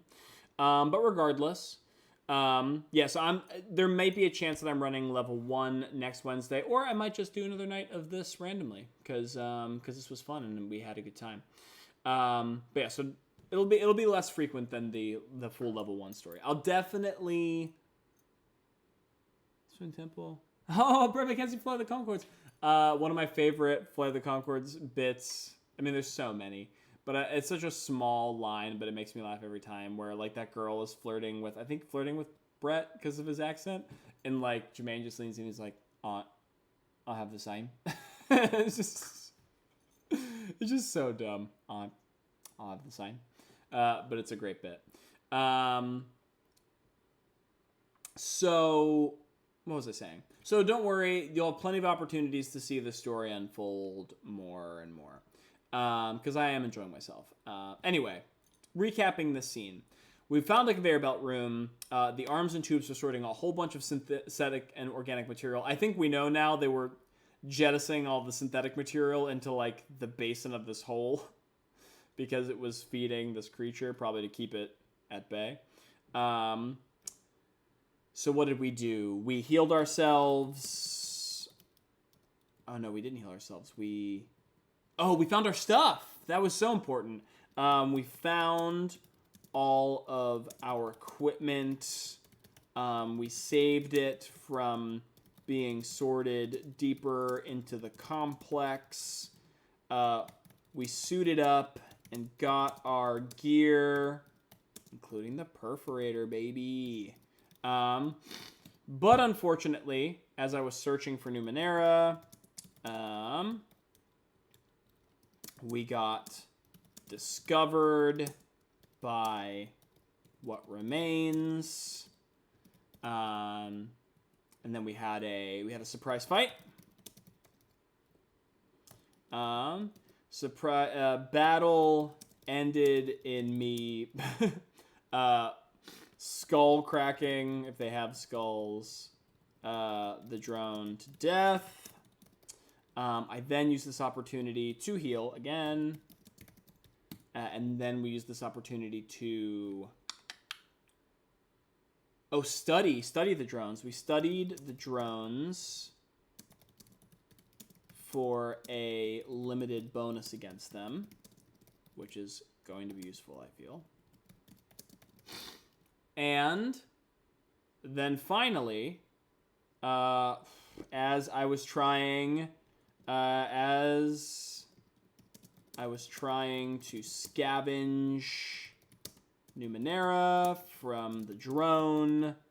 What did I say? Oh yeah, too much synthetic material got sorted into the chasm during the fight. The synthetic material did not please the creature. I'm going to just put it in quotes, the creature. I'm going to find a name for it later. The creature that lives in the hole, not the hole. And then right now I'm just going to say the blue sarlacc. I'll change its name later. The blue sarlacc begins to rise from the pit. Okay. So now that's our ending scene. The thing that we have to account for is, once again, our chaos factor, right? Because that's going to influence the probability of things later on in the game. And I would say this scene was out of control. This was just... I got into a fight that I didn't want to get into, and then I woke up some ice bug thing. Just bad. Ugh. It was not good. So I think the chaos factor is back to a +1, which puts us back to 6, which will be an influence to further events. But yeah, and so then I think from here we're gonna have to figure out what happens with this creature. Move, misfortune, failure of a plot. Oh yeah, this was the scene tone. I should move that. Oh, no. Copy. Paste.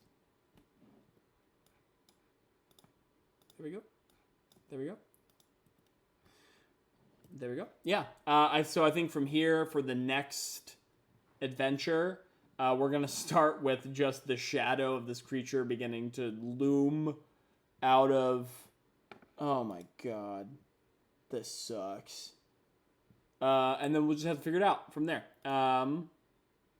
But yeah, I think that's going to end session 1 of Numenera, Mythic Numenera, the solo campaign.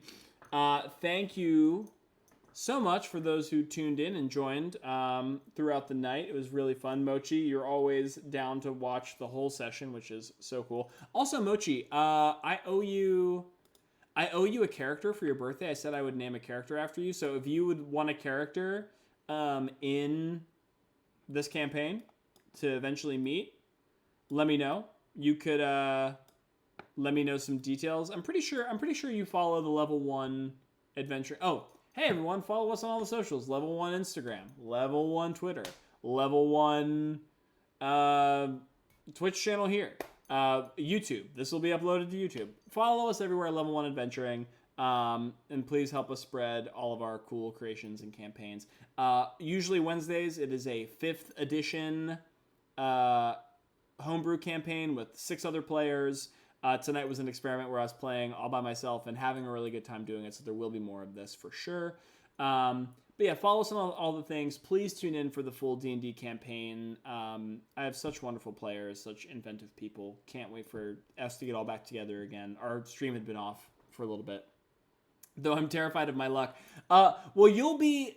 If you make a character for this campaign, Mochi, you'll be like my ally, right? Or maybe you're my enemy. You get to make the character. I don't know. So, like, really, you would only be influencing my roles. And they're already terrible. So, they can't get any worse. But, that all being said,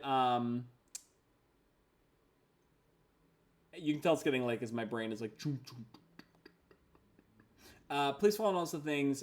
If you are into this, shoot us a message on Instagram. Let us know, and I'll prepare more sessions. And Mochi, make sure to send me a message about if you want to have a character drawn up for this campaign: an alien, a human, a mutant human, a cyborg human. So many options. And I will meet you the next time in Numenera in the 9th world with a chaos factor of 6 and a mystery to solve. Where did Devlin go? What was the cube that he stole? Why are these alien robots here, making my day terrible? Why am I filled with liquid metal? So many questions, so many secrets. Anyway, adios, auf Wiedersehen, and good night, right? Y'all are wonderful. Can't wait to see you again. And sleep tight, my friends. Oh, wait, I should probably run the outro.